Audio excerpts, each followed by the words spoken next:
Chapter 885. After a short while, Henepolis finished writing the letter for the Senate and handed it to the Devers. The Devers were satisfied after reading it. Without changing a single word, he signed his name at the end, stamped his seal, and returned it to Henepolis. Send it to the Senate according to the highest level of confidentiality. Yes, Your Majesty. Henepolis immediately rolled the letter up, using 3 red ropes to tie the 2 ends and the middle at the same time. Then he wrote the second letter. At this moment, the captain of the Royal Guards, Marcius, walked into the tent. Your Majesty, the commander of the 3rd Fleet, Middleades, is waiting outside for your summons. Oh, Middleades is here. The Devers quickly waved his hand. Quick, let him in. After entering the tent, Middleades saluted and said loudly, Your Majesty, I'm late. You came at the right time, the Devers said with a double meaning. Your fleet and infantrymen are about to be put to good use. Middleades was instantly excited when he heard this. He had just led the fleet back to Latin when he heard that in the short time he was away, the army led by the Devers, with Rome as the center, had conquered Venus and Casrella in the north, Fidene and Crucium in the east, and Gabii in the south, forcing many Latin city-states to surrender. They had chased Rome's army to the small cities by the sea in the west, and were tightening the siege. This news made him feel terrible, as if the 3rd Fleet was not involved in this war and was completely irrelevant. So, when he heard the Devers' words, he was immediately excited. Have you recruited all the infantrymen? The Devers asked. Yes, but Middleades said carefully, but once the recruitment order was issued, not only Trine, but even the citizens of Silatina and Hyhernion rushed to the naval base to sign up. They even found many acquaintances to ask for help. So I recruited 2,000 more people. The Devers looked at him solemnly. Middleades' heart tightened. Devers said slowly, so be it. However, including the addition of the fleet infantry this time, the total number of the 3rd Fleet's infantry should be 4,000. This is already an exception made by the Ministry of Military Affairs. The extra number must be disbanded after the war is over. Remember, don't do it again. Middleades hurriedly said, Your Majesty, please rest assured. Once the war is over, I will immediately disband all the extra fleet soldiers. Devers smiled. This is snatching soldiers from Legio 6. Be careful that Trotyres, Legio VI's captain, finds out and will fight you to the death. Middleades heard the Devers' joke and finally breathed a sigh of relief. He also joked, in order to appease Trotyres, I will hold a few more banquets for him and get him drunk. Legio VI's military camp was west of Silatina, and the 3rd Fleet's naval base was near the bay near Trine. The two were not far from each other, and they often interacted with each other. Middleades and Trotyres had a good relationship, so he was not worried that the other would blame him. Middleades, Talmud suddenly said, Right now, there are 4,000 infantrymen in the 3rd Fleet. We will prepare food and other supplies for the infantrymen in your fleet according to this number. As for the extra 2,000 people, you will have to figure out what to do. What? Middleades thought Tormid was joking, but seeing his serious face, he did not know what to say for a moment. After all, when he recruited the soldiers this time, he did have a selfish motive. Tormid had received a hint from Devers to give Middleades a small warning. But for Middleades, it was almost impossible for him to take out the supplies for 2,000 people. He could only look at Devers with a pleading look. Devers took the opportunity and said seriously, If you want to solve the problem of the extra 2,000 people, you can only do your best to complete the next mission. Your Majesty, the brothers of the 3rd Fleet and I are ready. No matter how difficult the mission is, we will complete it smoothly. Middleades immediately declared, loudly. As Henepolis was writing a letter, Clodocatax took over his work. He was clear about Devers' plan, so he found a map from the bookshelf and spread it out on the table. Devers led Middleades to the table. Middleades looked down. In front of him was a map of Corsica and Sardinia. How much do you know about Corsica? Devers asked. Middle-Aides already had a plan in mind. He thought carefully before saying, "Corsica is known by the sailors as the giant mountain of the sea. The island is full of towering mountains and is not suitable for living at all. There are only two small coastal plains on the east of the island.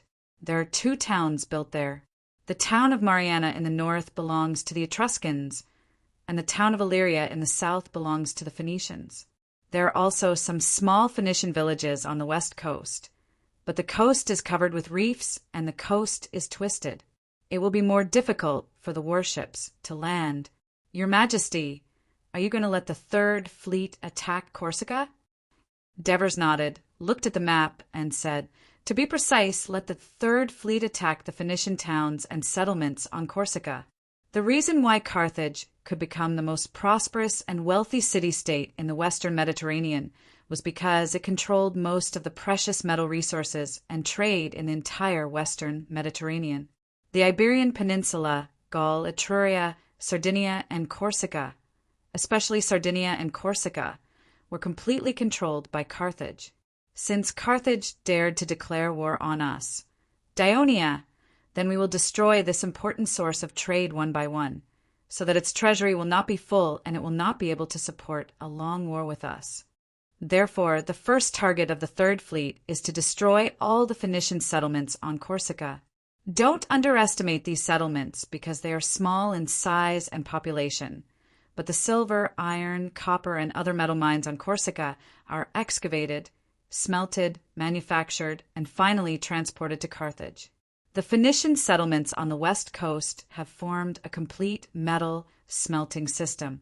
Therefore, the Third Fleet must occupy these settlements and capture all the Phoenicians.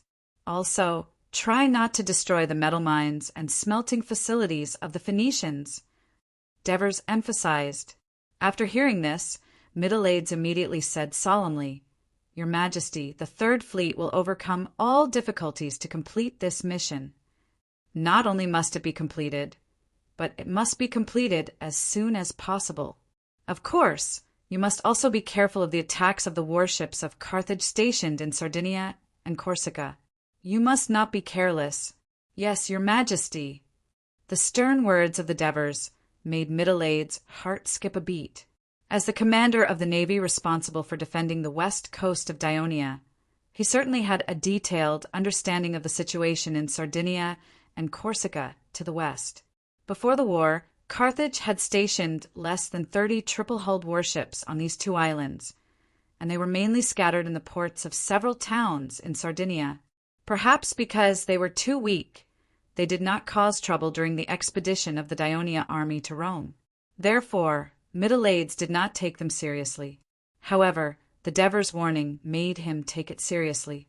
The Devers pressed his hand on the icon of Alenia on the map and asked, "Although Alenia is a town of the Phoenicians, don't you think this name is not in line with the naming habits of the Phoenicians and Carthage? Could it be that it used to be a town belonging to the Greeks?" Middle-Aides repeated the name of this town in his heart and asked in surprise. In fact, this was just an expression that he purposely showed to respond to the Devers. As a general of Dionia, he did not care about the history of this town. "You are right, but Alenia was not just a city belonging to the Greeks. Logically speaking, it should be a town belonging to Dionia." Henepolis interrupted. He had just finished writing the letters to Alexis and Xanthippus, and happened to hear this conversation. This brilliant student of the historian Ansitanos was immediately interested in teaching others. Alenia should belong to Dionia. Middle-Aides was really shocked this time. During the great colonial era, we Greeks colonized the Western Mediterranean. We not only built Agrigento and Syracuse in Sicily, Tarentum and Sabari in Magna Graecia, Marselia in Gaul, Naples and Cumae in Campania, and Alenia in Corsica. However, the masters of northern Italy, the Etruscans, were frightened by the surging Greeks. They probably thought that if they did not stop the crazy colonization of the Greeks, the Etruscans would be surrounded by our Greek colonial cities. Therefore, they allied with Carthage, who had already established a firm foothold in Sardinia, and started a war with the Greek cities of Alenia, Marselia, and Campania. The most important battle was a naval battle near Alenia. In the end, the Greeks suffered a crushing defeat. Not only did Alenia fall into the hands of Carthage, but they also did not dare to colonize the northern part of Italy for hundreds of years. Henipolis talked nonstop. Not only was Middle-Aids listening carefully, but Tormid and Clodocatax were also listening with great interest. Literature Museum, Chapter 886. However, Middle-Aids was still confused. It's a pity that the Greeks were defeated in the end. But what does that have to do with Dionia? Hernepolis, who had purposely kept them in suspense, smiled and said, "Some of the Alenians escaped to Italy and built Elia with the other Greek colonists. This history is engraved on the stone tablet in the Temple of Apollo in Elia. The Alenians are now the citizens of Dionia, so the Alenia that they built should also belong to Dionia." Hernepolis' explanation was a bit unreasonable, but Middle-Aids felt that it was reasonable. He immediately said, "The Third Fleet will take back Alenia from Carthage and wash away the shame of the Greeks." Devers was satisfied with his attitude and encouraged him further. "Go back and tell the crew of the Third Fleet that taking back Alenia will not only deal a great blow to the Carthage, but it will also encourage the Greek city-states in the western Mediterranean and deepen their friendship with Massiria. You will become a hero in their hearts. Also, as far as I know, Alenia has a large port with complete facilities. It's a military port and a commercial port combined into one. It can be used as a stop for all the warships of the Third Fleet, so you won't have to travel back and forth. After we take down Alenia, the Third Fleet can use it as a base to attack Sardinia, which is right next to Corsica. We can attack the mining teams on the island, destroy their towns and villages, and attack their cargo ships." Middle-Aids said excitedly, "Your Majesty, please don't worry. I will make sure that the Phoenicians on these two islands won't be able to transport a single piece of metal." Devers saw that Middle-Aids was too excited, so he couldn't help but remind him, "I can't spare any troops to support you now. The mission of attacking Corsica and Sardinia can only be done by the Third Fleet, so you have to be bold and cautious at the same time. You have to cherish your soldiers and don't let them suffer too many casualties, which will cause the follow-up plan to fail." Devers' words made Middle-Aids feel even more pressured. At this moment, Clodocatax asked, "Father, will the Etruscans be dissatisfied with our military action on Corsica and have other ideas?" In fact, Clodocatax had already discussed this issue with the Devers in private before. Bringing it up now was just a tactful reminder to the Devers. The Devers secretly praised his son for his thoughtfulness. Then he said with a straight face, "Don't worry about that. Although the Etruscans often trade with Carthage, they are no longer allies. Moreover, they are still dissatisfied with Carthage's strong support for Rome. Moreover, the southern Etruscan city-states have just allied with us." Then Devers looked at Middle-Aids. "But try not to let your warships appear on the seas of Corsica that is controlled by the Etruscans. Don't let your soldiers enter their territory to avoid excessively provoking the Etruscans who are already afraid of us. Other than that, I don't have any other requests. You can decide how to attack Corsica and Sardinia. I won't interfere." The Devers' words made Middle-Aids feel even more pressured. He took a deep breath and said, "Yes, yes, Your Majesty." Tormid looked at the back of Middle-Aids and could not help but say, "He's a little nervous." It's a good thing to be nervous. This way, he will be more cautious when he takes action. Even if the Third Fleet does not achieve any decent results, as long as the fleet is around these two islands, it will bring a lot of trouble to Carthage. I'm afraid that Middle-Aids will be overconfident and lose his vigilance. He will take risks and cause the Third Fleet to suffer heavy losses, which will weaken our advantage, just like sigh. The Devers' words stopped abruptly, and then he sighed heavily. Tormid knew that the Devers must have thought of the Sicurian and the Sicilian fleet again. At this time, Marcius walked into the main tent again. "Your Majesty, Commander Matones has sent a messenger to report that Aricia has surrendered." The Devers smiled. With the blessing of Hades, there is endless good news today. It was no wonder that he was so happy. Aricia was not far from Tustran, just west of Lake Albalonga. It was a very old Latin city-state and had been the center of the western Latin region since ancient times, especially after the destruction of Albalonga. From its name, it could be seen that this Latin city-state had a very close relationship with the goddess of the hunt, Diana Aricia, whom the Latin people worshipped. Because of this, it had once united with the Latin city-states in the west to resist the rise of Rome. However, after many defeats, it had no choice but to join the Latin alliance, led by the Rome. After the Devers personally led the army out of the city of Rome, they first stationed themselves outside Tustran, the original Roman encampment, and divided their forces to attack a few Latin city-states not far from Tustran, focusing on Aricia. Under the threat of the army, the other city-states successively surrendered. Only the proud Arisians refused to submit to Dionia. Therefore, the Devers ordered that Matones would lead the 2nd and Legio VI to attack Aricia. After a few days of continuous attacks, they finally saw results. When the smile on the Devers' face disappeared in the blink of an eye, it was followed by a stern tone. If it wasn't for the feelings of the civilians in Rome, a Latin city-state like Aricia that dared to resist us should have been treated like Gabi. However, even if it surrendered, we cannot let it off easily. Herny, go inform Topyrus and ask him to immediately talk to the Arisians. Since Aricia is the sacred forest of the goddess of the hunt, I can make Aricia a sacred place worshipped by all Latin people and replace the position of Mount Albalonga. However, from then on, Aricia is not allowed to build walls or build an army. The population is not allowed to exceed 5,000, and it is open to everyone. Its safety is guaranteed by Dionia. Understood, Your Majesty. It is said that because of this Diana, Aricia is also a famous medical center in the Latin region. Hernepolis reminded. The Devers' mouth twitched slightly. Can Aricia's medical skills compare to Dionia's? I think this responsibility should be handed over to Hades. Your Majesty, it is a good thing that Aricia has surrendered. However, it is a pity that we failed to lure out the Rome army. Tormid said with some regret. The Devers smiled and said indifferently, the Rome has been tricked once, so they will naturally be more cautious. Now their main force is still stationed in Saturnicum. It seems that they are prepared to defend to the death. This is also a good thing. Without the support of Rome, Aricia has also surrendered. The other Latin city-states in the west will soon make their choice.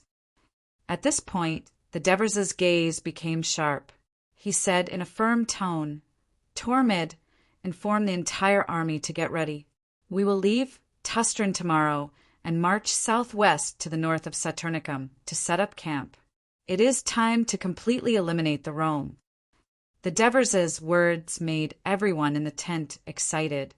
Yes, I will inform the legions immediately. Tormid responded excitedly. Also, we have previously sent messengers to these Latin city-states to persuade them to surrender. Ardi's attitude was the most resolute. He even beat up our messengers. The Devers said in a cold tone. It is said that the Rome dictator Camillus once lived in Ardi for a long time. He also received Ardi's strong support in the battle to expel the Gauls. Therefore, Camillus and Ardi have a close relationship. Camillus often takes care of Ardi in the Senate of Rome. Therefore, it is not surprising that the artists would do this. However, I am afraid that the artists will have to give up their support for Camillus for the sake of their own city-state survival, Hernepolis comforted. Since Ostia was burned down, Ardi is very important to our attack on Rome's main force in Saturnicum because it is not far from Antium and the camp we are going to build. It also has a sizable port. The Devers narrowed his eyes, which were glistening. We need to completely control this town to transfer and transport food supplies for the army. Therefore, we cannot accept Ardi's surrender. We must completely capture it. Outside the city of Saturnicum, thousands of Rome citizens were working tirelessly to build defensive facilities. They reinforced the city walls, filled the city with dear abatis, widened and deepened the trenches, set up multiple layers of traps, set up multiple sentry towers between the traps, and expanded the entire defensive area outwards. The entire defensive pattern of the city was very similar to the defensive camps usually built by the Dionysian army. That was because the one who took on this task was Titus, who first commanded the army to attack Ostia. He deeply understood the power of the Dionia's defensive system from the failure, so he transplanted it after some slight modifications. At this moment, he was standing on top of the city wall, supervising the progress of the entire project. Although he saw the entire defensive structure gradually taking shape under the efforts of the sweating soldiers, there was not a trace of joy on his face. Instead, his face was gloomy. "General, Lord Quintus is here," one of his subordinates whispered beside him. When Titus heard this, he turned around and glanced at Quintus, who was stepping on the stone stairs to the city wall. A trace of irritation flashed across his face. "Hey, Titus!" There was not a trace of enthusiasm on Titus's face as he looked at Quintus, who was walking towards him. "When did you come back? Had the defensive facilities of Antium been completed?" There was a hint of interrogative tone in Titus' voice. Although Titus was a little displeased, he still explained, "Antium only has about 3,000 citizen soldiers, and Pantius' foot injury has basically healed. He can complete this mission alone. I would be a hindrance if I were there, so I came back yesterday." Chapter 887. Does the dictator know that you're back? Titus was obviously a little dissatisfied with Quintus's decision, so he asked in a questioning tone, "I really want to report to the dictator, but he doesn't seem to be in good health. Lucius didn't let me in to disturb him."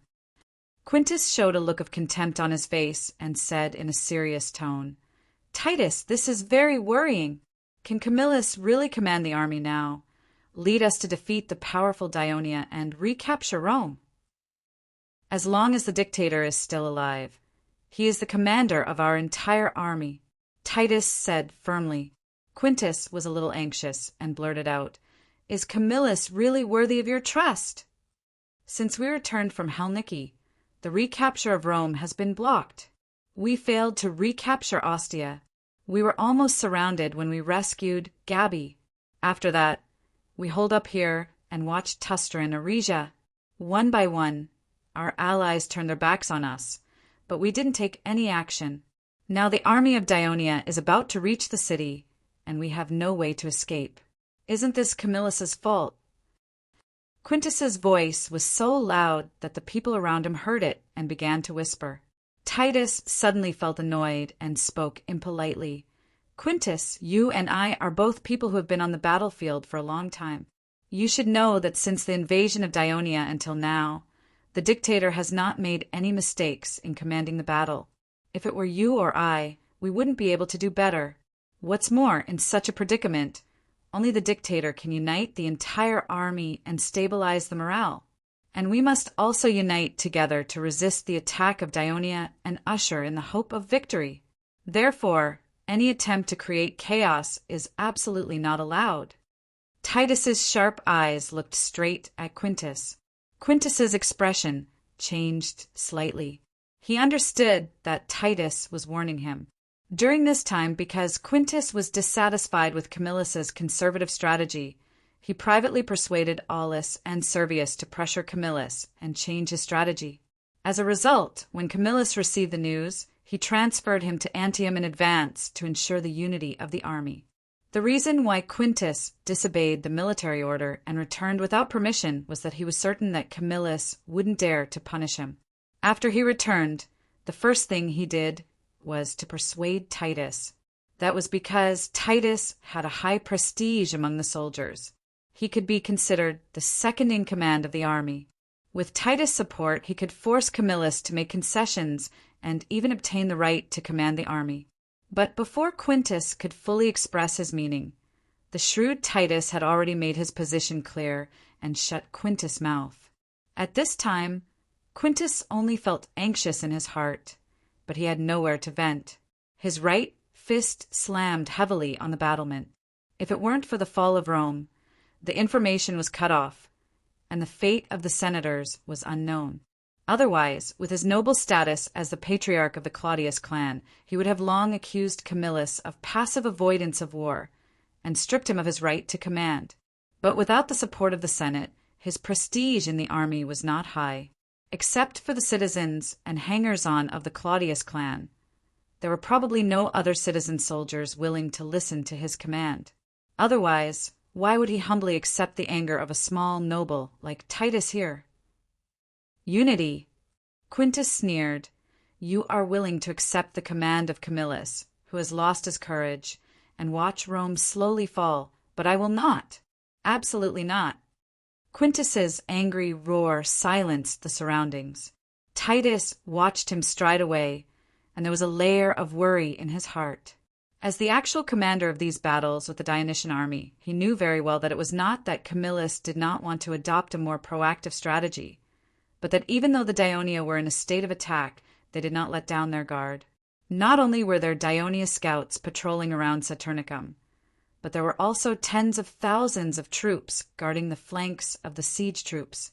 In order to avoid falling into the trap of the Battle of Gabii again, Camillus had to adopt forbearance to preserve his little strength and wait for a turnaround.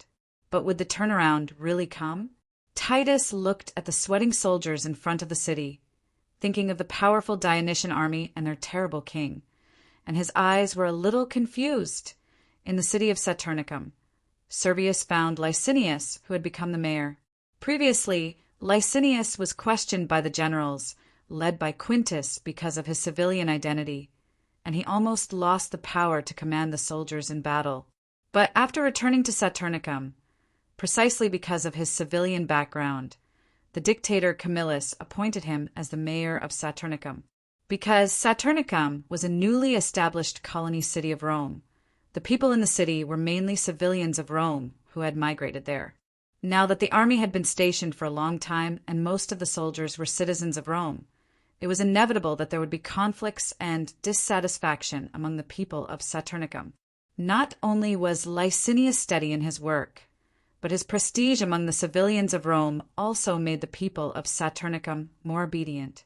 Camillus' appointment was obviously made after careful consideration, since the army had been stationed until now. Even when the Dionia army was approaching, the city of Saturnicum remained stable, which showed Licinius' role in it. Licinius and Servius were relatives.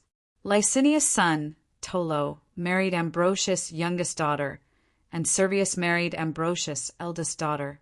The two were brothers-in-law, but the relationship between the two was not very good, and they rarely interacted. Because Servius was a noble, arrogant, flamboyant, and looked down on civilians, he and Quintus got along well. When Quintus questioned Camillus' battle plan, he clearly supported him. In the end, Camillus sent Quintus to Antium, and at the same time put Servius in charge of the wounded barracks in the city, quietly depriving him of his right to command troops. "Licinius, I hope to get your help," Servius said straightforwardly. "What do you need me to do? Please tell me."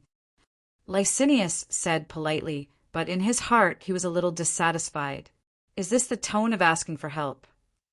Servius obviously did not have the habit of observing other people's expressions. He complained loudly. "The dictator asked me to manage the wounded barracks, but it's not just a barracks, it's simply hell. Nearly 3,000 seriously injured soldiers are crowded in the small square. Not only is the ground covered in blood, groans are incessant, and the stench is overwhelming. 1/3 of the people do not have tents to cover themselves, and flies and mosquitoes are flying everywhere. It's very disgusting. It rained heavily the day before yesterday, and as a result, some of the wounded soldiers were drenched in the rain and died of fever." Servius looked pained. "These are the warriors of Rome. They fought bravely for Rome. How can we abandon them so easily? Mars will punish us. So I hope you can vacate some houses for these wounded soldiers. Send more people so that they can be better settled and better taken care of." Looking at Servius' compassionate look, Licinius only wanted to vomit. He clearly remembered that when Camillus appointed Servius to manage the wounded barracks, the aristocratic general's face darkened, and he even jumped up and cursed, saying things like, "I will never care about those dead people." Later, he reluctantly accepted the appointment under the persuasion of the crowd. As far as he knew, he rarely went to inspect and manage the wounded barracks these days, and now he actually wanted to play the good guy. Licinius looked embarrassed, sighed, and said, "You are right, these warriors of Rome should indeed be taken good care of. But I'm afraid it will be difficult to vacate houses for them." Hearing this, Servius's face darkened. As if he did not see it, Licinius continued, in order to settle our 13,000 troops in the city, I have already spent a lot of effort. The residents of the entire residential area in the west of the city have been moved out to accommodate the troops, and they can only live together with the residents of other urban areas. The people in the city have already expressed their dissatisfaction with this, and we had a hard time appeasing them. If we have to find new accommodation for the wounded soldiers now, I am afraid that many of the residents in the city will have to move again. This will inevitably arouse the anger of the people and cause unrest in the city. In the face of the imminent battle with the Daionia, it is best to maintain the stability of the city. Servius immediately put on a stern face and loudly rebuked, "Licinius, for the sake of the interests of the civilians, you completely disregard the lives of the wounded soldiers, and have the heart to let our warriors die in the wind and rain. Are you still worthy of being a Rome general?" Being accused in public, Licinius was furious. He knew that if he did not fight back and let these words reach the ears of the soldiers, it would inevitably cause the soldiers to resent him. So he immediately said sternly, "Servius, since you took over the wounded barracks, have you inspected the wounded barracks? Have you comforted the wounded soldiers who are groaning in pain? Have you instructed your men to build more tents to improve their living environment? You keep saying that you are doing this for the good of the wounded soldiers, but that is just a lie. The real truth is, due to your negligence, the wounded barracks were not properly repaired, causing the heavy rain to cause the deaths of some wounded soldiers. You should bear an important responsibility for this. You. Servius was indeed criticized because of the heavy rain. After Quintus came back, he reminded him to take care of the wounded soldiers. After all, a large number of wounded soldiers were more or less related to the soldiers in the army. Taking care of them would naturally win the morale of the army. Literature Museum, Chapter 888. Therefore, Servius came to Licinius. On the one hand, he wanted to make up for it, and on the other hand, he wanted to shift the blame. However, he did not expect Licinius to be so ruthless and list his mistakes in public. This made Servius extremely angry, but he could not find a reason to refute. His face was red, and he finally roared, "You lowly commoner! Most of the civilians in the army have fled to surrender to the people of Daionia. Are you still here to be a spy? The dictator should have arrested you a long time ago. You civilians are not trustworthy at all." As soon as this remark came out, the people around him were in an uproar. Seeing that the situation was not good, Servius immediately left. "Damn it!" Licinius stared at Servius's back as he left, his face gloomy and terrifying. The coast from Carthage to Utica, which was more than 10 miles long, had now become a huge military camp. Thousands of citizens from Carthage and the Phoenician city-states, indigenous people from the Iberian Peninsula, nomads from Namibia, and even indigenous people from Mauritania and Gaul had gathered here one after another. The races with different appearances wore different costumes and spoke completely different languages. It was very lively, as if this place had become the center of the entire Mediterranean world. However, for the senators of the Carthage Senate, this huge military camp next to the city of Carthage was a potential terrible threat. Many races gathered here. Due to the language barrier, poor communication, different customs, and different interests, there were conflicts every day. The people of Carthage and Phoenicia living outside the city also complained to the Senate from time to time that they were harassed by the indigenous people. Fortunately, Brother Ma led his subordinates around and settled a lot of disputes. In addition, such a huge army would consume a lot of food and salary every day they stayed here. Therefore, the senators could not wait to send this terrible army to Sicily to harm the people of Dionia. So they sent people every day to urge Brother Mara to lead the army to land in Sicily as soon as possible. For Mara, he also hoped to land in Sicily as soon as possible. After all, he was busy solving these disputes every day, which gave him a headache. In the long run, the image of the Maganid family in the eyes of the people of Carthage would be ruined because of these unruly mercenaries. However, since the Carthage fleet was destroyed by the storm, new warships were still being built, while Dionia warships often cruised the waters west of Sicily, attacking the merchant ships of Carthage and its allies heading to Sicily, threatening the sea route between Carthage and Sicily. Therefore, without the protection of the fleet, how could Mara dare to let the soldiers take cargo ships, cross the sea, and land in Sicily? On this day, the Africa coast that had been sunny and hot finally had a light drizzle, and a strong sea breeze blew. The temperature finally dropped, and the soldiers who had been enduring the scorching heat ran out of their tents to enjoy this rare coolness. Even the Iberian natives took off their clothes and used the rain to wash their bodies. At the same time, they shouted excitedly.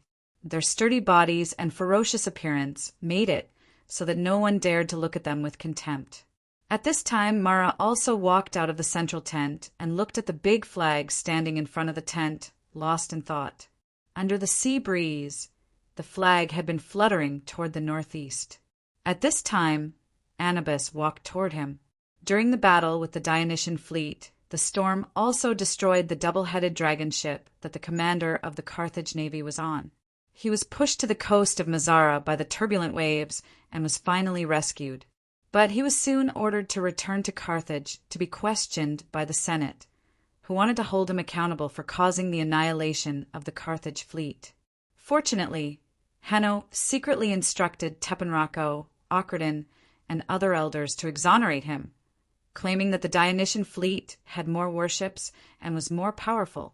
Although Anubis had caused heavy losses to his warships, he had also used the storm to destroy the opponent's fleet, ensuring the safety of Carthage and the western waters of Sicily. His merits outweighed his faults. Therefore, not only was he not punished, but he continued to serve as the commander of the Carthage navy, but now he was just a figurehead. Of course, this decision of the Carthage Senate took place a few days after the sea battle. If it was now, the elders would not have let Anubis off so easily. After all, the Dionia warships continued to show off their strength in the western waters of Sicily that Carthage used to control, bringing a heavy blow to Carthage's sea trade, making Anubis's previous statement that the Dionysian fleet was also destroyed a lie. So later, the Senate and Mara reached a consensus. Anubis and the Carthage fleet, led by him, would be under Mara's direct command. This was originally very different from the proposal that the army would be under Mara's command, and the navy would be under Anubis's command, advocated by Hanno. This showed the anger of the people of Carthage against Anubis. Lord Mara. Anubis walked closer and bowed respectfully. The criticism he had suffered during this period of time had made him cautious and cautious. What did the Tyrians say? Mara asked directly. The Tyrians refused to provide escort for our landing fleet. Anubis said softly. They also said they will not accept our command and will decide the timing and sea area of the attack themselves. We, Carthage, have worked hard to transport gold and silver for them for decades, so that they could live comfortably under the rule of Persia. And in return, this is the answer we get. They brought warships to the western Mediterranean just to put on a show. What use is a motherland like this to us? Brother Margot threw a tantrum, while Enrobas stood quietly on the side and listened. Does Hanno know about this? Mara suddenly asked. I have informed the Senate, and the Senate has asked Lord Hanno to send someone to negotiate with the Tyrians. Anubis answered carefully. It seems that the Phoenician coalition fleet can't be counted on for the time being. Mara did not show any frustration on his face.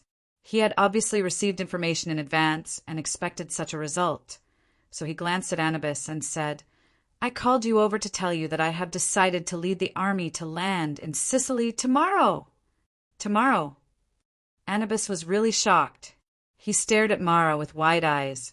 Mara also looked at Anubis with an unusually determined expression. Then he raised his head and pointed to the fluttering flag in front of him. "Do you see that? It's the southwest wind. I have questioned many of the old sailors of Carthage and Utica, and all of them have agreed that the same wind and the same rain will come on the morrow. The fast ships I sent out to scout the enemy and the merchant ships that returned to the port all told me that there was no trace of Dionia warships on the route today, so it is very likely that they will not appear tomorrow. But if the weather is still like this tomorrow, the wind and waves will be strong on the sea, and it will be very difficult to land. Besides, the weather at sea is unpredictable. If we encounter it again—" Anubis's words came to an abrupt halt, but the fear that appeared on his face made it clear what he wanted to say. "A storm." Margot softly spat out the words that Anubis wanted to say. Then, with a determined expression, he said, "Since you think so, the Dionians must have the same fear. That's why they didn't send out their warships today. Tomorrow, they will still be holed up in the harbor. That's the best chance for us to land. Without the help of the Tyrians, our army can also land in Sicily without the threat of the Dionysian fleet. Then we can surprise the Dionia and launch a sudden attack. If we really encounter another storm, it means that Bar Harmon is no longer protecting Carthage. No matter how much effort we put in, it would all be in vain. But this is impossible because our Carthage is under the protection of Bar Harmon and Tanit. We have already lived here for hundreds of years, and we will continue to live here." But Anubis still wanted to persuade him, but Mara had already impatiently waved his hand to stop him. "I did not call you here to listen to your nagging, but to discuss and formulate a landing plan with me as soon as possible, and then inform the cities of Carthage and Utica to make all preparations as soon as possible." "All right, Lord Mara. I object to such a risk, but since you insist, I can only listen to your orders." Anubis knew Mara well, and knew that it was useless to persuade him again. He spoke in such a tone, with the intention that if the landing failed, he could also use this as an excuse. The next day, as expected, it drizzled on the coast where Carthage was located, and a southwest wind blew. It even affected the western part of Sicily. Usually, in such a weather, the labors at the port of Lille would be relatively idle, because very few merchant ships would go to sea to trade in such weather. However, due to the ravages of the Dionia warships, only in such weather could the merchant ships of Carthage and the Phoenicians be safe. Yesterday, the port of Lille was relatively busy, and it seemed that the situation would not be bad today. So early in the morning, the port management personnel rushed the labors to the dock. Among the labors in Lille, there were no Carthage people. After all, almost all Carthage people came from wealthy families, and no one would do such laborious and menial work. More than half of the laborers were Namibian slaves, but these Namibians who grew up inland were only suitable for some hard and menial work. As for how to guide the ships to the dock, fix the ships, better load and unload the cargo, some of the more demanding port work, such as guiding the ships to the dock, fixing the ships and better loading and unloading the goods, needed other races with sailing experience to complete. Therefore, there were some Greek slaves, mixed Phoenician and Greek free people, and even Greek free people among the laborers in Lille. This was the result of the Phoenicians and Greeks living together on this small island for hundreds of years. Chapter 889. If it was more than 10 years ago, most of the laborers in the port of Lille were Greek freedmen, and there were very few Namibian slaves. However, the kingdom of Dionia occupied the eastern part of Sicily, absorbing Greek freedmen, and Carthage's conquest of Namibia changed the situation. Braving the drizzle and the wet and cold sea breeze, the laborers rushed to the dock while trembling. At this time the sky was still bright, although the port was open. No ships had yet come in. The laborers took the opportunity to squat under the eaves of the warehouse on the shore, seizing the time to rest. Not long after, they heard noisy footsteps. Hundreds of Carthage soldiers poured into the port and began to drive away the idle people in the port, strengthening the patrol of the port. Looking at the docks that had suddenly become heavily guarded, the workers were shocked. "Look, Governor Imazir is here!" Someone shouted in surprise, and the surrounding atmosphere became more tense. At this time, the official in charge of the labor management ran over and scolded in exasperation. "Get up, lazy people! Before Lord Margot leads the army to the port, you immediately clear all the obstacles and garbage at the port, and ensure that the road is smooth and clean. And those old ships docked at the port, immediately pull them away. Quick, quick! If anyone dares to slack off, I will let him know how powerful I am." Accompanied by the officers' roar, the supervisors cracked their leather whips. The laborers were immediately like frightened rabbits. Under the lead of the foreman, they quickly ran to the dock. Among them, there was a middle-aged laborer with a stooped back. The originally dull eyes of the middle-aged laborer lit up at this moment. Carthage's army actually chose to cross the sea in such a weather and land at Lille. How bold! I wonder if Flerios has sent a clipper to detect the enemy's action. About an hour later, the first troop ship entered Lille Bay. The sailors on board had furled their sails. They shouted a chant and paddled their oars to the pier nearest to them. Then they sailed into the second ship, the third ship, not long after. The port was filled with transport ships. Seeing that there was a ship approaching the pier, the foreman led a dozen laborers and quickly ran over. They hooked the side of the ship with iron hooks in their hands so that one side of the ship was completely attached to the pier. Then they tied the ship's mooring to the wooden stakes and placed a wooden plank on it, allowing the soldiers to disembark. Usually, the workers were very familiar with this set of procedures to help stop the ship and dock. But under the interference of the cold wind and drizzle, it became a little difficult, because the pier became slippery, and the ship had to exert more strength under the turbulent waves to pull it. The workers kept slipping on the pier, and falling into the sea became a very common phenomenon. Even when the ship collided in the port, it was not uncommon to see soldiers falling into the water. Even though Imazir had made some preparations for the landing of the army, the port was still in chaos. However, no matter how chaotic the Lille port was, ships of soldiers still boarded the dock continuously and gathered densely on the shore of the port. Amidst the noise and clamor, they lined up in columns and left the port one after another, entering the city of Lille. In the eyes of the hunchbacked middle-aged laborer, the first to disembark should be the Carthage soldiers. In fact, they were more Phoenicians. These rumored to be delicate Carthage people appeared very calm. There was little noise and chaos throughout the entire process of disembarking, and they obeyed the commands of the team officers very well. After that, many dark-skinned, slender Namibian soldiers, in fact, there were some Mauritanians among them, came ashore. These rumored free and undisciplined nomads were unexpectedly able to obey orders during the disembarking process and quickly disembark to assemble. Of course, there were also soldiers who moved undisciplined. These natives, with their upper bodies bare, embroidered with strange tattoos and ferocious-looking faces, were said to be the Celts from the Iberian Peninsula. Although they were not used to taking a ship and kept vomiting from the turbulent waves, and when they came ashore, they staggered left and right and looked pale, but their tall and strong bodies still made him nervous. What concerned the laborer the most was the murderous aura emanating from these soldiers, which only veterans who had been on the battlefield for a long time would have. It seemed that this time Carthage's army was not easy to deal with. He looked at the transport ships that were still entering and leaving the port entrance and hid his worries in his heart. In this landing, Margot arranged the landing site of the main Iberian force that had followed him for many years at the port of Lille and its vicinity.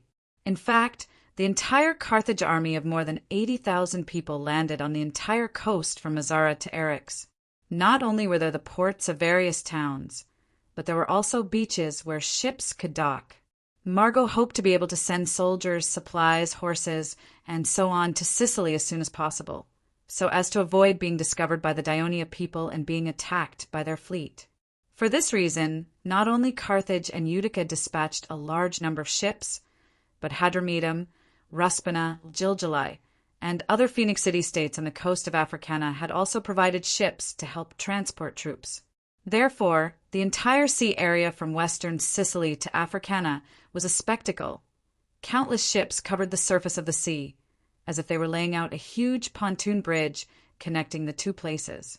Everywhere along the coast of western Sicily, exhausted soldiers could be seen gathering on the beach, frightened war horses running around, and shouts and neighs of horses could be heard one after another, from Mazara to Eryx. In the governor's mansion in the city of Serenus, Adjutant Macru gently pushed open the door of the study. Leotychides was sitting alone in the room. The commander of the kingdom of Dionia in charge of the war in Sicily sat motionless on a wooden chair like a puppet, staring intently at the map of Sicily hanging on the wall. Having followed Leotychides for some time, Macru knew that this commander had some strange habits, so he did not speak, but stood quietly behind Leotychides. After an unknown amount of time, Macru felt that his eyelids were fighting to stay open. Suddenly he heard Leotychides ask, "Yesterday, about 20,000 Iberian troops who have been entrenched in Palermo's suddenly marched south and entered the city of Lille. What do you think is the reason?" Perhaps it has something to do with the fact that Carthage's Iberian governor Margo became the military commander, and the conflict between the Iberian army and Carthage's army no longer exists. Suddenly being asked about this, Macru did not have time to think deeply, and threw out a reason that he thought was reasonable.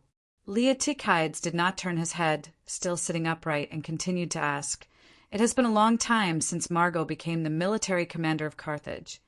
Why did the Iberian army in Palermo's only set off to enter Lille yesterday?" Macru heard a trace of dissatisfaction in Leotychides' words. This time he thought for a while before answering cautiously, "It may be because we have been constantly sending soldiers to harvest the wheat fields outside the cities of Mazara, Segesta, Lille, and even Eryx. I'm afraid that the Iberian army came from the north coast to strengthen the military power of Carthage's people here, and to restrain our wheat harvesting operation." After Macru said this, seeing that Leotychides did not respond, he thought for a while, and added with uncertainty, "It may also be to cooperate with the military operations of Carthage's people." After a while, Leotychides faintly replied, "The military operations of Carthage? Other than landing in Sicily, what else can they do?" Tagru suddenly felt a shock in his heart. At this time, Leotychides stood up, looked at Macru, and said in a low voice, "Go inform the cavalry corps to send out the best cavalry scouts for me. These few days, carefully investigate the movements of the enemy in Lille, Eryx, and these cities. Report immediately if there are any abnormalities." "Yes." Macru's voice was a little low, because he knew that from the current situation, the only weakness of the Dionysian army compared to Carthage's army was the cavalry. The commander's order had determined that the 4th Cavalry Corps would inevitably pay a certain amount of casualties. At the same time, send out 5 reserve brigades to follow these scouts, to protect our scouts from being attacked by the Namibian cavalry. The next words of Leotychides made Macru breathe a sigh of relief. With the support of 5,000 reserve heavy infantry, the safety of the Dionia scouts was guaranteed. Also, go tell Miltius to send out more fast ships to the west of Sicily to investigate the movements of Carthage's army across the sea. After Leotychides finished, Macru's expression became awkward. He said, "Sir Commander, I came to the study to tell you that our fleet is still the same as yesterday, and not a single warship has been sent to the west of the sea. According to the information I have gathered, the commander of the Sicilian fleet, Miltius, said to his subordinates, they are not familiar with the sea conditions here. If they go out to sea in such bad weather, it is very likely that they will encounter the same fate as before. He must be responsible for the lives of every warship's crew, and not let them die in vain without any achievements. In such weather, Carthage's people are also worried and will not make any big moves." Listening to Macru's words, Leotychides' face was frighteningly gloomy. He snorted softly. This new commander of the Sicilian fleet has been frightened by the storm. He is much less courageous than Sicilian. You still have to go to the port and tell Miltiades personally that it is my order to send out fast ships to patrol the west of Sicily in the next 2 days. Chapter 890. Commander, do you want to inform Governor Cypros? Mercrew hesitated. Leotychides faintly replied, It's too far. There's not enough time. His Majesty should have put the Sicilian fleet under my command. That would have saved us a lot of trouble. Hurry up and carry out the order. Miltiades' response was not out of Mercrew's expectations. Not only did he reject Leotychides' proposal to let him patrol, but he also had Mercrew bring a message to Leotychides, tactfully reminding him that the Sicilian fleet was not under his command and that he should not worry about the navy's affairs. Leotychides lost his temper in the mansion, but there was nothing he could do. In the afternoon, the scouts returned to Serenus with bad news. They found many Carthage soldiers and ships gathered on the coast from Mazara to Lille. The Carthage army was disembarking. Leotychides made a quick judgment. Send someone to inform Miltiades. Let him do as he sees fit. The corner of Leotychides' mouth twitched as he said, sarcastically, it seemed that Miltiades' previous response had upset him. Gather the 8th Legion and the reserve troops immediately. Follow me to attack the coast of Mazara. Finally, Leotychides gave the order. Yes, sir. In order to understand and supervise the boarding of the entire army at the ports of Carthage and Utica, Margot was almost at the forefront of the last batch of ships to enter the port of Lille. As soon as he arrived at the dock, he was warmly welcomed by the governor of Lilleby, Imazir, the acting commander-in-chief of the Carthaginian army, Audiobook, and other officials. Everyone crowded him into the governor's mansion like he was the moon. Margot had just sat down, but before he could say anything, the news of tens of thousands of Dionysian army leaving Serenus and marching west came. Most of the people present felt nervous, but Brother Ma resolutely ordered, Gather the troops immediately and intercept them. Lille Bay was a military fortress, and there were several barracks in the city. Previously, there were more than 10,000 Namibian soldiers stationed there, the original army led by Montedino, and yesterday about 20,000 Iberian soldiers led by Hasdrubal were stationed there. Brother Ma ordered his men to quickly assemble them, and for the sake of caution, he also brought along the 6,000 Iberian soldiers who had just landed in the city. Leotychides led the army against the wind and rain, and the normal march became a little difficult, so it took them nearly 3 hours to get close to Mazara city.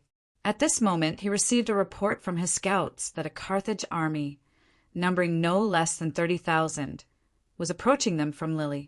Since the Battle of Minoa and the Dionysian army's capture of Serenus, Leotychides had tried various ways to lure the enemy holed up in Lille, Segesta, Mazara, and other cities out of the city to fight in order to achieve another victory, but he had not succeeded. Now that Carthage's army had finally left the city, Leotychides hesitated. Although the Battle of Maloia exposed the low morale and combat effectiveness of the Carthage army at that time, this did not make Leotychides arrogant.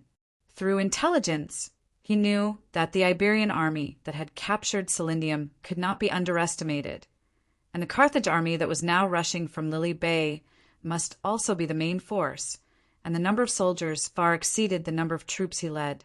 During the time that the Dionysian army was stationed in Serenus, because there had been no fighting, many soldiers of the friendly city-states had returned to their homes to prepare for the upcoming harvest season. After the second fleet arrived in Sicily, Miltiades had protested to Leotychides that the outstanding crew of the Ionian navy had been converted into light infantry without authorization to serve as the auxiliary of the legion in battle, referring to some of the tens of thousands of Sicilian sailors who had survived the storm. He also reported the matter to the Ministry of Military Affairs, and in the end, Leotychides had to let these sailors return to the naval base in the Catania Plains. Therefore, the number of troops Leotychides led now was just over 20,000, and there were still more than 3,000 friendly soldiers left in the city of Selinus. This was all the troops he had in western Sicily. He originally thought that the landing of the Carthage army in such bad weather would inevitably cause a moment of chaos, but he did not expect the Carthage army to attack so quickly. His gaze swept across the fully armored legionnaires beside him. Their faces were drenched in rain, showing their exhaustion. After a moment of hesitation, Leotychides, who had never been reckless in battle, dismissed the idea of fighting the Carthage army. He ordered the army to stop advancing and immediately return to Selinus. The soldiers, who had made a wasted trip and were drenched, complained about this.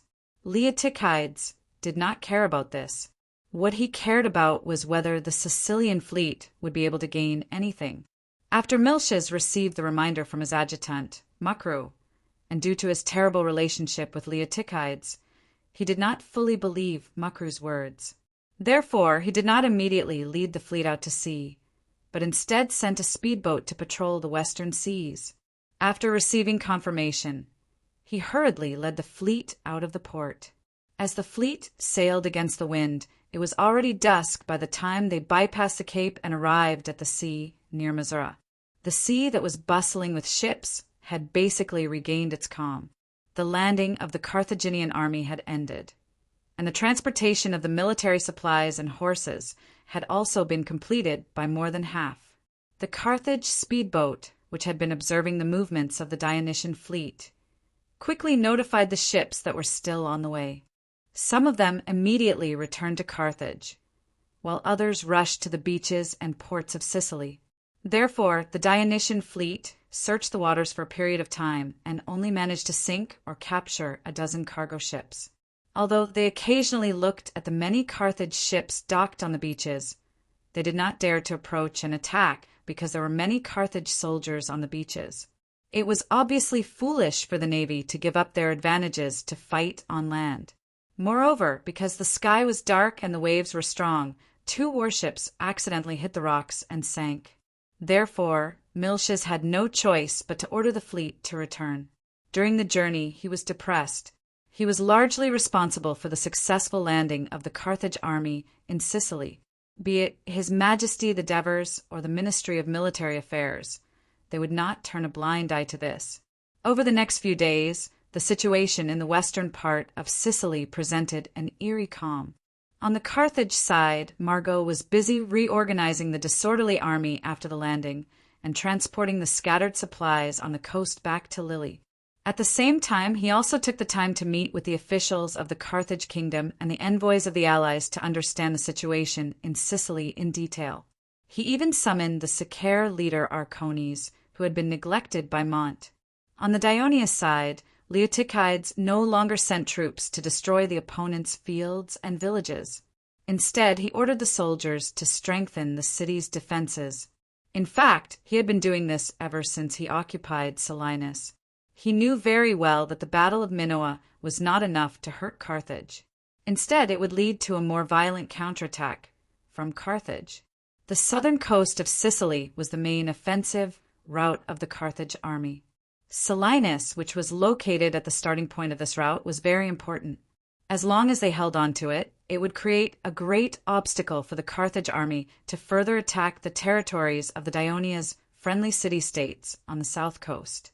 This would help to achieve the strategic goal that the king of Devers had given him. At the same time, Leotychides also sent messengers back to Cadonai to inform Cypros of the new battle situation. He also asked for reinforcements from the friendly city-states such as Minoa, Agrigento, and Gela to strengthen the defense of Selinus. Leotychides hoped that the battle would happen as late as possible, but Margot could not wait any longer. After all, he had promised in the Senate that he would drive the Dionia out of Sicily within a year. So 3 days later, the mighty Carthage army surrounded Selinus. Margot ordered the army to start building the camp, and at the same time let the engineers and carpenters build the siege equipment. After the camp had begun to take shape, he began to send out thousands of light infantry formed by the various allies of Sicily to gradually clear the traps and obstacles on the periphery of Selinus. Of course, Leotychides would not allow the enemy to approach the trench so easily. So not only did he order the defenders at the top of the city to launch fierce long-range attacks on any enemy that entered the attack range of the city, but from time to time he also organized hundreds or thousands of light armored soldiers to sneak out of the city to attack the enemy who was busy clearing the obstacles. Leotychides' proactive defensive tactics caused a lot of damage to the Carthage soldiers who were clearing the obstacles under the city. But after a few days, the encirclement of Carthage was still gradually shrinking. For Margo, who had about 120,000 troops, a few casualties were simply scratching an itch through his boots, and it did not affect him in the slightest. With the support of a strong military force, Carthage's cleaning work outside Selinus had never been interrupted.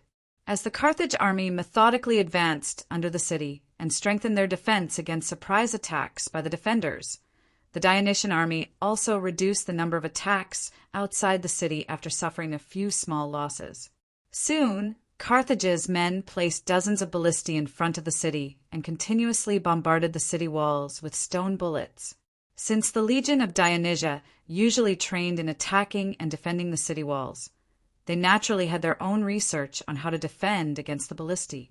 In addition to letting the ballistae on the city walls and inside the city accurately strike the enemy's ballistae, Leotychides also ordered the soldiers to collect a large number of fishing nets from the port fishermen, hang them down from the top of the city, and cover the walls to cushion the impact of the stone bullets. Chapter 891. Carthage was not Rome. The many years of war with Syracuse had given his army rich experience in sieging cities, and he had sufficient technical capabilities to carry out the siege plan. Margo saw that the effects of the ballista attacks were not obvious. After some thought, he ordered the construction of a wall 100 meters away from Selinus. Not only did it have to completely surround Selinus, but its height must also not be lower than Selinus city walls.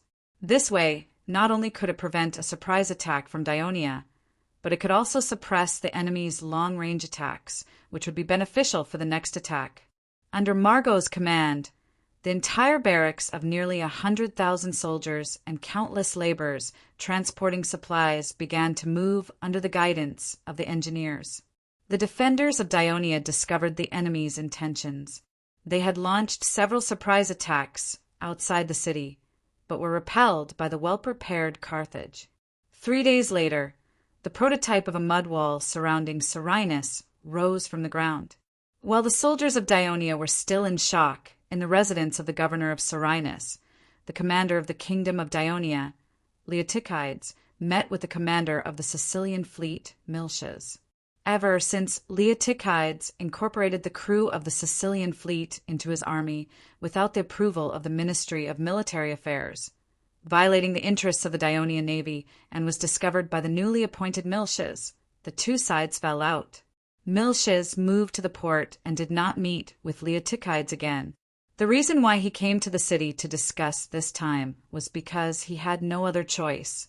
As Miltiades was worried about the occurrence of a storm, he stopped the warships patrolling the western waters of Sicily, allowing Carthage's army to easily land in Sicily. This was a huge military mistake.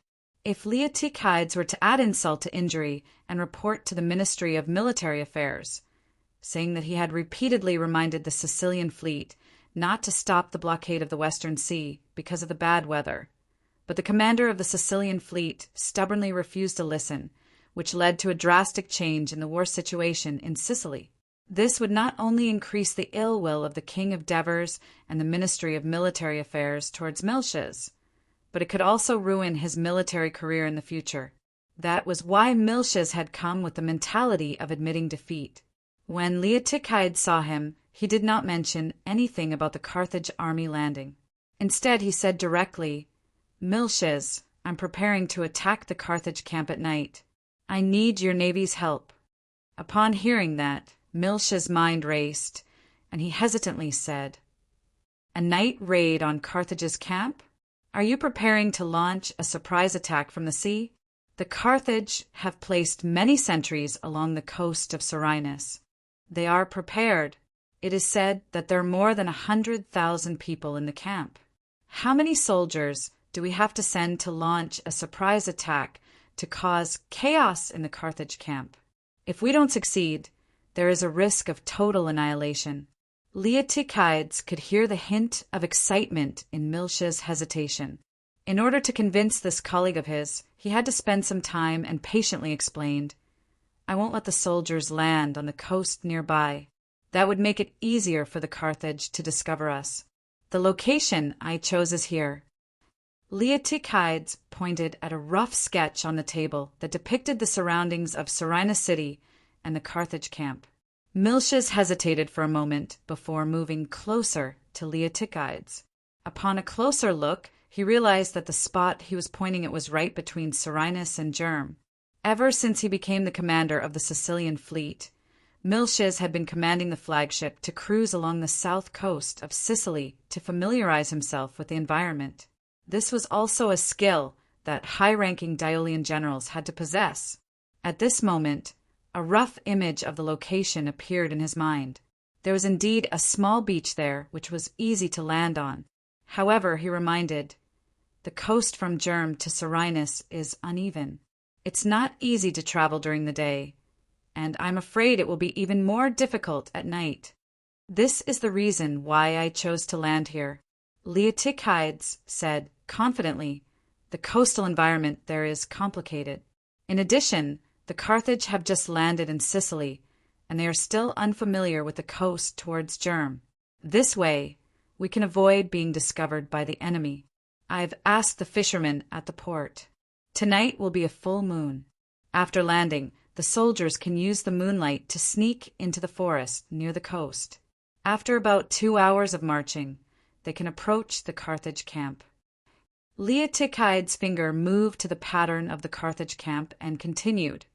According to my careful observation at the top of the city, as well as the reports from the soldiers who left the city for a surprise attack, I think that the Iberian army, led by Margo, should be to the north of us, and the army from Carthage is to the east and west of us.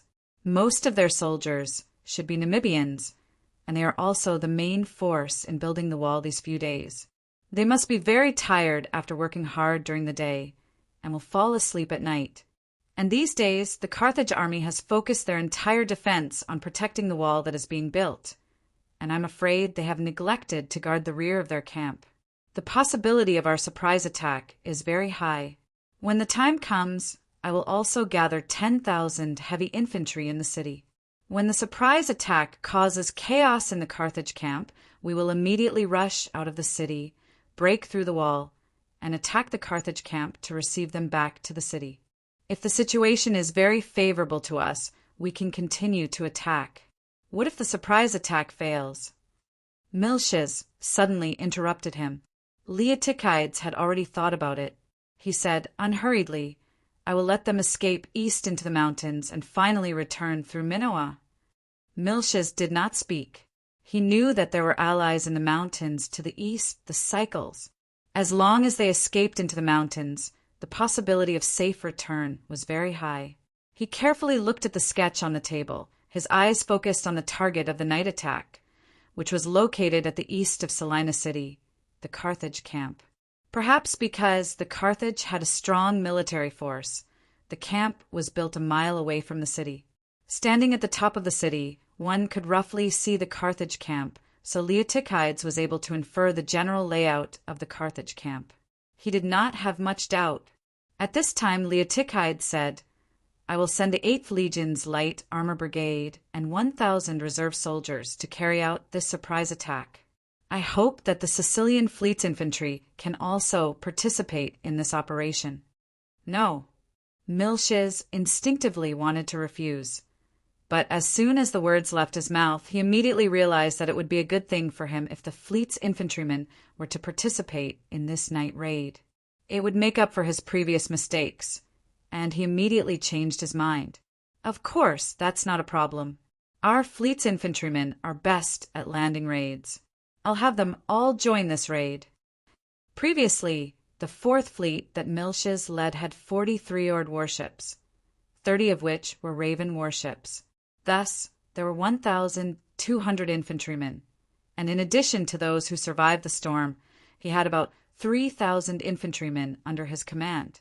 This way, the number of soldiers participating in the surprise attack would reach 5,000. Leotychides was satisfied. This was one of the main reasons he called militias over. And with the participation of the infantry in this night attack, militias also became more proactive. He spent a long time perfecting the surprise attack plan with Leotychides. Margot was awakened from his sleep. He was shocked to hear the news of Dionia attacking the camp. At this time, faint sounds of fighting reached his ears. He hurried out of the tent and asked anxiously, "Which camp is under attack? How many enemies are there?" "It should be in the middle of the east camp." "I don't know how many enemies there are." The adjutant replied hurriedly. Margot walked out of the tent. The sounds of fighting and screams became clearer, and there were constant exclamations. The night attack of the Dionia had begun to alarm the soldiers in the other camps. Margot looked to the east. Even with the moonlight shining, the camp of nearly 100,000 troops stretched for more than 10 miles. Just the central camp alone was a few miles away from the scene of the incident. At a glance, it was dark and he could not see anything at all. Margot listened carefully for a while. Although the shouts and screams were getting louder, he did not panic. During the conquest of southern Iberia, he had encountered too many night attacks and was already very experienced. He immediately decisively said to his adjutant, "Send messengers to the camps and inform the generals to control the soldiers in their camps and prepare for defense. Without my orders, no one is allowed to lead troops to rescue without my orders. If anyone disobeys my orders, I will crucify him." The reason why Margot was so harsh was because the eastern camp was mainly garrisoned with the army formed by Carthage, and most of its generals were nobles of Carthage. Margot had left Carthage for more than 10 years, and some people might ignore his existence and act without authorization. The messengers rushed away, and the generals of the central camp quickly rushed to the big tent after receiving the urgent summons. Margot once again directly ordered them, "Immediately gather your soldiers. Except for Tarka, who will lead his troops to defend the camp, the rest of the army will follow me to rescue the attacked camp." Before Margot's voice died away, a deafening roar suddenly came from outside the tent. Some people in the tent heard it, and their expressions changed. The adjutant rushed in and shouted eagerly, "Sir, the Dionia sent troops from the city and attacked the camp in the east." Margot looked calm and even showed a smile. "Listening to this sound, I'm afraid the Dionia sent a lot of soldiers." "That's great. We can catch them all in one fell swoop, and then it will be much easier to attack Serina's city." Chapter 892. The strong military force gave Margot enough confidence. He didn't care about a few casualties, and his words also made the generals excited. Margot then said to his adjutant, "Immediately send someone to inform Aude Micah in the southern camp. Let him organize 10,000 soldiers and rush to the eastern camp as our backup." "Yes, sir." Margot looked around at the crowd and said in stiff Celtic language, "Lutham, you and your people will be the vanguard." The Celtic leader Lutham, whose appearance and attire were obviously different from the others, replied in a low, muffled voice, "Oh!" Lutham was a Lusitanian, a fierce and warlike race that lived widely in the northwest of Iberia. They had once caused great trouble for Margot's expansion in the Iberian Peninsula, and even threatened his rule in the southern part of Iberia. In the end, Margot had no choice but to sign a peace treaty with them. This time he moved several large tribes of the race with generous benefits, and they formed an army of about 8,000 men to follow Margot to conquer Sicily. Lutham was only one of the leaders of the tribe. Since the battle at night relied more on individual strength, it was advantageous for them to perform well. About 10 minutes later, the army of the Central Army left the southern gate of the camp. They followed the mud wall and advanced towards the eastern camp that was in chaos. When evening came, Leotychides went up to the eastern wall and watched Carthage's camp attentively. He waited until the opposite camp was filled with battle cries and clamor before he temporarily heaved a sigh of relief.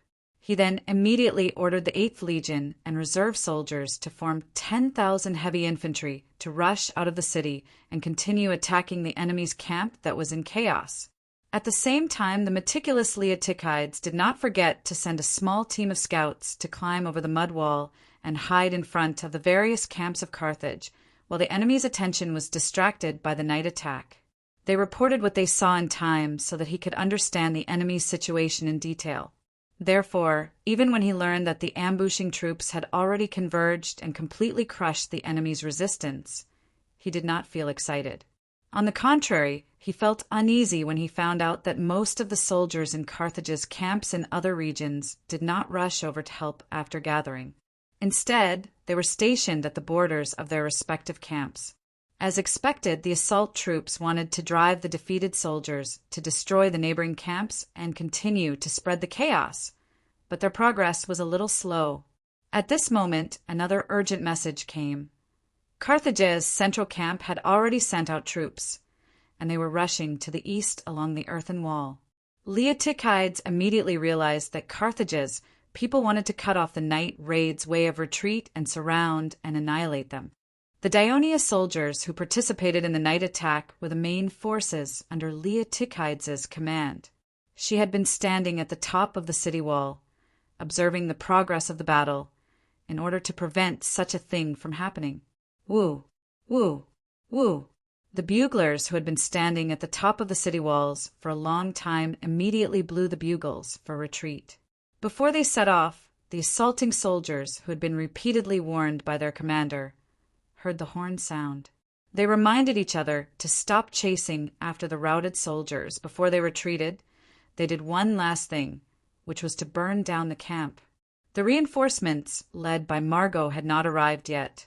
The news that the Daionia people had retreated back to the city was indeed beyond his expectation. In his opinion, after the Daionia people succeeded in the night attack, they would definitely take advantage of the victory to chase after the routed soldiers and expand the victory. This would give him time to surround them. However, the calmness and decisiveness of the Daionia people made his plan fail, and the reinforcements that came in a hurry had to become a firefighting team. As the vanguard, the Lusitanians chased after the routed soldiers unwillingly, but they were attacked by the long-range attacks of the well-prepared defenders at the top of the city wall. After paying some casualties, they had to retreat resentfully. In this night attack, the Daionia people only suffered more than 400 casualties, but it caused nearly 4,000 deaths and injuries in the Carthage army, half of which were caused by the Carthage soldiers pushing and trampling each other as they fled at night. At the same time, 1/3 of the eastern barracks area was burned to the ground. The Carthage army could be said to have suffered heavy losses. After Margot returned to the main tent, he couldn't sleep. He was still brooding over this failure. The tenacious fighting spirit and tactical flexibility of the Daionia people, who were far inferior to him, shocked him. It also made him realize that the huge force numbed him and made his reaction to the battle slow. After learning from the painful experience, the next day he used this reason to forcefully dismiss most of the Carthage generals. He let the senior team officers who had followed him in the Iberian Peninsula for many years take over the Carthage army and began to reorganize and train them. At the same time, he suspended the construction of the earth wall and stepped up the repair of the simple camp. Of course, the fire last night caused the Carthage people to lose a lot of supplies. Margot also sent a messenger to inform the governor of Lille, Imazir, to send a batch of supplies to the camp. There was no shortage of supplies in the city of Lille for the time being, but there was a lack of manpower, so they had to temporarily recruit labor from the port. When the transport team was about to arrive at the Carthage camp, there was an accident. A laborer from the port, on the excuse of stomach discomfort, left the transport team and tried to escape from the team. Halfway through, he was discovered by the patrolling cavalry. Under their pursuit, the laborer jumped off the cliff and fell into the sea. For the Carthage people, this was a trivial matter, and no one mentioned it after the transport team arrived at the camp. These 2 days, Milch's uneasy mood improved a little, because the Sicilian fleet had made a great effort in the night attack the night before. Not only did they win a big victory, but they also suffered light casualties. He believed that the Ministry of Military Affairs would be less dissatisfied with him after receiving the news of this victory. After breakfast, he prepared to go to the dock and command the fleet to leave the port and cruise the waters west of Sicily. Although the Carthage army had landed in Sicily, to support such a large army, it was not enough to rely on the help of the Carthage allies in the west of Sicily. More supplies needed to be continuously transported from the Africa continent across the sea. This required the Sicilian fleet to cut off the shipping route between Carthage and Sicily. As time passed, the Carthage army would fall into a predicament of insufficient supplies, so Miltiades did not dare to slack off any longer. But before he could leave the house, the courtyard door was suddenly pushed open, and a guard rushed in. "General, good news! Lord Sicarion is still alive. He's back." Miltiades was shocked. Looking at the excited guard, he asked subconsciously, "Who did you say is alive?" "Miltiades, with the blessing of Hades, of course, I'm still alive." Along with this familiar voice, a familiar figure appeared at the door. "Ah, Lord Sicarion." Miltiades hurriedly gave a military salute. At this time Sicarion's face was thin and he looked exhausted. He was tightly wrapped in a red cloak. He said urgently, "Hurry up and get me something to eat. I'm starving to death. Inform the kitchen to reheat the oatmeal and bread and fry a few fish." Miltiades hurriedly ordered the guard. "Reheat what?" "Just bring the bread and oatmeal over." "I'll fill my stomach first," Sicarion said impatiently. Then he turned around and said to the fleet soldiers who had accompanied him here, "Brothers, hurry back to carry out your mission. You'll be punished if you delay. After I've rested, I'll have a good chat with you." The large group of sailors who were crowding outside the door listened to Sicarion's persuasion. They reluctantly left the house and returned to the dock. The news that Sicarion had returned alive quickly spread throughout the fleet. Every crew member was excited because the Navy commander and hero that they thought was dead had returned. This was simply a miracle. Looking at Sicarion wolfing down his breakfast, Miltiades' words were stuck in his throat. Sicarion burped and stopped eating. He placed his hands on the wooden table and stared blankly at the clay pot filled with oatmeal. After a moment, he said in a low voice, "On the way here, my brothers told me Flarios died in battle, and the entire Sicilian fleet was destroyed by the storm. Many of our brothers drowned." Miltiades watched Sicarion's body slowly lean forward as if he was going to collapse on the wooden table. Just as he was about to speak, a loud bang was heard. Sicarion slammed his right hand on the wooden table, almost knocking over the clay pot. He straightened his back. "However, we still have a few dozen warships that survived, while the Carthage fleet was completely annihilated. We also seized the opportunity to occupy Serenus, so the Sicilian fleet won the naval battle." Confidence and disdain returned to Sicarion's face. Of course, Miltiades wouldn't argue with him about whether it was right or wrong to fight the Carthage fleet on a stormy day. Instead, he took the opportunity to raise the doubts in his heart. "My lord, we've been looking for you all this time, but we couldn't find you. Where did you go?" "I'm in Lille," Sicarion replied calmly. You were captured by the Carthage fleet." Miltiades was shocked. Why didn't the Carthage fleet mention this when they came to exchange captives? "Of course not," Sicarion recalled painfully. "After the storm, I woke up to find myself lying on the beach, surrounded by drowned and unconscious sailors.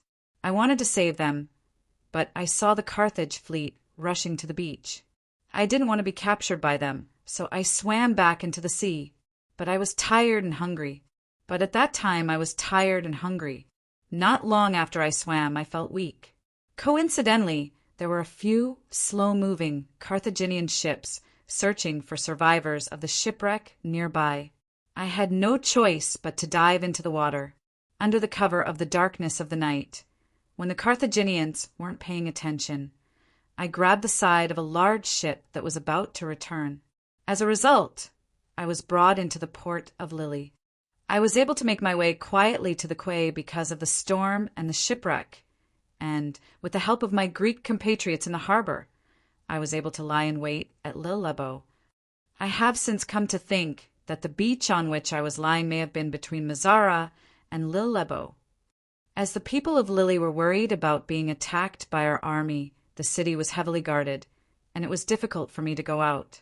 If it wasn't for the fact that the Carthage fleet needed us to transport their supplies, I'm afraid I would still be waiting in Lille for an opportunity. But Chapter 893. He turned to look at Miltiades with bright eyes and reprimanded him loudly. Miltiades! Ever since the establishment of the Dionian navy, it has been a tradition of our navy to charge forward bravely. However, you did not follow the established plan to patrol the waters west of Sicily because you were afraid of the strong winds and waves.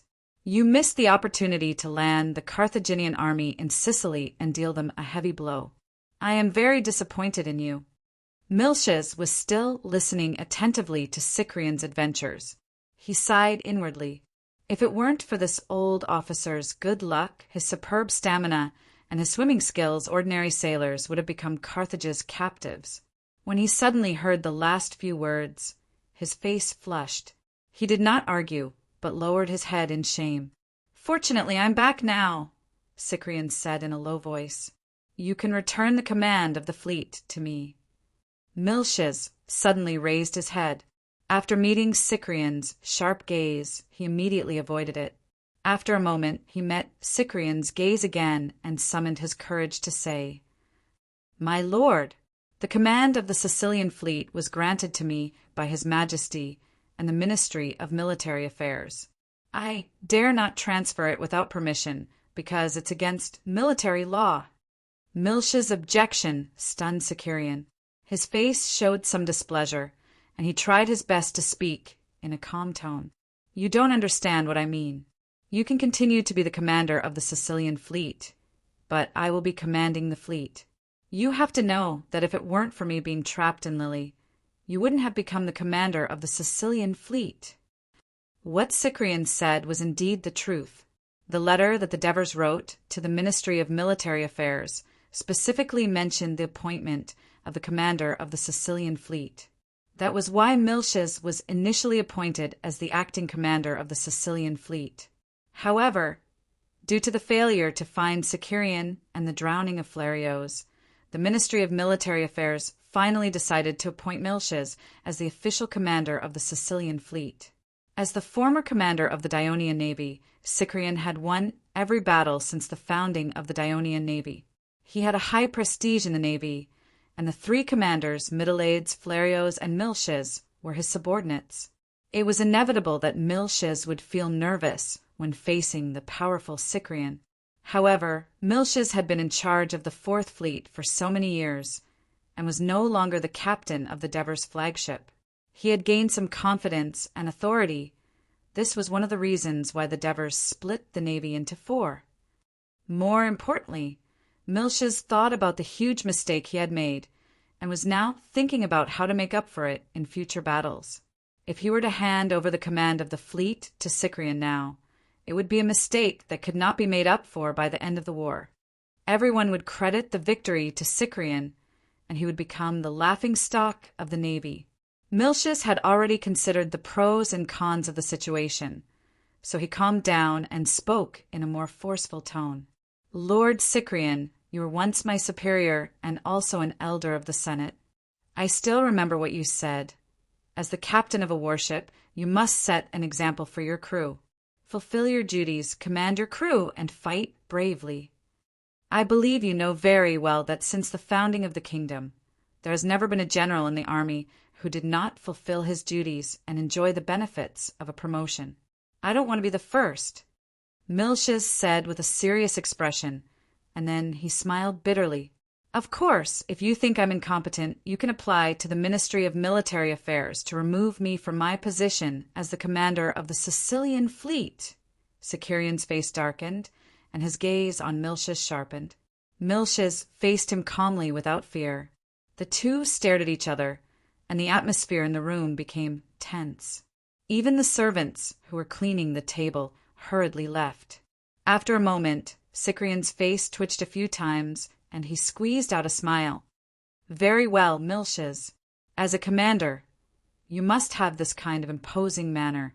Although Cyprian was powerful in the Dionian navy, he was not unreasonable. If Miltias did not cooperate, he could not forcibly usurp the command of the fleet. That was not only a violation of military law, but also the laws of the kingdom. Given the temperament of the king of Devers, he was likely to be sent to prison in anger. As for directly requesting to the Ministry of Military Affairs to remove Miltias and replace him as the commander of the Sicilian fleet, that was too overbearing. It would arouse the disgust of some people in the Royal Navy and damage his own image. Cyprian had been in a high position for more than 10 years, and was no longer the young and impulsive poor sailor. Naturally, he had a lot of concerns. After a while, he said, disinterestedly, "In a while, send a fast ship to send me back to the naval base in Catania. I should also pay my respects to Flerios and the brothers who died in battle." Miltias did not know what was going on in Satyrian's mind, but he was relieved that Satyrian had stopped pressuring him. Of course, he could not wait for Satyrian to leave, so he did not urge him to stay. "Yes, my lord, I will arrange it immediately." With that, he quickly left the tense room as if he was avoiding the plague, and strode towards the courtyard. At that moment, the wooden door was pushed open, and Leotychides' adjutant, Macru, walked in. "General Miltias, Commander Prososus invites you to the governor's mansion. He has an urgent military matter to discuss with you." When Miltias heard this, he was delighted that a pillow had been delivered to him just when he wanted to doze off. He did not ask about the urgent military situation and turned around. "Sir, I have to make a trip to the city to discuss the battle plan with the army. Without affecting the overall strategy, we must protect the interests of our fleet as much as possible." Theodore walked out of the living room leisurely. On his way here, he had already heard about how Leotychides had incorporated tens of thousands of crew members into the legion, so he reminded him of this. Macru stared at him with wide eyes and shouted in surprise, "Sir Cyprian, you're still alive!" As soon as the two highest officers of Dionia in Sicily met, Leotychides said, "Agrigento has sent an urgent request for help. There are tens of thousands of Carthage troops attacking Agrigento city." On the way here, Tagru did not reveal any urgent military matter to Miltias, so when he heard this, he was a little surprised. Tens of thousands of Carthage soldiers attacking Agrigento city. That's impossible. These few days, our patrol ships on the coast east of Serenus did not find any traces of Carthage's army advancing east. And Minoa city is also very peaceful. Carthage's army did not go through the south coast. They are most likely going through the central mountains. A trace of regret appeared on Leotychides' face. "We were tricked by that Carthage General Margo. He besieged Serenus to attract our attention, but secretly sent some troops over the mountains to attack our allies in the rear. Aren't there Sicels in the mountains? Why did they let Carthage's army pass so easily?" Miltias remembered this Dionia ally that he had not yet met and asked doubtfully, "I was careless this time. Although the Sicels haven't sent any news, I'm afraid they have already been defeated. Some of the soldiers that Margo brought from Iberia are very good at fighting in the mountains. The fall of Seldom is a good example." Leotychides' voice was slightly anxious. "Agrigento has lost many soldiers in the Battle of Minoa. A few days ago, because Carthage besieged Serenus, they also sent some reinforcements. I'm afraid that Agrigento city is now empty of troops. We need to help immediately. There are no extra ships in the port. I need your fleet to immediately send 6,000 reinforcements to Agrigento's port." Miltias knew the urgency of the situation. Once Agrigento fell, not only would the neighboring Gela and Minoa be in danger, but the Dionysian army's land route would also be cut off. Under the attack of Carthage's army, the situation on the south coast of Sicily would become complicated. Thus, Miltiades did not say anything like the Sicilian fleet is used for battle, not to transport troops. Instead, he immediately replied, I'll go to the port now and get the fleet ready. When the soldiers you sent arrive, immediately send them to Agrigento. Miltiades' straightforwardness made Leotychides heave a sigh of relief. He then asked, I heard from Tagru that Therion is still alive and has returned to Serenus port. Yes, it's the blessing of the Hades. He's going to Catania's naval base to stay for a while and pay his respects to his fallen brothers. Miltiades wanted to show his joy, but he remembered that Therion wanted to take over the fleet, so his expression was a little strange. Leotychides looked at him and said faintly, Therion must have suffered a lot during this period. He should take a rest. Therion's return would naturally involve the issue of command of the Sicilian fleet. Compared to Therion's forcefulness, Leotychides was more willing to work with Miltiades, who had become proactive after making a mistake. Thus, his words revealed a hint of support for Miltiades, which made Miltiades happy. After all, if the Ministry of Military Affairs really considered this issue, they might also consult Leotychides' opinion. Chapter 894. After Miltiades left, Leotychides immediately said, Tagru, quickly inform the reinforcements to head to the port immediately. Yes, Commander. Tagru received the order, but did not execute it immediately. Instead, he asked doubtfully, Isn't it too risky for the Carthage people? They've sent tens of thousands of troops to cross the mountainous region, where transportation and food transportation are inconvenient. Separated by Serenus and Minoa, they want to take down Agrigento. Once our reinforcements arrive, their plan will fail. These tens of thousands of Carthaginians may not even need us to attack. They may collapse because of the lack of food supply in time. Yes, this Carthage Commander Margot is really daring. It seems that he has great faith in the ability of his army. Leotychides looked at the wooden map hanging on the wall, his eyes gleaming. That's why our reinforcements must be fast. Ever since the Dionysian army occupied Serenus, half of its port had been quickly transformed into a simple military port. Not only could the warships of the Sicilian fleet dock for supplies, but they could also be pushed ashore for maintenance and repairs. This gave the fleet a stable and safe foothold in the west of Sicily, making it convenient for them to patrol and attack the western seas. Now, more than 150 warships of the Sicilian fleet were docked at the port. Soldiers from Minoa, Agrigento, Gela, Camolina, Iconium, and other friendly cities on the south coast, as well as 1,000 soldiers from the Dionia Reserve Corps.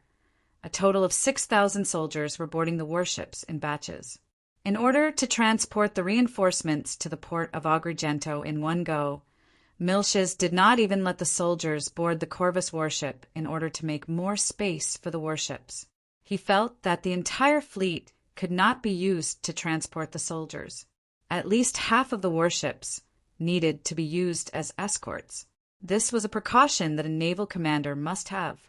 Miltiades, on the other hand, retorted that only half of the warships had to be used for transport. Now that the enemy was in a critical situation, if Agrigento was breached due to a lack of troops, who would bear the responsibility? Moreover, after the transport of the troops, the Sicilian fleet had to cruise to the west, so it could not be delayed. Both sides parted on bad terms again. So Therion simply boarded the first ship to leave the harbor. Out of sight, out of mind. In order to save time, as soon as every warship was loaded with soldiers, they would immediately depart. Thus, when Miltiades boarded the flagship and left the port, the entire fleet stretched out 4 to 5 miles to the east, forming a single straight line. Because every ship was fully loaded with soldiers, the speed at which they sailed was slow. Miltiades was also a little anxious. He looked at the soldiers lying on the deck and estimated the time it would take to get from Serenus to Agrigento at this speed. By the time the transport was completed, it would already be afternoon, and the fleet would not be able to patrol. At this moment, he actually hoped that there would be a stronger northwest wind like the day Carthage's army landed. That way, they would be able to greatly shorten the voyage time. Just as he was lost in his thoughts, a cry of alarm suddenly rang out from above his head. "Attention! Attention! There's enemy activity in the southeast." Miltiades was shocked, but then he felt puzzled. Carthage's warships had been destroyed, so how could there be enemy activity in the southeast? Just as he was puzzled, the lookout on the mast anxiously shouted again, "The clippers have raised 2 blue flags! 2 blue flags!" Blue flags meant that it was not Carthage's warships that appeared, or else the clippers would have raised their yellow flags. But 2 blue flags meant that there was a fleet nearby, and their numbers were comparable to the Sicilian fleet. Regardless of whether they were hostile or not, they posed a considerable threat to the Sicilian fleet. Miltiades panicked. He clung to the side of the ship and tried to look southeast, but he could only vaguely see a few small dots on the sea in the distance.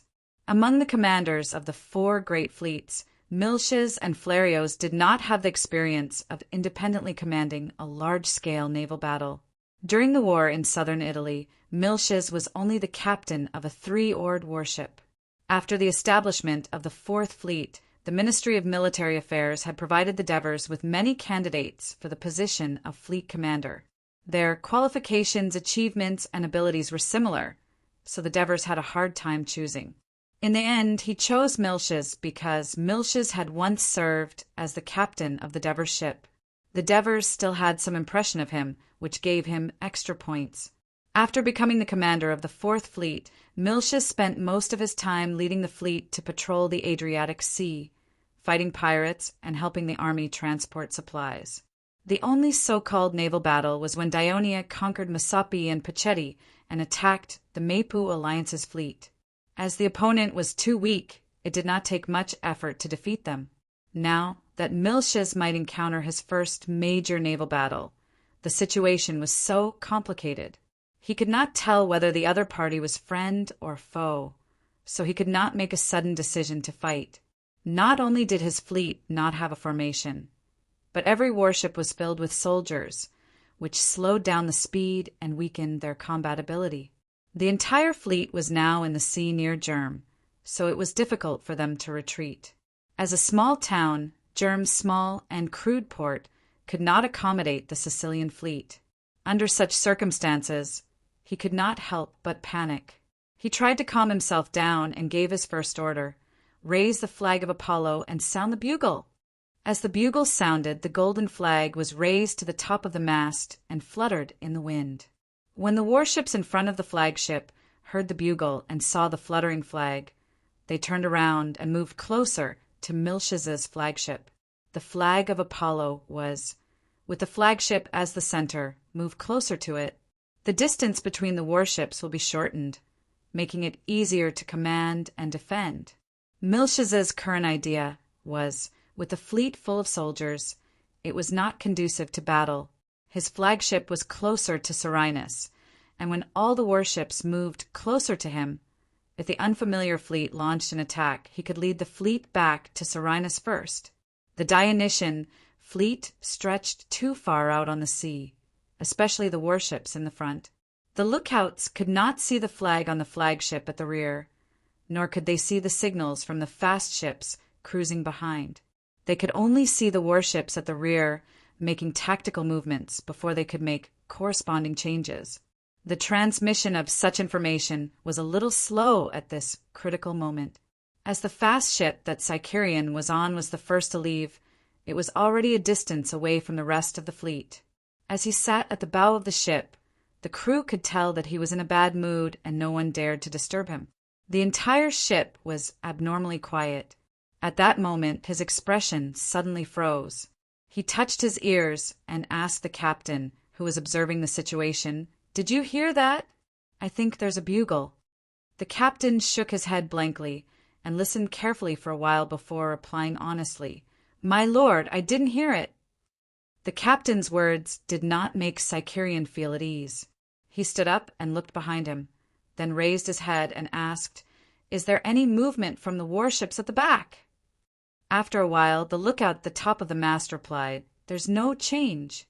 "My lord, perhaps you heard wrong," the captain said. Sicerian did not seem to hear it. He felt uneasy. Perhaps this uneasiness had been buried when he learned that Miltiades had ordered the entire fleet to be filled with soldiers without guarding the warships. But now the uneasiness had become stronger. He no longer hesitated and said decisively, "Turn around and take a look." The captain complained in his heart that Sicerian was being paranoid, but he did not dare to object. After all, Sicerian was once the commander of the navy, an ever-victorious general and a hero worshipped by his crew. His prestige was too high. As the Dionia warships turned around and headed back, the fleet was also approaching the Sicilian fleet. Many small black dots appeared in Miltiades' vision, making him shudder with fear. At that moment, he heard the lookout at the top of the mast exclaim, "Two yellow flags!" 2 yellow flags were raised. Enemy! Enemy! The last bit of hope in Miltiades' heart was shattered. Now that the other warships had not completely closed in, it was too late to retreat to Selinus. Fortunately, he had already prepared a plan while waiting.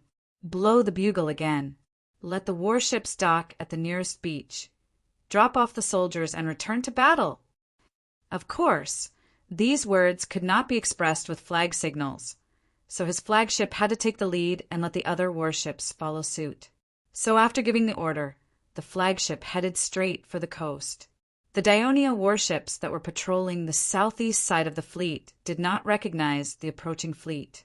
However, as the enemy warships continued to close in, the formation slowly unfolded. The sails lowered, and the oars began to move faster. This was the standard preparation process for a fleet to enter battle. Of course, it was the enemy without a doubt. It turned out that the fleet did not come from Carthage, but from the eastern Mediterranean region of Phoenicia. Ever since the storm destroyed Carthage's navy, Carthage had completely lost their naval superiority. The Dionia Sicilian fleet rampaged on the sea. Not only did they cut off Carthage's communication with Sicily, but they also began to threaten Carthage's maritime trade. In this moment of life and death, while Carthage sped up the construction of new warships, he also thought of his motherland. Chapter 895. Carthage's mother, Tyre, did not hesitate when he received the request for help from Carthage's messenger. He quickly contacted the other neighboring Phoenician city-states, such as Sidon, Acca, Avadi, and so on. In the end, they all agreed to help Carthage. After all, one of the main reasons why the Phoenicians were able to live a relatively comfortable life under the rule of Persia was that they offered a large amount of gold and silver to the Persia royal court every year. These gold and silver were mainly traded to them by Carthage at a lower price. Although there were not many Phoenician city-states under the kingdom of Persia, and their territory was not large, they had hundreds of warships. Because the people of Persia were located inland, they were not good at sailing. Therefore, its navy was provided by foreigners, mainly from the Phoenicians and the Greeks of Asia Minor. In recent years, the king of Persia had the intention to take back Egypt, so he had been preparing for war. The Phoenicians were the main force of the Persian navy, and they did not lack training. However, there was an important problem. The Phoenician city-states in the eastern Mediterranean Sea were under the rule of Persia, and their warships were also under the Persian navy. Of course, they could not leave without permission and go to the western Mediterranean Sea. Therefore, Tyre, Sidon had to send messengers to the Persia royal court to seek permission from Artaxerxes, the king of Persia. Ever since the signing of the Great Contract, the Greek city-states, which were Persia's biggest enemies, not only did not become enemies with Persia, but they also allowed Persia to act as an arbitrator to mediate the conflicts and disputes between the Greek city-states. This was equivalent to expressing their allegiance to Persia. Artaxerxes felt that he had achieved great feats that the great kings of the past had never achieved. Moreover, the political situation in Persia at that time was stable, and all the barbarians had submitted to him, so his throne was very secure. Therefore, he was full of satisfaction, and thought of a plan to attack Egypt. Though he suffered a small setback, he was not seriously injured. Under his order, the kingdom was making more thorough preparations to attack Egypt. Tyre's messengers met with Artaxerxes and conveyed the request of the Phoenicians.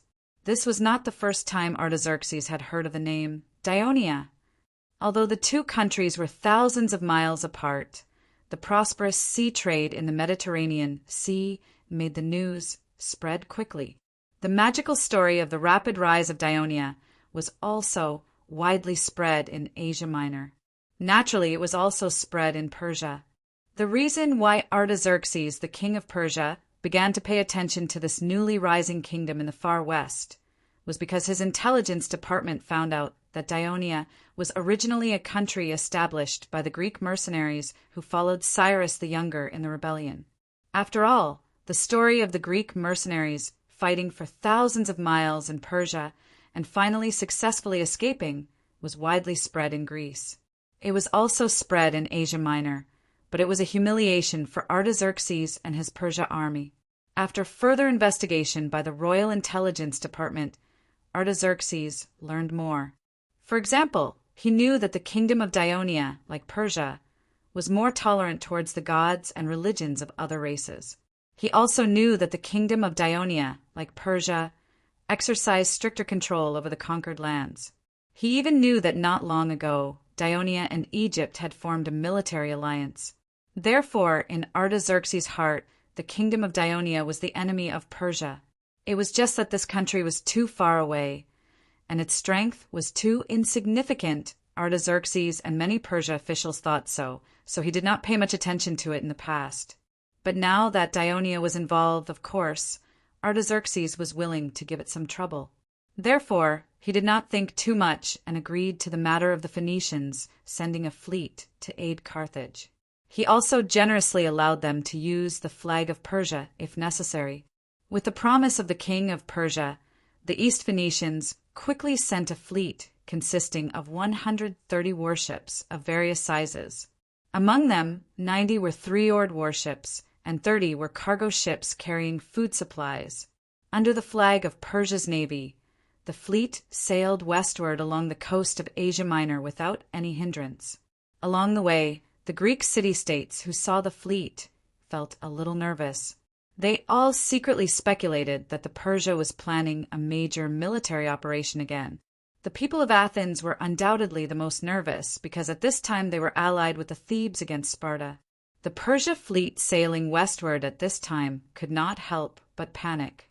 Could it be that Persia wanted to support Sparta and join the war? If that was the case, the future of Athens would be very bad. The East Phoenician fleet was like a stone falling into a water bottle, stirring up waves. However, it did not attract too much attention from the people of Dionia. Because Dionia was fully focused on dealing with several wars, they could not spare the energy to pay attention to the eastern Mediterranean. Moreover, in the hearts of the people of Dionia, they believed that the Persia fleet would not attack the western Mediterranean. The more chaos they caused in the eastern Mediterranean, the better. Moreover, it was almost autumn, and the farmlands in Dionia were about to have a bumper harvest. The merchants of the kingdom no longer bought food from the eastern Mediterranean. Instead, they transferred a lot of manpower to the Latin region in central Italy in an attempt to obtain new business opportunities and more profits from this newly conquered land. Naturally, the number of Dionia merchant ships shuttling on the eastern Mediterranean's trade routes had decreased significantly. This also caused the Ministry of Military Affairs to not get much information about the Persia fleet. Later, the East Phoenician fleet docked at the port of Kydonia in Crete. This made the people of Athens even more nervous, because the city-states of Crete were allies of Sparta, and Kydonia was closer to the mainland of Greece. However, a few days later, the people of Athens received news that the Persia fleet had disappeared from Crete. This made them puzzled, but no one saw any trace of the fleet on the coast of the mainland of Greece. In fact, after the East Phoenician fleet rested in Kydonia, one day when a strong north wind blew on the sea, they quietly left the port and sailed southwest, avoiding the commonly used route of Greek merchant ships. They reached Cyrenaica, a sub-state of Sparta, and then continued west along the coast of Africa to the easternmost colony of the Phoenicians in Africa, Leptis. After arriving here and being warmly welcomed by the people of the town, the crew of the Phoenician fleet finally relaxed. The fleet continued westward, eventually arriving at Hadramedum. This Phoenician city-state attached to Carthage was just south of Carthage, but it was rarely visited by foreign merchant ships. After the Phoenician fleet docked at the port, they no longer headed west. This was because the shrewd East Phoenicians, after talking to their compatriots along the way, realized that the Ionian navy they were about to fight was strong, so they refused to enter the city of Carthage. They did not want to be forced to confront the navy of Carthage, because they could not refuse the pleas of the Carthage people. Instead, they wanted to choose the right time to attack. Of course, there was another reason that they did not say. Although the East Phoenicians had close commercial relations with Carthage, there had been few high-level political and military exchanges between the two sides for decades. On one hand, it was because of Persia.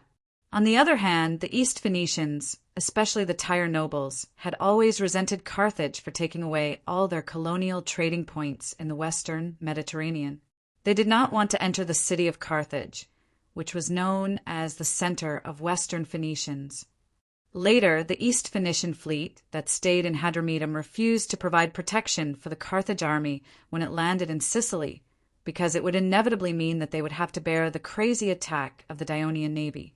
It was not until the Carthage army risked landing in Sicily that the attention of the Ionian navy was focused on the west of Sicily. Under the suggestion of Carthage commander Margo, the Senate of Carthage and the East Phoenician fleet finally agreed to Margo's plan. The fleet quietly left Hadramedum, sailed north, and reluctantly entered Caesarea. Cassiula was a small island belonging to Carthage. There was a Carthaginian town of about 2,000 people on the island and a small port on the south side of the island. The island was located between Sicily and Carthage, facing the city of Serenus to the north. The East Phoenician fleet crowded the island of Caesarea. After staying for a few days, the fast ships sent out to investigate brought back news. Sure enough, as Margo had expected, the warships of Ionia were leaving the port full of soldiers. How could the East Phoenician fleet let go of such a great opportunity to annihilate the enemy? So the warships left the port, raised their sails, and sailed north with the help of the weak south wind. Finally, they caught up with the Dionysian fleet in time. The East Phoenician warships lowered their sails and began to speed up. The entire fleet gradually spread out to both sides as they advanced, but they did not implement any special tactics. The situation of the Dionysian fleet in front of them was not worth their time. They just tried to increase the number of warships in the front as much as possible, striving to sink as many enemy ships as possible in the first attack. Now, the Ionia fast ships in the outer patrol position, from west to east, had raised 2 yellow flags one after another. The rough information of the enemy's situation had been spread throughout the fleet. The warships near Miltia's flagship had begun to retreat to the coast, while the warships in the east had just received the signal to approach the flagship.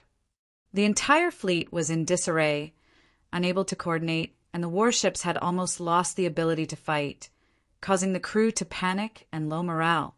At this moment, Sicarion, who already knew the enemy's situation, directed his fast ship to catch up with a 3-oared warship that was returning. Then he anxiously ordered the fast ship to approach immediately.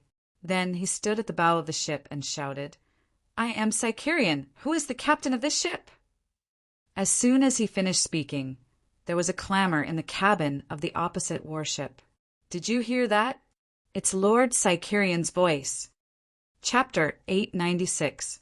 Don't panic. Lord Thacarion is here. With Lord Thacarion here, we don't need to fear any enemy. At the same time, there was a commotion on the deck.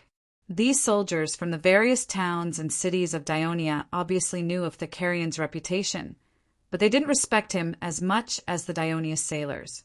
A man wearing leather armor and a helmet quickly walked out from the deck. He approached the side of the ship and saluted. "My lord, I am the captain of this ship, Ilias of the First Fleet." Upon hearing that it was one of his former subordinates, Cyclian felt a great deal of relief. He immediately said, "I know you, Elias. Every single time, during the fleet's battleship training, the results of your 3-story fast paddle battleship are always at the top of the rankings. Right now, I order you to immediately have all the soldiers on your ship jump into the sea. Then, take your battleship and follow me to meet the enemy." Ilias was shocked and hesitantly said, "But Miltiades raised the flag of Apollo and told us to." "Miltiades is an idiot!" The Carian angrily interrupted him and roared, "The enemy is already here and all the ships are filled with soldiers. They don't have the ability to fight at all. What's the point of gathering together? Is it convenient for the enemy to crash into us? As the commander of the First Fleet, I order you to immediately carry out my orders." "Yes, yes," Ilias loudly replied. From the bottom of his heart, he absolutely agreed with the Carian's decision.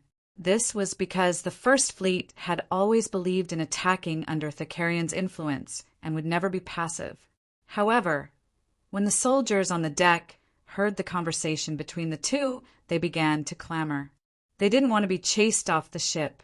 Ilias had no choice but to face them. He loudly advised, "Warriors of Dionia, our fleet has encountered a strong enemy. The situation is urgent. However, because the ship is carrying all of you, it is unable to fight.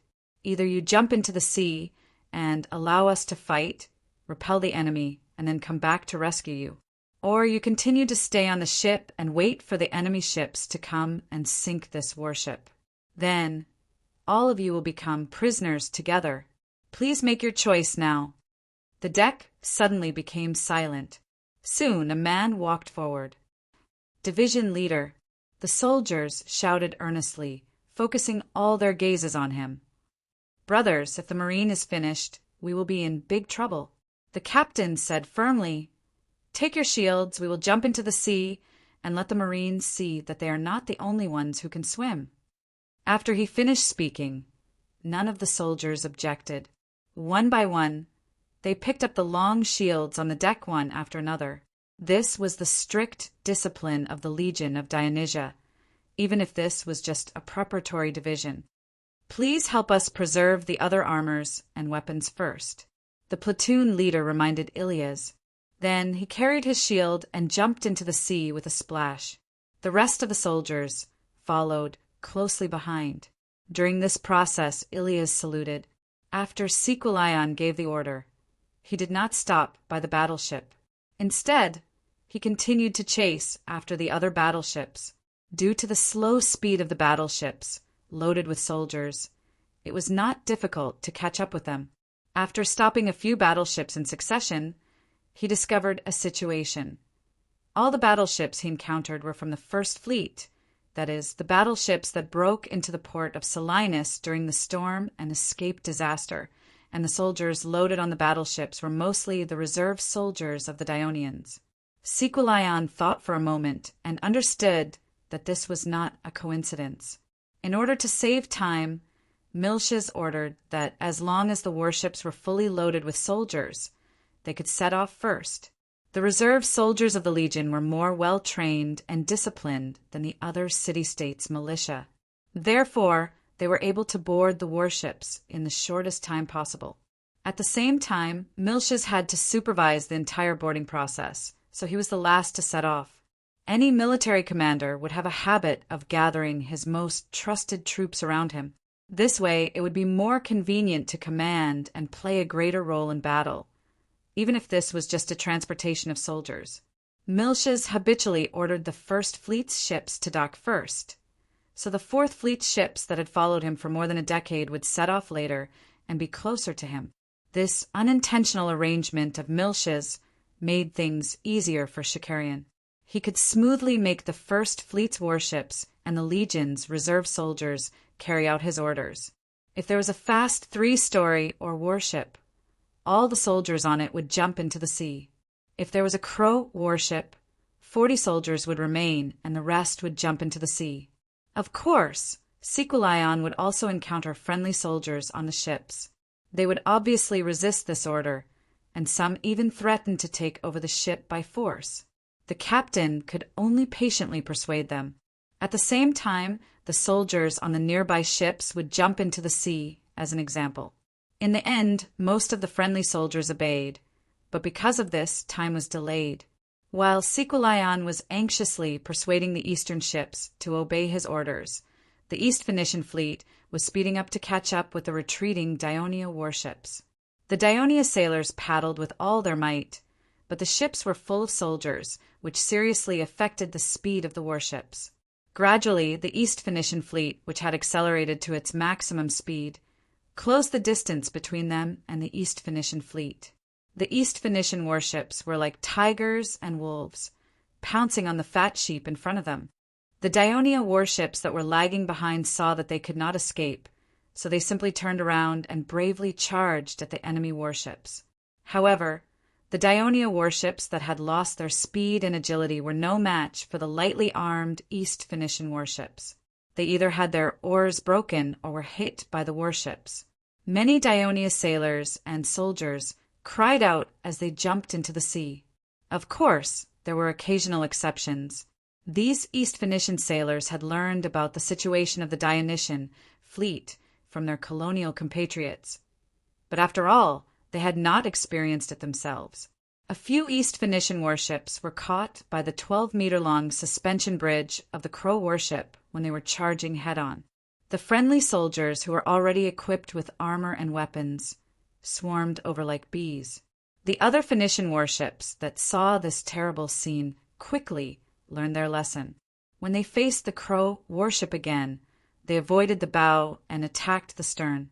Due to the excessive number of soldiers, the Crow warship was not agile, and its speed was slow. Without the protection of the fast three-layer or warship, it became the main target of the Phoenician warships. Miltiades' warship was rushing to the beach, which happened to be the beach where the fleet's infantry landed a few days ago. It was just a mile away, and the distance was getting closer. However, Miltiades did not look happy. He was suffering in his heart. Originally, he had been sitting at the stern, observing the situation of the other warships following behind. But what he saw was countless enemy ships rushing over at lightning speed and attacking the warships that were lagging behind. Although these warships stubbornly resisted, they were either sunk or damaged. They floated stiffly on the sea and were bullied by the enemy. The startled cries of the crew never stopped, and more crew members and soldiers fell into the sea. This scene made Miltiades feel like a knife was being twisted in his heart. These were the warships that he had shamelessly applied to the Ministry of Military Affairs for more than 10 years.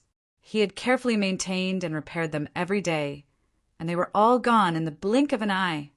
And these brothers who had been with him day and night for more than 10 years, who had trained so hard, he brought them to Sicily. They had not fought a single battle, and now they were about to lose their lives. He could not help but stand up and shouted, "Stop the ship immediately! Leave 40 soldiers behind."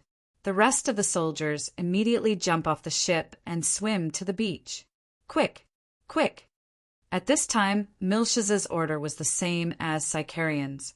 In fact, he had thought of this before, but at that time he was still hopeful. Besides, he was worried that if he drove the soldiers on the ship into the sea, it would lead to protests from his allies, which would be disadvantageous to him. After all, he had made a big mistake. A single mistake caused the Sicilian fleet to be in trouble, and now he regretted it. The friendly soldiers on the deck did not argue like the friendly soldiers on the East warship because they had seen the terrible situation on the sea behind them. Staying on the ship was not necessarily safer than staying in the sea, so they quickly followed the order. Miltiades did not command the flagship to rush directly to the enemy's ships. Instead, he quickly steered to the nearby warships.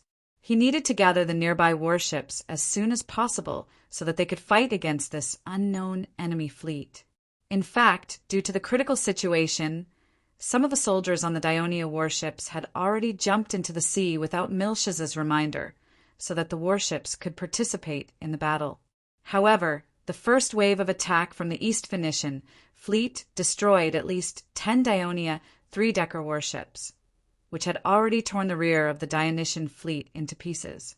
The subsequent warships chased after the scattered Dionia warships in an attempt to capture the rear of the Dionysian fleet in one fell swoop. Miltiades' flagship, which had a wide hull and a red blood flag fluttering on top of the mast, naturally became the main target of the East Phoenicians. A total of 5 Phoenician warships were speeding towards it, which forced Miltiades to stop his original plan. Miltiades immediately made a decision. He issued an order to a Crow warship and a fast three-decker warship gathered on both sides of his flagship. Soon, the Crow warship and his flagship quickly turned around and steered towards the coast, while the fast three-decker warship made a turn and steered parallel to the coast, pulling away from them. Chapter 897. Seeing this, the East Phoenicians immediately sent one of their warships to pursue the fast three-oared warships, while the other 4 continued to pursue the 2 Raven warships. As the East Phoenicians saw the Raven warships heading straight for the coast, they understood that the enemy warships intended to stop at the shallow beach. This would undoubtedly cause their plan to sink the Raven warships to fail, so they increased their speed again. In the process of the chase, they gradually formed a formation with 2 warships in front and 2 behind. The sailors of the Raven warships gradually slowed down, giving the East Phoenicians the illusion that they were gradually closing the distance between them and the Raven warships. Miltiades stood at the stern of the ship, his eyes fixed on the approaching enemy warships. His ears listened to the lookout on the mast, continuously reporting the distance between the enemy warships and the flagship, as well as the distance between the 2 warships. Miltiades stared at the approaching enemy warships, his face covered in tiny beads of sweat. When the distance between the flagship and the enemy warships was only about 15 meters, he suddenly shouted, "Turn!" The crew, who had been waiting, immediately began to move.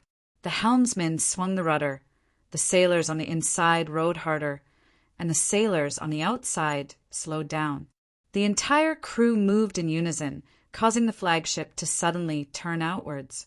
It was too late for the Phoenician warships to change course. The strong inertia caused the warships to continue moving forward even after the sailors stopped rowing.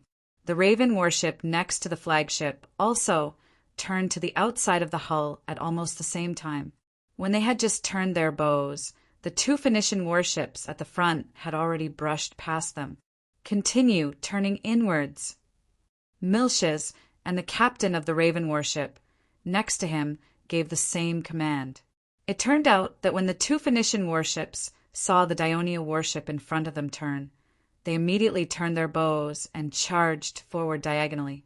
The target of the bronze ram was the raised tail of the Dionia warship.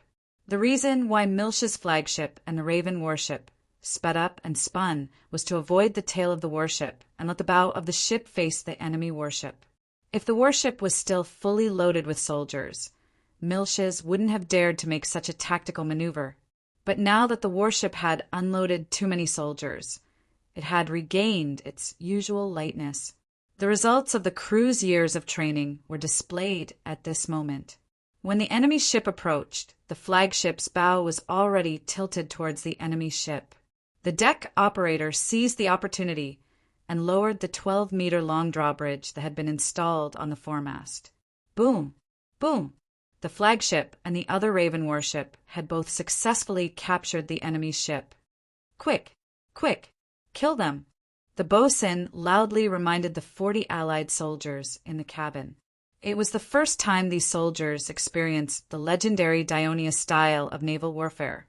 They rushed to the deck excitedly and swarmed over the drawbridge, killing their way onto the deck of the enemy's ship. Damn it! These idiots forgot to pull out the drawbridge. Miltiades cursed. He had asked the boatswain to remind the Allied soldiers a few times, but the soldiers were too hot-blooded and had obviously forgotten that they were unreliable without any experience of fighting with the Raven drawbridge. Why did the soldiers pull out the drawbridge once they crossed it? Because there were 3 other Phoenician warships not far away from the flagship, and the nearest one had already begun to turn its bow. If the flagship was still connected to the enemy ship, it would only be able to ram into it. So, 2 of the flagship's deck operators immediately ran across the drawbridge. There were a total of 5 to 8 deck operators on a Raven warship, and struggled to pull out the spikes at the lower end of the drawbridge. The other operators quickly pulled up the drawbridge, and the helmsmen and sailors began to steer the flagship away from the screaming enemy ship. But no matter how fast the flagship was, it still needed time to move. At this moment, the lookout was already shouting anxiously, "The enemy ship is coming. It's rushing towards our stern." Milches stared nervously at the enemy ship that was charging at them from behind. He clenched his fists so tightly that his nails dug deep into his flesh, but he was completely unaware of it. His ears were filled with the shouts of the sailors. They were doing their best to get out of danger, but it took time for the warship to go from a stationary state to a fast-sailing state, and that was exactly what the flagship lacked the most right now. Seeing that the bow of the enemy ship was about to collide with the rear of the flagship, the lookout who was hugging the mast tightly. In a naval battle, the lookout should logically come down from the mast to avoid falling to his death during the collision. But at this moment of life and death for the flagship, they could not care less, shouted again, "Our warship! Our warship!" He saw a warship cutting through the waves like an arrow flying into Milches's field of vision. Before he could see it clearly, he heard a loud bang. The warship had collided with the side of the enemy ship, cutting in like a sharp dagger. It was the fast 3-tiered warship that had lured the enemy ship away. It led the enemy ship in a big circle, then used its speed to shake off the enemy ship and quickly rushed to rescue the flagship. Beside him were the screams of the Phoenicians, and behind him were the screams of the Phoenicians. Milches was still in high spirits as he shouted, "Quick! Quick! Turn around!" Because the crisis had not been resolved, the Phoenician warship that had been chasing the fast 3-tiered warship also followed closely behind. The flagship struggled to turn around, but it was too late. Milches could only watch as the bow of the enemy ship collided with the rear of the fast 3-tiered warship that had rescued the flagship. This special warship of the Dionia Navy had a narrow, slender hull, shaped like a willow leaf. Speed was its strength, but resistance to collisions was its weakness. In order to protect the flagship, this warship ignored its pursuers and bravely collided with the enemy ship that threatened the flagship. It placed itself in the most dangerous situation. Because there was an enemy ship in front of it, the fast 3-tiered warship had no room to cushion the impact. It bore the full brunt of the impact. The bow of the enemy ship had completely cut into the warship, and the rear of the warship had split open. The seawater was quickly dyed red with blood. "Speed up!" Milches gritted his teeth and shouted. The sailors in the cabin did not know what was happening outside. They continued to row at the fastest speed, causing their arms to be a little numb. But they gritted their teeth and persevered. The flagship rushed over, and the drawbridge fell, smashing into the deck of the enemy ship. "Pick up your weapons and follow me," Milches shouted towards the cabin. The sailors were a little stunned. They had always been responsible for rowing, and killing the enemy was the task of the fleet's infantry. "What are you waiting for? Obey my orders," the boatswain urged. The sailors suddenly understood, and picked up the bayonets and swords that the soldiers who had jumped into the sea had left behind. "Kill!" Milches angrily brandished the sword he had picked up and personally led the sailors to charge at the enemy ship. At that moment, the other Raven warship did not retreat in time, and was hit by the Phoenician warship that had turned around. Although the damage was not great, the influx of seawater forced the sailors to urgently block it. This affected the speed and agility of the Raven warship, and it was difficult to escape the danger of being hit again. The 3 warships led by Milches faced the attack of 5 enemy ships, and actually managed to obtain a 4-3 ratio. This was enough to show that the Sicilian fleet was well trained and coordinated. However, due to Milch's mistake, most of the Dionia warships in the rear of the fleet were scattered, and when faced with the attack of the East Phoenician fleet, they were in a dangerous situation. This was especially so for the Raven warship. Without the protection of the other warships, not only could it not display its powerful jumping ability, but its weaknesses such as slow speed and inflexible turning were also exposed. One by one, the Dionia warships sank, and a few warships directly rushed onto the beach. At the same time, the East Phoenician fleet was also moving east, and like adding fuel to the fire, the Dionia warships that were returning to the west were surrounded by the Phoenician warships. Seeing that the situation was not good, the warships at the back began to retreat east. It was not easy for the East Phoenician fleet to find such a good opportunity to annihilate the enemy. How could they let them escape so easily? Some of the warships split up and chased after the enemy. The soldiers on the Dionia warships jumped into the sea to reduce the weight of the warships so that they could escape. Even so, the Raven warships were caught up due to their speed, and they had no choice but to fight back. The battle lasted for less than half an hour. The middle and rear of the Sicilian fleet had been defeated by the East Phoenician fleet. Other than some warships that were still struggling to deal with the enemy ships, the rest had either sunk or fled. The defeat of the Sicilian fleet seemed to be certain. The Phoenician warships pursued eastward and were about to reach the surface of the Minoan Sea. At this moment, the faint sound of a bugle came from the front. Several watchmen on the fast three-decker warships that were retreating eastward shouted almost at the same time, "Our fleet! Our fleet is here!" The captains, who had been nervously watching the enemy ships behind them, turned their heads and looked east. They saw dozens of Dionia warships in the distance. They lined up in the familiar starship formation and were speeding towards them. The captains immediately became spirited and shouted to the sailors in the cabin, "Brothers, keep your spirits up! Our reinforcements are here." When the sailors heard this, they gripped the oars tightly with renewed strength. They steered the warships to the sides to make way for the fleet to attack. At this time, the Phoenician warships also noticed the abnormality in front of them. They stopped chasing and began to move closer to each other. This Dionysian fleet that was moving rapidly from the east to the west was made up of 35 of the 42 warships of the First Fleet's Second Fleet. Among them, 25 were the Raven warships and 10 were the fast three-decker warships. Their commander was Stephacas. Chapter 898. However, the real commander of this fleet was not Stephacas. Instead, it was Sicilian on the Raven warship in the center of the fleet. He stood at the bow of the ship and looked ahead with a determined gaze. The captain behind him was giving orders loudly, "Speed up! Keep going straight!" The lookout at the top of the mast also shouted loudly, "There are about 40 enemy warships in front of us. They're forming a double column. There are more coming from the distance. Time is of the essence. Let's finish this wave first." Sicilian muttered, raising his head to look at the drawbridge beside the foremast.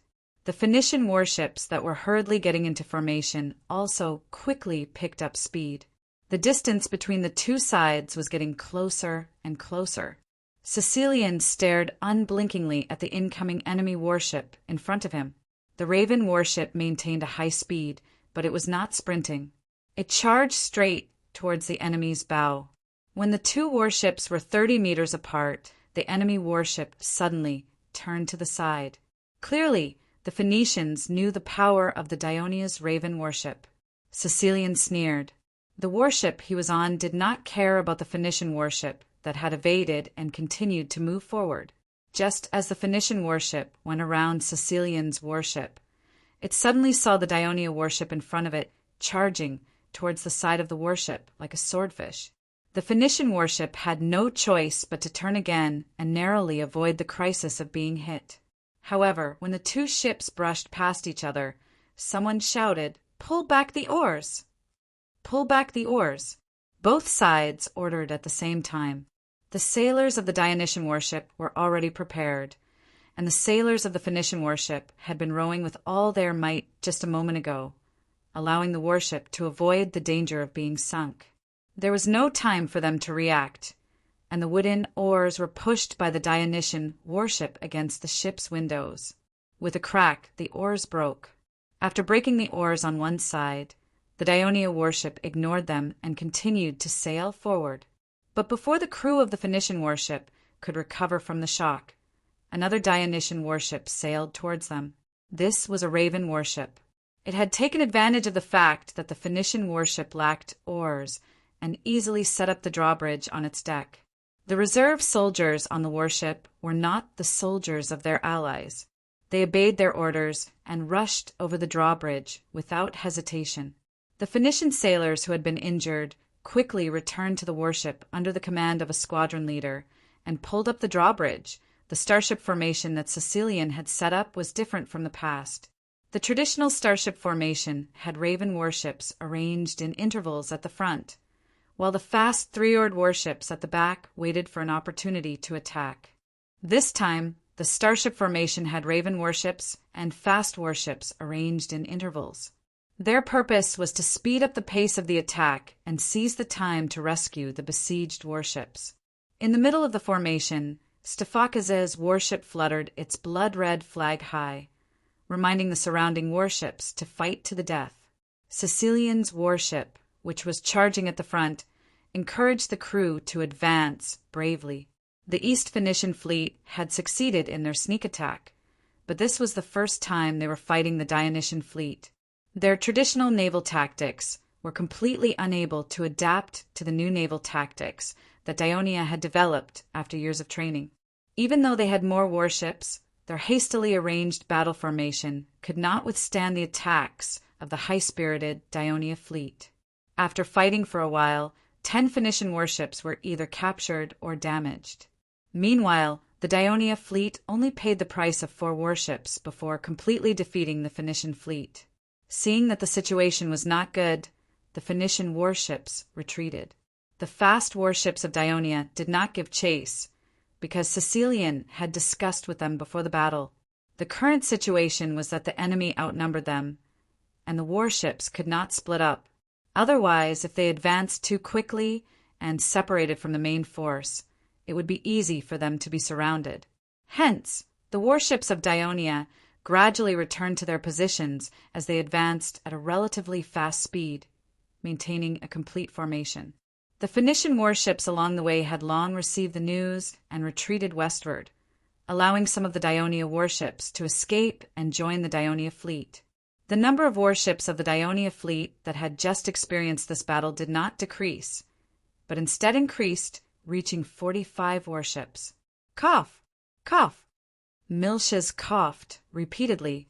The crew beside him hurriedly helped him up and patted his back so that he could spit out the seawater. "General Miltiades, are you all right?" The crew asked with concern. Miltiades waved his hand, but did not speak. He faced the sea and stared blankly at it. There was no trace of his flagship, only the top of the mainmast sticking out of the sea like a rotten branch floating in the air. He had led his flagship to deal with the enemy for a while, but in the end it could not escape the enemy's encirclement and was sunk. Fortunately, it was closer to the beach and they swam ashore. Looking at the surrounding sea, there were a few such rotten branches, mostly near the coast. Further away, there were even more wreckages of warships floating on the surface of the sea. Most of them were Dionian's warships. Only a handful of warships seemed to be floating on the surface of the sea, but they were drifting uncontrollably with the waves. Those were the Phoenician warships that had been destroyed by the Raven warship. Looking at the wreckages of the warships and the countless floating heads on the sea, Miltiades felt his heart clench tightly. The Sicilian fleet and his 4th fleet were all gone just like that? He stood there for a long time, letting the tide wash over his legs. Most of the crew around him were like him, staring blankly at the sinking flagship. After being together for so many years, they could not bear to part with it. "Hey, you guys are from the Dionysian fleet, right?" Someone walked towards them. "Yes, we belong to the 4th fleet of Dionia. This is our—" A crew member beside Miltiades said loudly. Miltiades slapped his shoulder hard, stopping him from continuing. As the person in charge of this transport operation, Milches felt that he was responsible for this fiasco, and he was somewhat embarrassed. Fortunately, he had just arrived in Sicily, and not many people knew him. The person just glanced at him, then said to the crew member who spoke, "There are still many crew members from the Fourth Fleet there." Following the direction of his finger, Milches saw that more than 1,000 people had gathered on the beach to the east. The person continued, "I'm the commander of Gela's reinforcements, Friarcas. This place is too close to Serina City. In order to avoid being discovered by Carthage's people, we can't stay here for too long. We have to head east as soon as possible. After passing Germ, we can reach Minoa City to ensure our safety."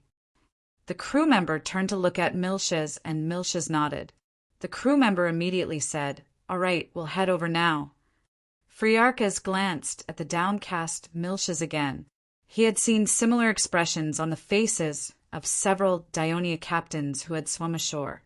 After all, ever since the storm destroyed the Dionysian fleet, the Dionian navy had suffered another huge loss. The legend of the Dionian navy, which had never been defeated since its establishment, had come to an end. This was a huge blow to these admirals. Friarcas could understand this, but at the same time he was worried. With the Dionian navy in Sicily in such a difficult situation, what could Gela do? He sighed in his heart, turned around, and walked towards the main fleet. The crew members followed behind him, looking back at the sea from time to time. Suddenly, someone said, "The enemy ships can't be seen on the sea anymore. Have they retreated?" Milches almost fell to the ground. He would have preferred to see the enemy ships still patrolling on the sea, because it meant that the Sicilian fleet was still fighting. Now that all the enemy ships had left, could it be that the Sicilian fleet had been wiped out? Milch's face was ashen, and his heart was in even more pain. At this moment, there was a loud noise in front of him. "Enemy! Enemy! The Carthage people are here! Run!" The crew was shocked. They saw many Numidian cavalry coming out of the woods to the north of the beach. They rode their horses down the slope and rushed toward the main force in front of them. Behind them, there were even more heavily armed Carthaginian infantry. Since the last night attack, Margot had strengthened the patrols along the coast from Serenus to Germ.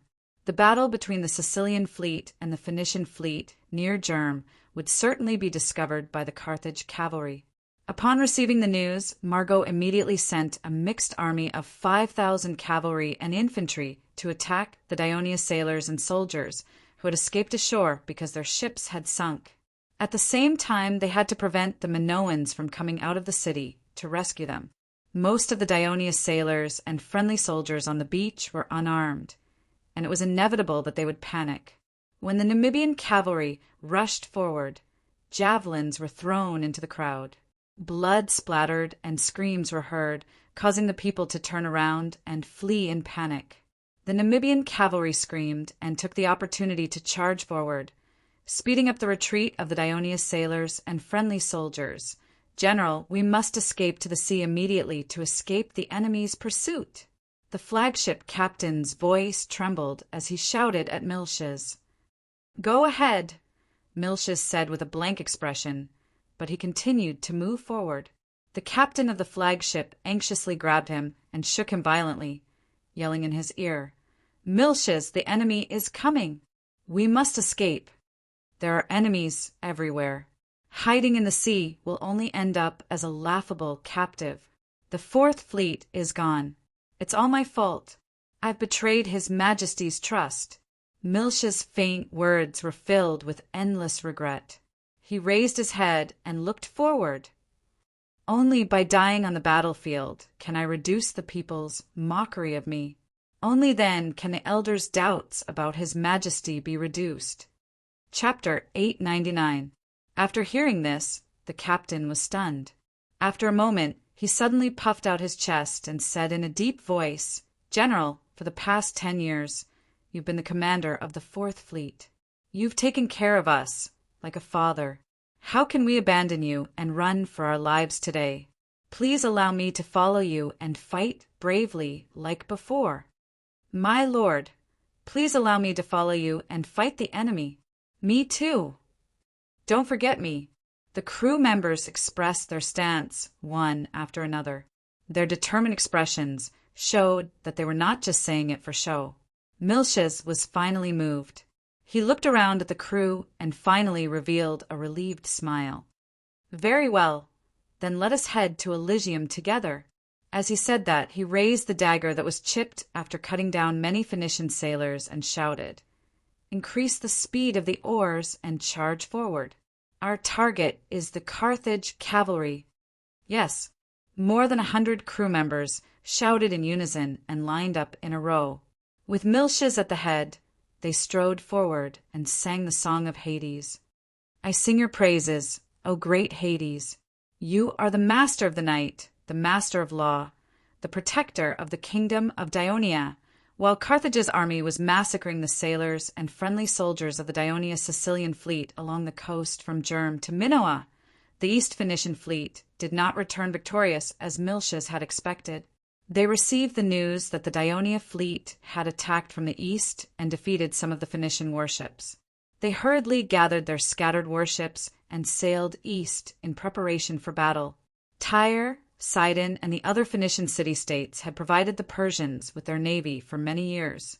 The sailors of the Phoenician region, which had a strong commercial atmosphere, did not have a strong will to fight.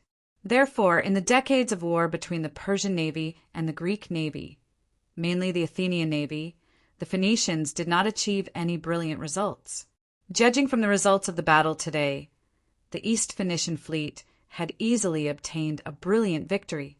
They were skilled in calculation and sophistication, so they could stop now and boast about this achievement to Carthage. However, this fleet was jointly formed by Tyre, Sidon, and the other Phoenician city-states. Once they were forced to retreat from the sea by the Dionysian fleet, it meant that they could not clean up the battlefield, take away the damaged warships, and rescue the Phoenician sailors who had fallen into the sea or been killed by the soldiers on the Raven warships. Abandoning their own compatriots in a foreign land thousands of miles away and becoming prisoners of another race was unacceptable to many in the fleet. When they returned to the Phoenician region, they would also be accused by the citizens of the city-states. This was why they decided to continue fighting. Of course, there was another reason. The East Phoenicians believed that they had far more three-tiered warships than their opponents and could completely defeat them. In the end, the Phoenician fleet gathered 97 warships and met with the fleet led by Sicerion on the sea between Germ and Minoa. At this time, the Dionia subfleet was advancing, and the fleeing Dionia warships joined in. The number of warships had already reached 51. At this time, the Phoenician warships were almost twice the number of Dionia warships, and half of the Dionia subfleet's warships were more or less damaged. However, the Dionysian fleet was not afraid at all.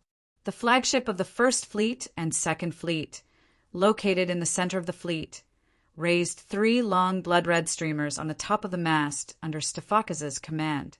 This meant, fight to the end, never retreat. The Raven warship that Sicerion was on was still in the lead, charging ahead. All the sailors on the warships, regardless of fatigue, rowed with all their might and steered the warships forward.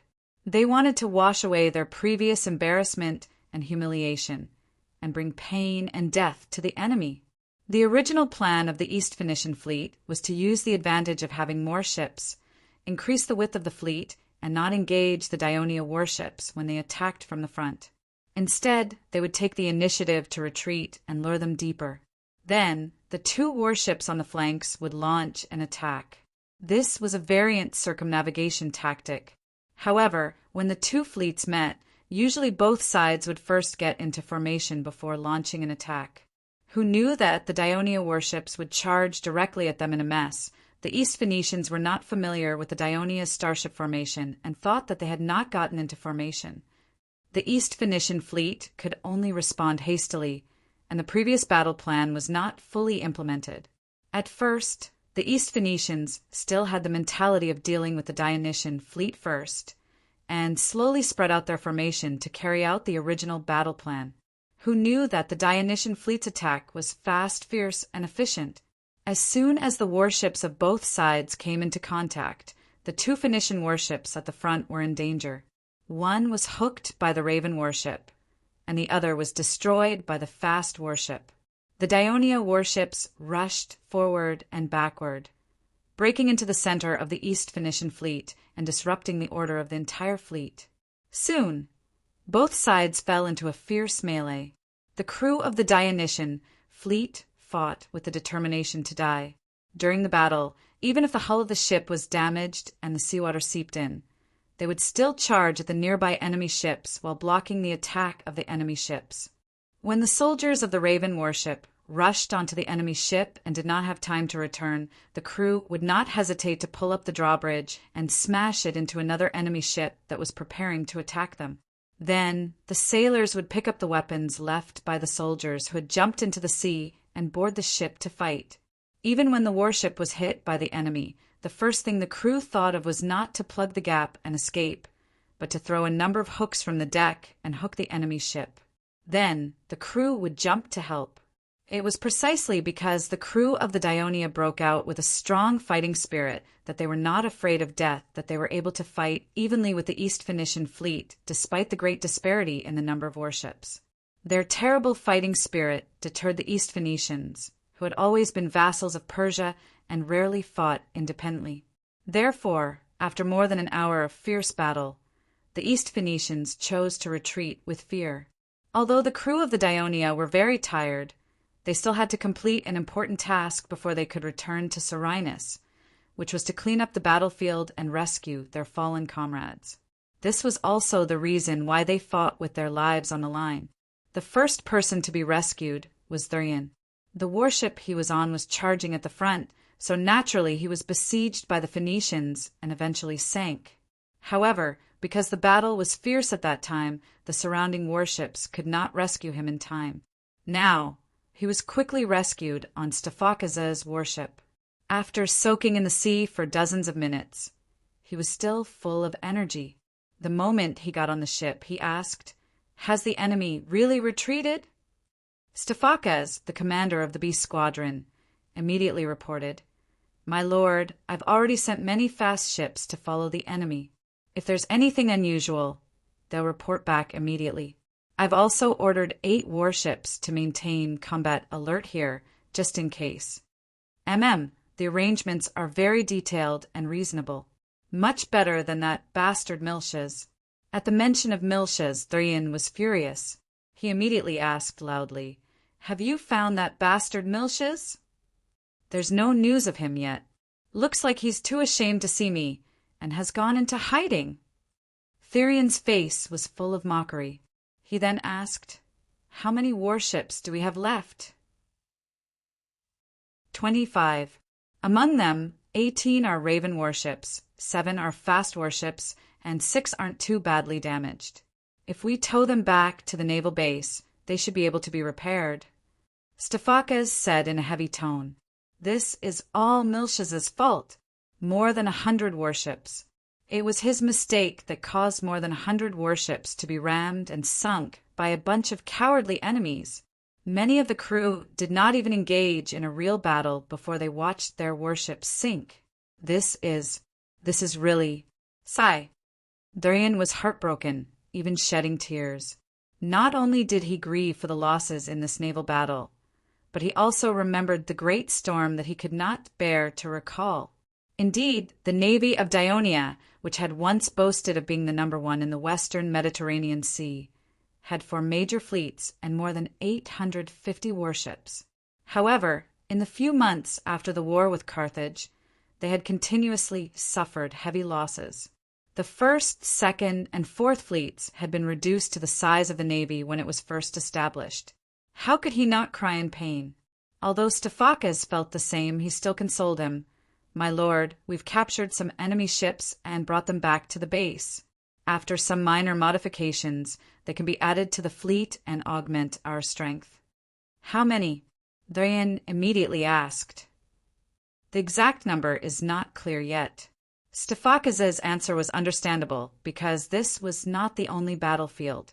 There were battlefields everywhere from Minoa to Germ. Therefore, Thurian did not criticize Stefakas.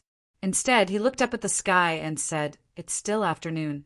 Let the brothers carefully search every corner of the sea. Try not to miss any of our brothers who have fallen into the water. Also, don't miss any warships. Then let them pilot the captured enemy ships and return to Serenus together." "Yes, my lord." In their conversation, the two did not mention the matter of sending reinforcements to Agrigento. In the current situation, it was impossible to rush to Agrigento, and they urgently needed to return to the port to rest. The pursuit of Carthage's army on the coast caused many of the Dionia crew members who had already swum ashore to be forced to swim back into the sea. After soaking in the cold water for an hour or two, some of the crew members were already exhausted. Thanks to the mutual assistance of their comrades, they struggled to hold on until the arrival of the warships. Chapter 900. Only when the sun set and night fell did the incomplete Sicilian fleet slowly enter the port of Serenus with the captured warships and Phoenician sailors. In this battle, only 43 of the 130 warships of the East Phoenician fleet remained, while 31 of the 150 ships of the Dionia Sicilian fleet remained, including 6 that were damaged. At the same time, they captured 23 Phoenician warships. In addition, only 2,000 of the 6,000 soldiers the Sicilian fleet transported safely returned to Serenus. Most of them were reserve soldiers.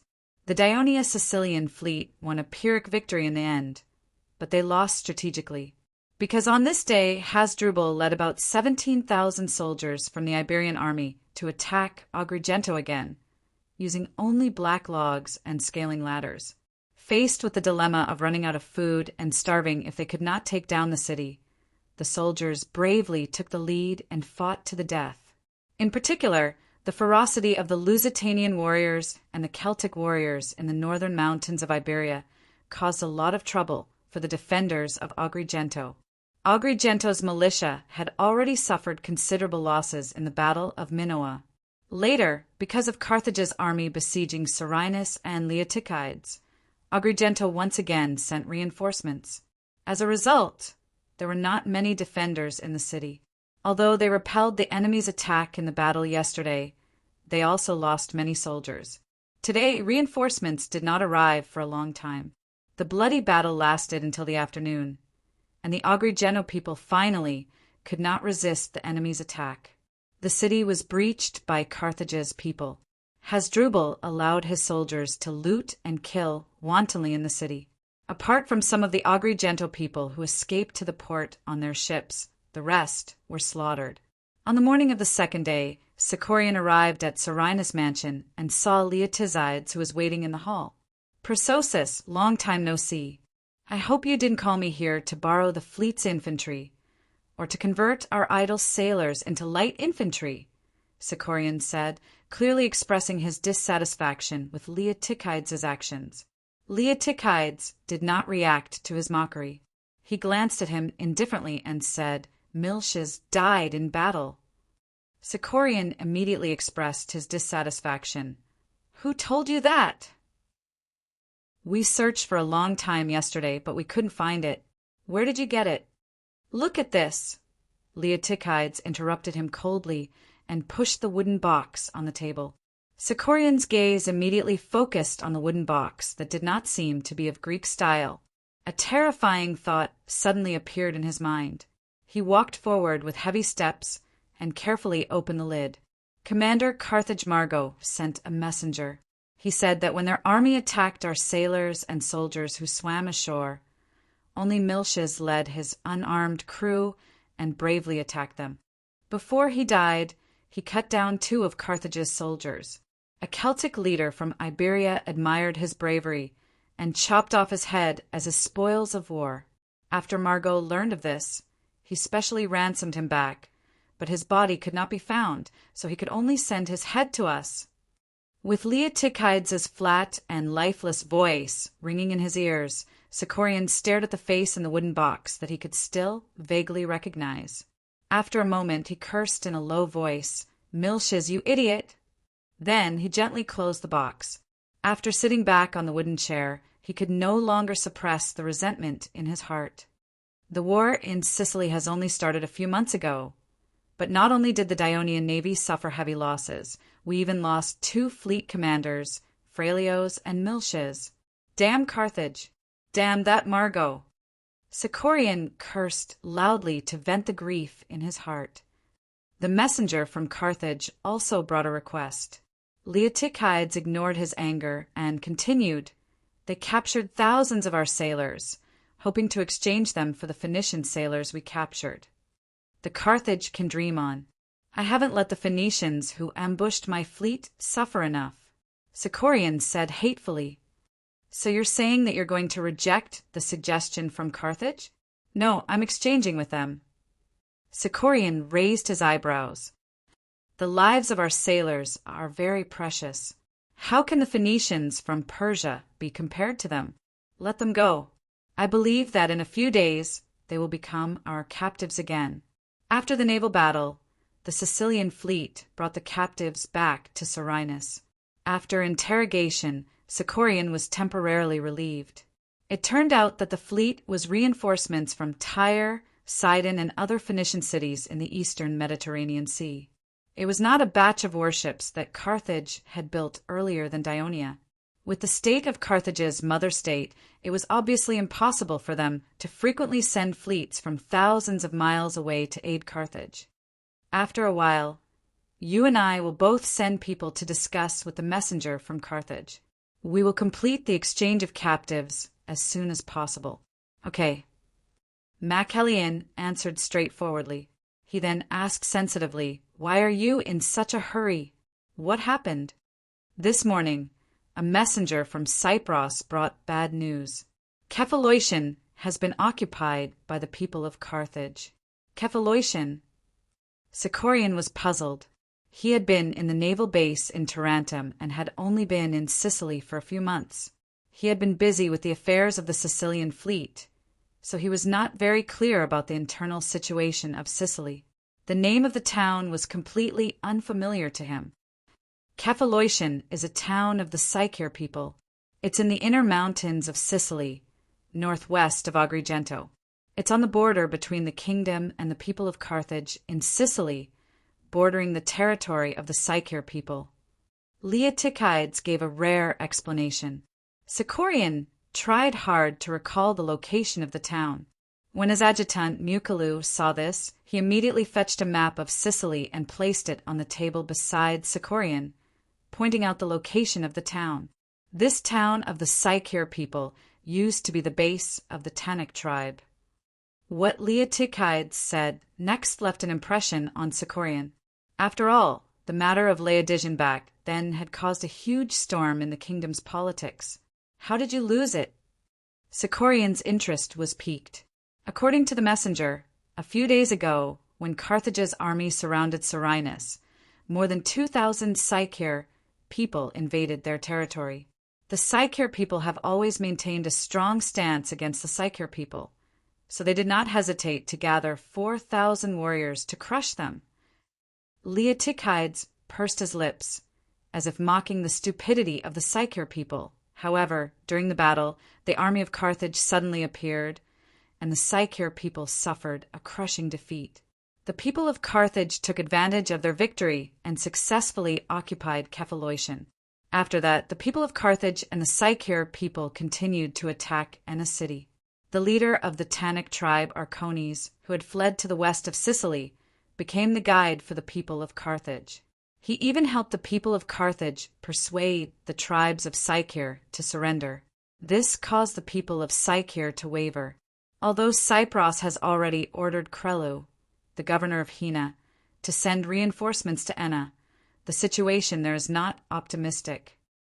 Furthermore, since we did not send reinforcements to Agrigento yesterday, I am also worried about the situation of Agrigento city. If it falls, tens of thousands of Carthage soldiers will be able to gain a foothold in the middle of the south coast. Not only will it threaten the safety of the neighboring cities, it will also threaten our safety. Sicorian sat up straight and looked at Leotychides. He asked seriously, You want the Navy to send reinforcements to Agrigento again? Of course I do. You are now the highest-ranking military officer of the Sicilian fleet. Although Sicorian is not the commander of the Sicilian fleet, yet the new commander has not been appointed after Miltia's death. As the commander of the First Fleet, Maclean has the highest military position in the fleet, so he naturally becomes the leader of this fleet. As the commander of the First Fleet, of course I need to discuss with you. With the current situation of the fleet, can we carry out the mission of sending reinforcements? Leotychides asked seriously. Of course. Sicorian answered straightforwardly. In the face of military affairs that concerned the kingdom's interests, he had always been able to weigh the pros and cons. I can use the captured Phoenician warships as transport ships and use the Sicilian fleet as escorts. Yesterday, the Phoenicians were defeated by us despite having the upper hand. I'm afraid they will hide in the port for the next few days. If they really dare to come, we can annihilate them all. But this time, we can't transport that many soldiers. Even if you can transport them, I don't have that many reinforcements. Just 2,000. Although Leotychides said it in a flat tone, Sicorian could feel the helplessness in his words. He once again looked at the commander of the Sicilian army, whom he rarely interacted with.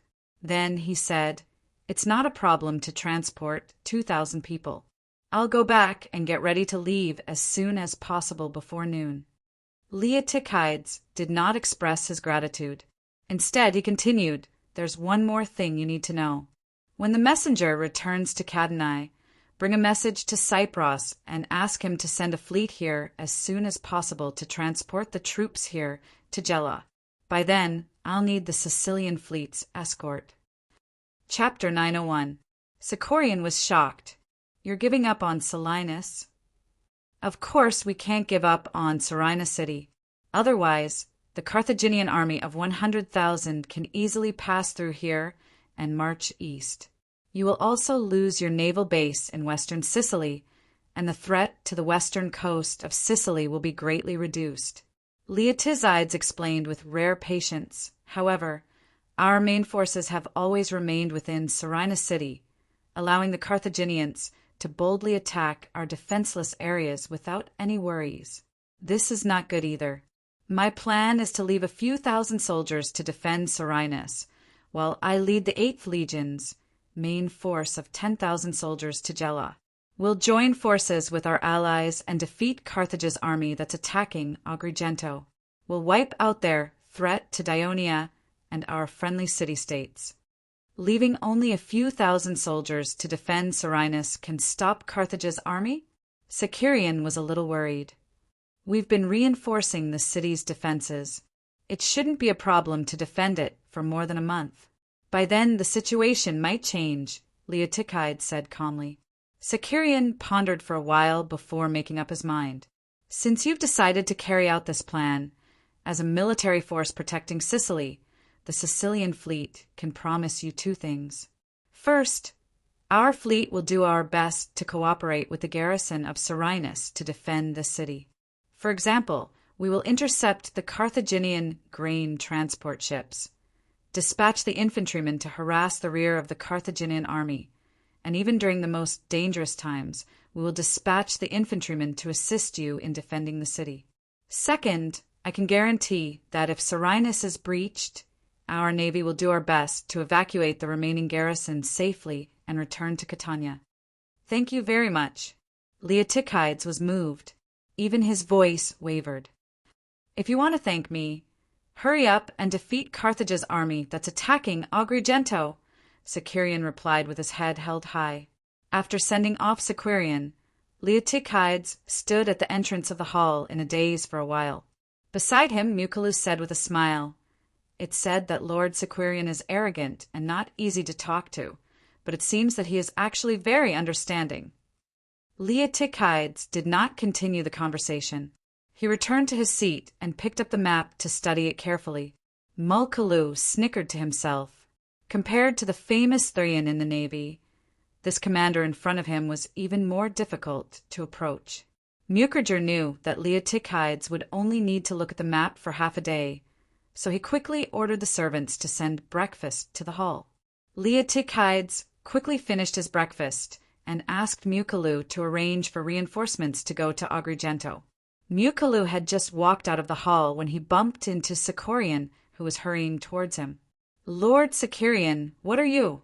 "I just received a report from the clippers. Carthage's people have already occupied Agrigento," Sicorian said solemnly as he walked into the hall. "Agrigento has fallen." Leotychides suddenly stood up.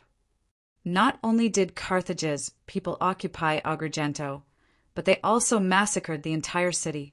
Only a small portion of Agrigento's people escaped to Ikonom by boat, Sicorian said in a serious tone. "Your plan to transport reinforcements can no longer be carried out." Although the sudden news disrupted Leotychides' plan, he did not panic. He thought for a while and said, "Please continue with the transport plan, but change the destination to Gela." After the Carthaginian army occupied Agrigento, the city-state to the east was Ikonom, but this small city had no defense at all. Next to it was Gela, and to the west was Minoa. Why did they only reinforce Gela and not Minoa? Sicorian understood. After Carthage's army besieged Selinus, Leotychides considered that Minoa was also facing a threat from Carthage's people. Germ between Selinus and Minoa was just a small town without walls, so there were no troops stationed there. So Leotychides did not ask for reinforcements. The city's defenses could at least hold out for a while. Thinking of this, he asked solemnly, after sending reinforcements to Gela, "Do you still want to continue with the plan?" Leotychides did not hesitate. "As long as Carthage's army in Agrigento continues to attack Ikonom or Gela, we must go and fight it. This is our only chance." Sicorian stared at the expressionless Leotychides and suddenly admired his decisiveness in the face of a difficult situation. He felt that he was somewhat similar to Leotychides in some aspects. He coughed, stood up, and said, "All right, when you're about to lead your army to attack, please inform the Sicilian fleet to escort you." After Sicorian left, Leotychides turned to Mucrator and said in a low voice, "Send a messenger to Cadani immediately. Tell Cypros to apply to the Ministry of Military Affairs to transfer the 7th Legion to Sicily." Mucrator was a little surprised. Through this period of contact, he knew that Leotychides was a proud commander. If it was not a critical moment, he would not ask for help from the 7th Legion. Was it already a critical moment? Leotychides did not seem to realize that his words had stirred up waves in the adjutant's heart. He continued to explain expressionlessly, "After occupying Agrigento, Carthage's army does not only have two options, attacking Ikonom or Minoa. They can also directly enter the mountains in the north again, meet up with the army there, seize Enna, and then advance eastward, break through the defense of Hina and Hebeda, and invade the Catania plains." After hearing Leotychides' analysis, Mucrator felt nervous. He thought for a moment and said, "Isn't it too risky for Carthage's army to directly attack the central mountains instead of the south coast?" "It is a little risky, but we still have to be on guard." Leotychides pointed at the map and said, "Right now our main force is in Selinus, and there are only a few thousand soldiers in the Catania plains. They also have to guard against Syracuse in the south, so they have no spare forces to support the cycles. To be honest, the cycles are far more important to me than the Greek cities on the south coast. Once Carthage's army occupies this area, a large area from Naxos to Leontini will be under the threat of Carthage's army, and it will be difficult for us to stop them from invading. Therefore, to ensure the safety of Sicily, to ensure that the people can harvest their crops smoothly during the autumn harvest, and to allow the 8th Legion to fight Carthage's army without fear, we can only send the 7th Legion south to guard the Catania plains." "I understand. I will make the arrangements immediately," Mucrator replied. In the central tent of Carthage's encampment, Margot frowned and said, "We can exchange the sailors, but not the soldiers." "My lord, but the Dionia captured nearly 10,000 Phoenician sailors, far more than the Dionia sailors we captured. That's why they want us to exchange the Greek soldiers as well. Are you my messenger, or the Dionia's messenger? Do you think I'm an idiot to let these soldiers go and increase the strength of the Dionysian army? I don't agree to this condition. Go back and talk to them. Seeing that Margot was angry, the messenger could only agree. Margot sat on a chair and panted heavily as he watched the messenger leave the tent. After he calmed down a little, he said to the adjutant beside him, "Tell him that I agree to this condition. Arrange for the prisoners to be exchanged immediately." "My lord, didn't you just say, just do it? It's just 2,000 Greek soldiers. Give them to them. I'd like to see how the Dionia can resist the attack of my 100,000-strong army." "Lord Margot, what made you so angry?" Pamilka opened the tent and walked in. "Of course, it's the Phoenicians from our mother country." Margot glared at him and said, sarcastically, even when they had the upper hand, they were still defeated by the Dionysian fleet. They wasted such a great opportunity for nothing. These people are really idiots. This naval battle is indeed very regrettable. The mother country's fleet obviously underestimated the Dionia, but after this battle, I'm afraid the Dionysian fleet will not be able to harass the western seas for the time being. We, Carthage, and the surrounding allies can all breathe a sigh of relief. For this reason alone, we should thank the mother country's fleet that came all the way here to help us. Pamilka reminded him with a smile. Besides, our mother country did not only bring a fleet. They also promised to continue providing us with gold, silver, and supplies to help us defeat the Dionia in the end. Margot snorted. It was precisely because he thought of this that he changed his mind. Otherwise, if these people protested to the Carthage Senate every day, it would only affect his prestige. "Why did you call me here?" Pamilka asked again with a smile. "Oh, I see." Margot suddenly remembered and gestured for Pamilka to sit first. He then said solemnly, "Although the Phoenician fleet was defeated by the Dionysian fleet, they still succeeded in stopping the Dionia's plan to reinforce Agrigento in time. Although I haven't received any news yet, I believe that Hasdrubal, with more than 20,000 soldiers, will be able to take down the city of Agrigento in no time. Now that the situation is in our favor, our large army should not be gathered under Silenus. Instead, we should seize this favorable opportunity and continue to expand our victory. So, I hope that you will lead the army to attack Minoa." Chapter 902. Pamilka was taken aback and asked, "Aren't we going to take Serenus first?" Margot blushed slightly, but he still said seriously, "After this period of siege, I believe you also know that Serenus is not only strongly defended, but the main force of Dionia is also in Serenus. Their morale is very good. Even if our soldiers far outnumber them, it will take us more time to take the city, and time is very important to me." Pamilka then remembered the promise made by Margot in the Senate. He no longer hesitated and immediately expressed his willingness to go to war. Margot smiled and said generously, "You will lead 10,000 Carthaginian militias, 15,000 Phoenician militias, and 25,000 Namibian soldiers, a total of 50,000 people. This is 10,000 more than when Mont Adano attacked Minoa. I hope you will lead the army to Minoa tomorrow, and don't make the same mistake as Mont Adano. Take Minoa as soon as possible." Pamilka was not excited about leading such a large army. Instead, he asked with concern, "Lord Margot, according to this arrangement, you will not have many soldiers left with you. What if the Dionia in the city attack again?" Pamilka did not say anything more, but he had already expressed his concern.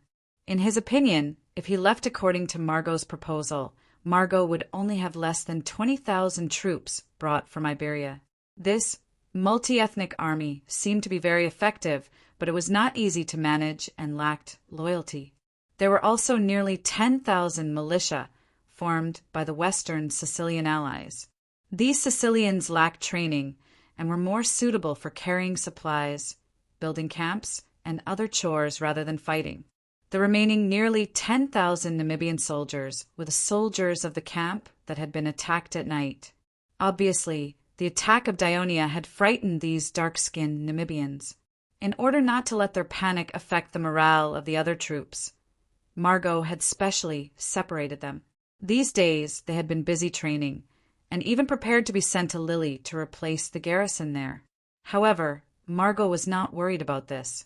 He said confidently, "If the people of Dionia act as you said, that's exactly what I want." Pamilka did not try to persuade him further. He accepted the order. In fact, even if he didn't accept it, Magund would force him to accept it. This was because he had forcibly replaced a lot of Carthage's generals and replaced them with officers of the Iberian army that he trusted. Not only did this make the soldiers of the army formed by Carthage feel very uneasy, when the news reached Carthage, it also caused criticism in the Senate. The Hanoverian party even attacked his approach, claiming that he was doing this to turn the entire army into the private army of the Magund family, so that it would be convenient for him to dictate. Margot asked the neutral elder, Pamilka, to temporarily take over Carthage's army, both to appease the soldiers and to reassure the elders. The next day, Pamilka led the army out of the camp and marched eastward along the coast. Margot did not hide this military action, so the large-scale mobilization of Carthage's people in the barracks was clearly seen by Leotychides on top of the city wall. He was a little anxious because he could guess why the Carthage army left. It was not that he had not considered taking this opportunity to lead the whole army out of the city to attack the Carthage army that was still in the camp, but the previous night attack had already sounded the alarm for the Carthage people. Since they still dared to do so, they were obviously prepared. Leotychides held the only main force of the kingdom of Dionia in Sicily. In the case of the enemy being outnumbered, he could only take action with a high chance of winning, so he was now anxiously looking forward to the arrival of Catanai's fleet. Hasdrubal allowed his soldiers to pillage and slaughter the whole of Agrigento, partly to pay tribute to his father, Similco, who had once led an army to conquer Agrigento, so that his soldiers could be freed from the hardships of marching and fighting in the mountains, and partly to get enough food. He had achieved his goal.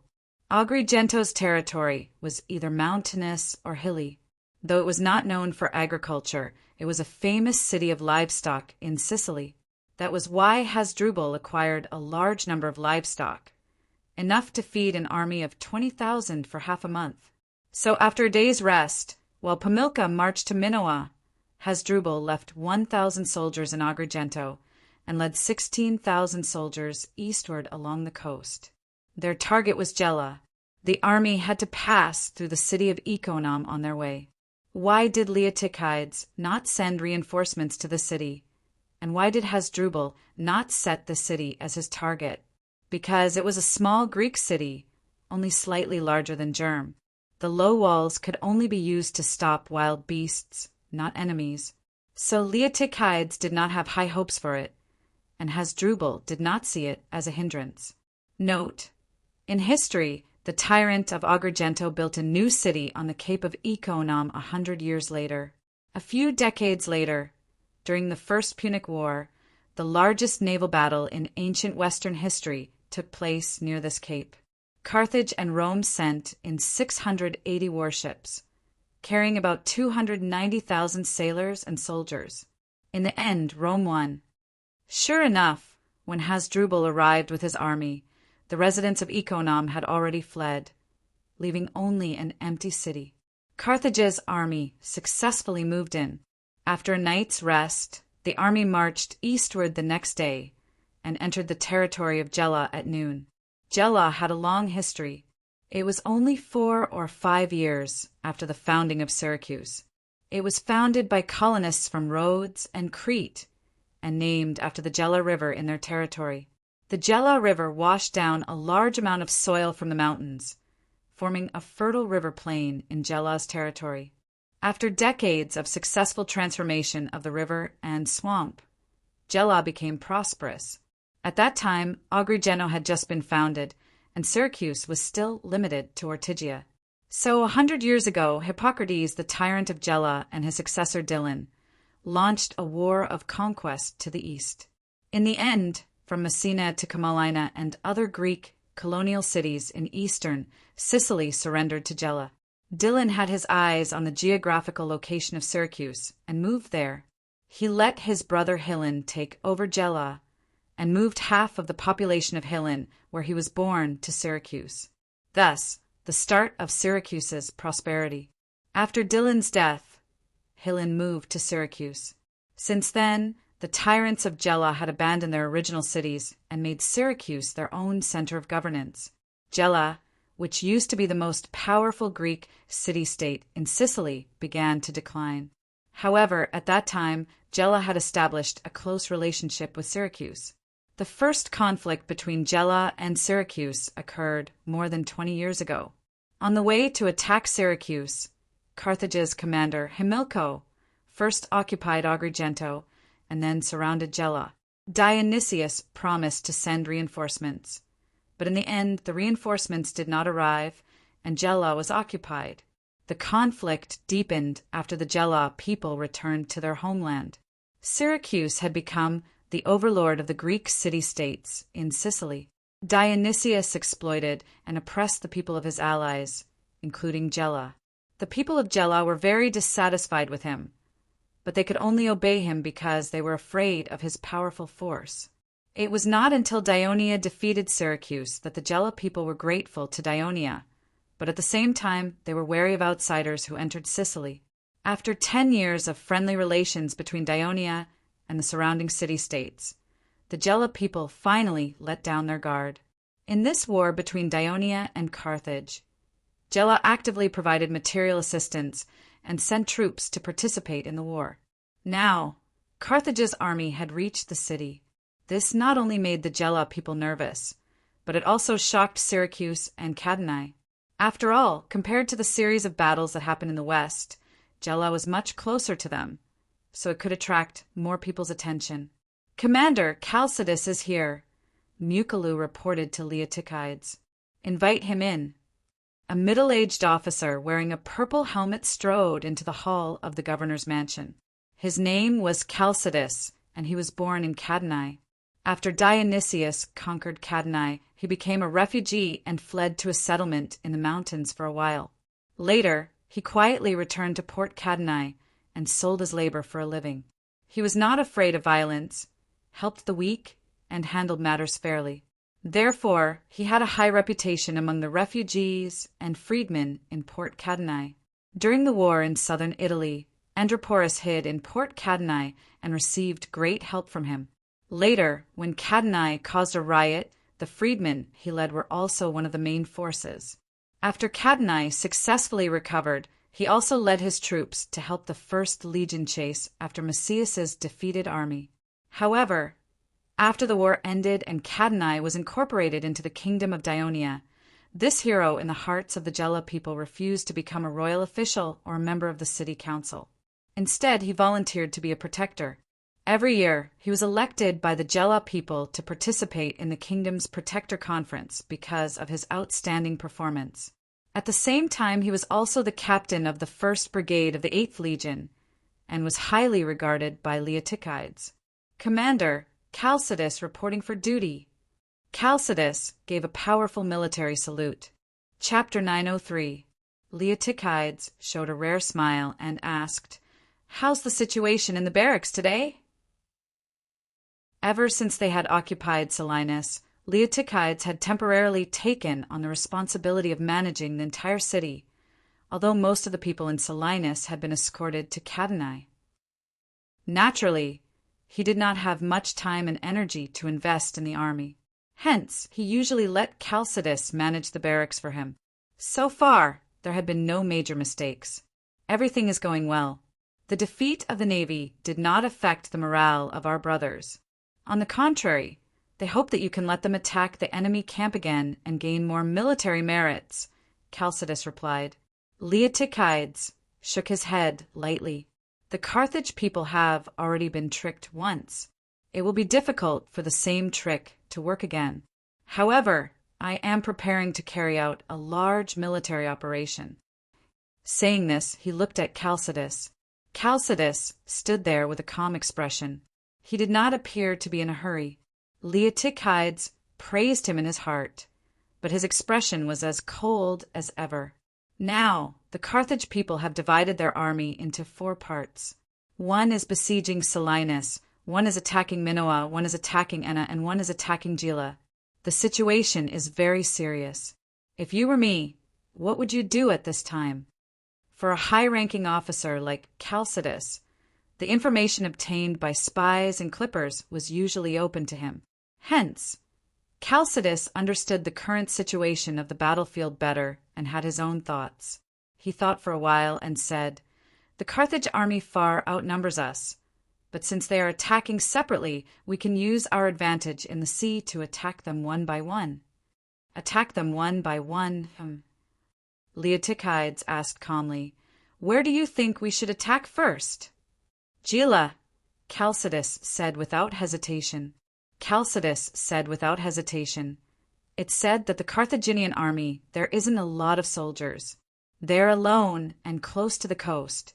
It's the best target. Leotychides nodded. "You and I are thinking the same thing. I am going to lead the 8th Legion and 4th Cavalry Legion to Gela and defeat the Carthage army as soon as possible. After I leave, you will lead 5,000 reserve soldiers to guard this place." Chalcidas did not respond immediately. Instead, he looked hesitant. This made Leotychides feel strange. After a while, Chalcidas said resolutely, "Lord Commander, 5,000 soldiers are too many. 3,000 will be enough. This way, you will have more soldiers to defeat the Carthage army. I am confident that we can hold on until you return with victory." Leotychides was slightly stunned. He sat on the wooden chair and looked at Chalcidas for a while. Then he stood up, walked in front of Chalcidas, and patted his shoulder. "After I leave Selinus, I am not only going to defeat the Carthage army in Gela. I am afraid that I will not be back for a long time. Also, Selinus is very important to us, so we must do our best to defend it. That is why I left so many soldiers for you. You don't have to worry about the small number of soldiers I lead. When we reach the east, I have plenty of soldiers to use." After hearing this, Chalcidas immediately said solemnly, "Lord Commander, please rest assured. As long as I am here, Selinus city is here. I will defend Selinus to the death." Leotychides' face twitched. His tone was a little gentle. "If you really can't hold on, there is no need for you to defend it. There is a fleet of the navy at the port to take the soldiers home safely. This war will be very long. In the future, we will have the chance to take Selinus back." Catanai's fleet arrived at the port of Selinus. Leotychides led the army and was about to board the ship when they bumped into the messenger sent by Minoia asking for help. It turned out that after Pamilca led the Carthage army to the Minoia territory and set up camp, they began to attack Minoia city. Unlike Monadino, Pamilca personally went to the front line to supervise the siege. Coupled with the iron-blooded command of the Iberian army, the soldiers did not dare to slack off. They attacked fiercely, putting a lot of pressure on the Minoia garrison. At this time, when Leotychides received this news, he did not have any good ideas. He could only comfort the Minoia people and ask them to hold on for a while. He would lead the army to rescue them as soon as possible. Under the escort of the Sicilian fleet, the fleet of Leotychides' army entered the port of Gela without a hitch. At the same time, Breru, the commander of the 7th Legion in the Lochley barracks, received an order from the Ministry of Military Affairs. The 7th Legion will head to Catanai within the next day. Urgent. It's finally our turn.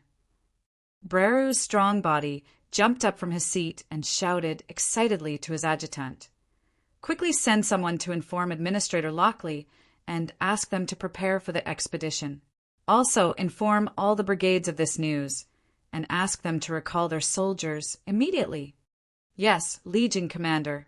Not long after, there were continuous cheers in the barracks. After Breru heard this, he smiled. Breru was once the broody leader of Ciudad Abyssinia. Later, Abyssinia was merged into Dionia and he became a senator. However, he did not engage in government affairs like Bagalipi and chose to join the Legion of Dionysia. During the Southern Italian War, He was the first captain of Legio IV. In the end, he was captured by Dionysius together with Legion Commander Dracos. Dracos was killed, but he was imprisoned because of his former identity as the Brudi leader and was eventually rescued. As the only high-ranking officer of the Legion of Dionysia, who was captured by Syracuse during the Southern Italian War and survived, he regarded this as the greatest humiliation. He fought bravely in the subsequent wars and was promoted to the commander of the 7th Legion because of his merits. In this war, all the other legions had participated, but only the 7th Legion was still idle. Breru had repeatedly written letters to the Ministry of Military Affairs to complain about this injustice. Not long ago, the Ministry of Military Affairs sent a message saying that Carthage's army had once again landed in Sicily and reminded him to make preparations. Breru began to send out an order to gather the 7th Legion to the surrounding towns. Now, the 7th Legion in the barracks was fully equipped, and the morale of the soldiers was high, waiting to go into battle and kill the enemy. But soon, the reply from the Lochley City Hall poured cold water on Breru because there were not enough passenger ships to transport troops in Lochley port for the time being. They needed to wait for another day or two to make preparations. Breru was depressed. At this time, the adjutant reminded him, "There are no ships in Lochley. Isn't there still Legion?" Breru's eyes lit up. In the past, the soldiers of the 7th Legion came from Lochley, Hibernian, and Colonia.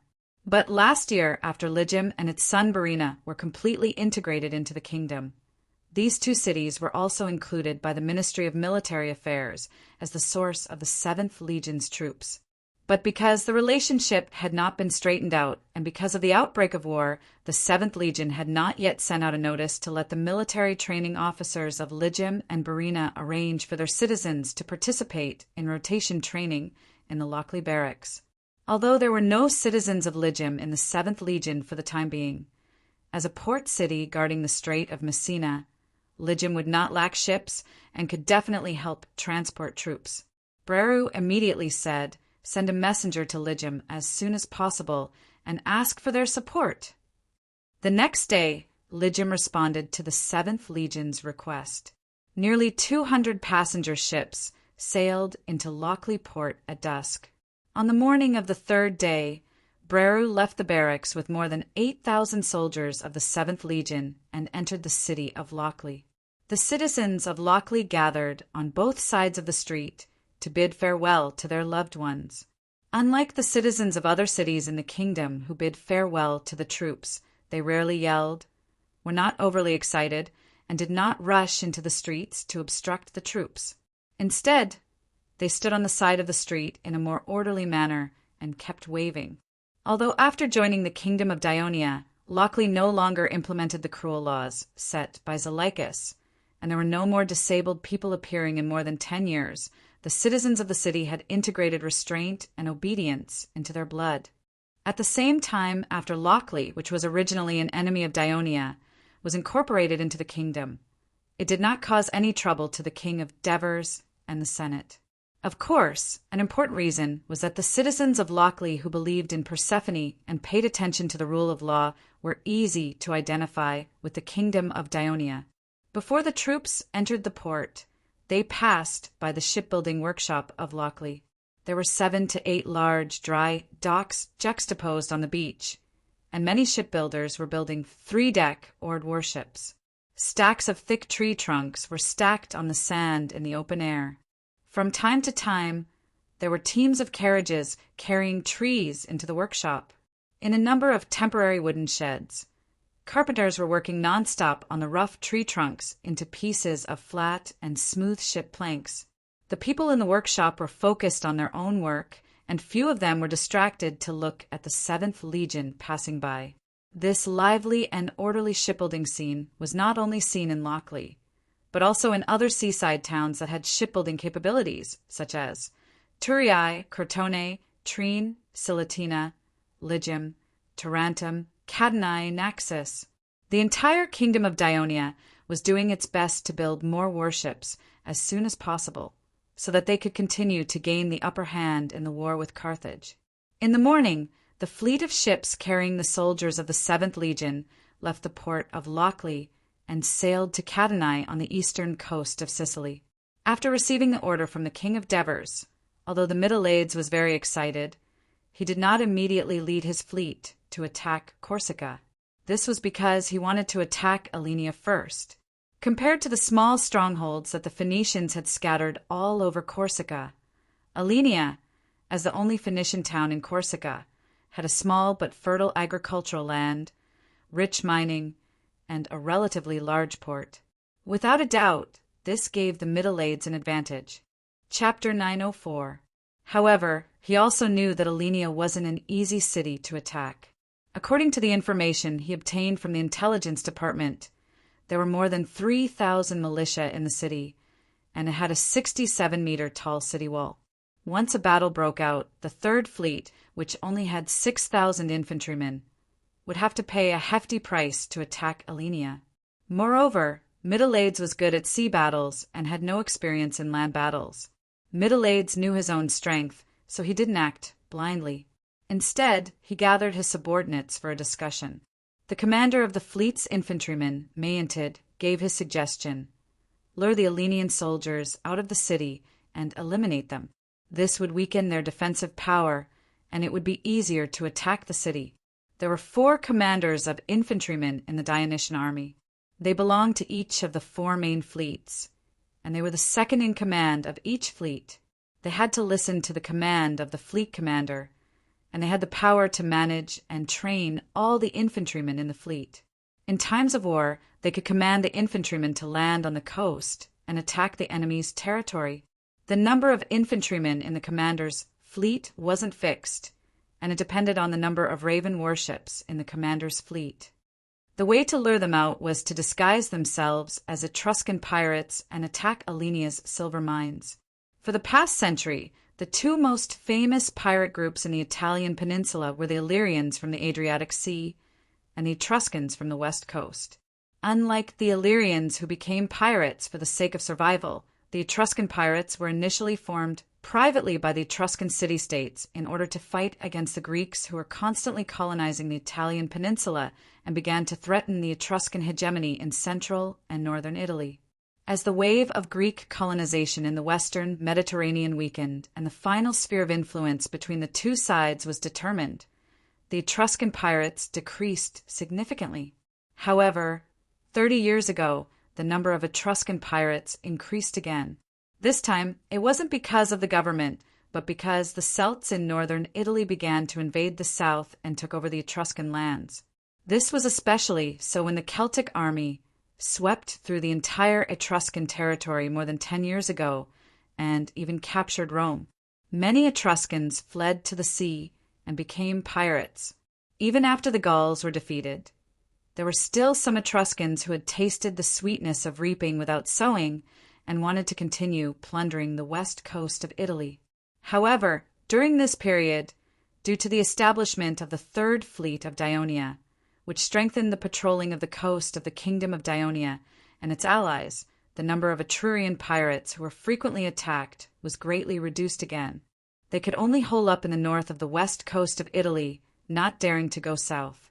Although Carthage had once formed an alliance with Etruria and still maintained a tacit understanding of not attacking each other, Alenia had been attacked by Etrurian pirates many times in the past. After Maeontid's suggestion was accepted, Middle-Ades began to make meticulous preparations. He even went to the newly conquered Etruscan city of Kestra to learn about the Etruscan pirates in detail. He even borrowed a few Etruscan cargo ships and the armors and weapons of its soldiers. 2 days later, dozens of warships of the Third Fleet were fully loaded with fleet soldiers. They quietly approached the beach between Alenia and the Etruscan town of Mariana in the north at night. 4,000 infantrymen of the fleet landed on the shore and snuck into the mountains. On the second day, a few Etruscan ships suddenly broke into the coastal waters of Alenia and approached the northern beach of Alenia. More than 200 Etruscan pirates landed on the shore and charged towards a famous silver mine in the mountainous area northwest of Alenia. Ever since the Dionia army landed in the Latin region, the Alenians had been on tenterhooks. However, after 1 or 2 months, the Daionia army didn't land on Corsica's soil. They didn't even see a trace of Daonia's warships in the coastal waters. The Hellenians were temporarily relieved. They thought that the Dionysian army was still stuck in the war with Rome and couldn't get out of it. They didn't expect the despicable Etruscan pirates to appear at this time, and they wanted to rob a large silver mine in Ellenia, which was an important source of income for Ellenia's treasury. After a detailed investigation by the fast ships, they didn't find anything unusual in the coastal waters. Considering how troublesome the Etruscan pirates were, for safety's sake, Hellenian judge Carthage decided to get rid of them as soon as possible. So he urged the city hall to quickly gather 800 Hellenian citizen soldiers. He led this army out of the city and quickly headed towards the silver mine. When they attacked the Etruscan pirates who were robbing the silver mine, 4,000 fleet infantrymen suddenly appeared behind them and surrounded them. The Hellenian army was quickly defeated. Judge Carthage died in battle, and the soldiers were either killed or captured. The fleet infantrymen first separated the captives and interrogated them separately. Then they gathered them together and escorted them to the beach. Along the way, the Hellenian captives who were at the front of the convoy suddenly started a riot. They knocked down the soldiers who were escorting them, and these captives, whose faces were covered in blood and dirt, turned around to save their companions. Suddenly, the entire convoy fell into chaos. Many Hellenians seized this opportunity to escape. When the fleet infantrymen calmed down the riot, more than 200 captives had already escaped to Hellenia city. So, the fleet soldiers started to chase after them. The captives ignored their fatigue and ran as fast as they could. When they reached the bottom of the city, they shouted hysterically, "Open the gate! The Daionia army is here! Open the gate!" For the past 100 years, the Hellenians had lived a peaceful life under the protection of Carthage. Other than fighting against the pirates, the Hellenians had been living a peaceful life. When they suddenly heard the news that the Daionia army was here, the guards on the top of the city wall were at a loss of what to do. They saw their compatriots who looked disheveled, and the people who were shouting were all familiar faces. Smoke billowed in the distance, and it was obvious that the enemies were approaching quickly. So they opened the city gate without hesitation and urged the deserters to hurry in. As soon as the captives ran into the city, dozens of fleet infantrymen hidden among them took out the short swords that were tied to their backs. These short swords were hidden by the loose inner clothes, and they stabbed at the captives beside them. The city gate was instantly plunged into chaos. The gate was blocked, and the gate couldn't be closed immediately. The main force of the fleet infantrymen arrived and took advantage of the situation to charge into the city. After a period of fighting in the city, Ellenia fell. At dusk, a deep and heavy bugle sounded outside the city of Saturnicum, and the Daionia soldiers who were attacking the city retreated like the tide. In a large tent in the barracks, Tormid was reporting to the Devers, "Your Majesty, we have been attacking Saturnicum for the past few days. The Rome's defense is very tenacious, and we haven't been able to make any progress. The casualties of the soldiers are close to 3,000, and the continuous hard fighting has made the soldiers tired, and their morale is low." "Tormid, you are wrong.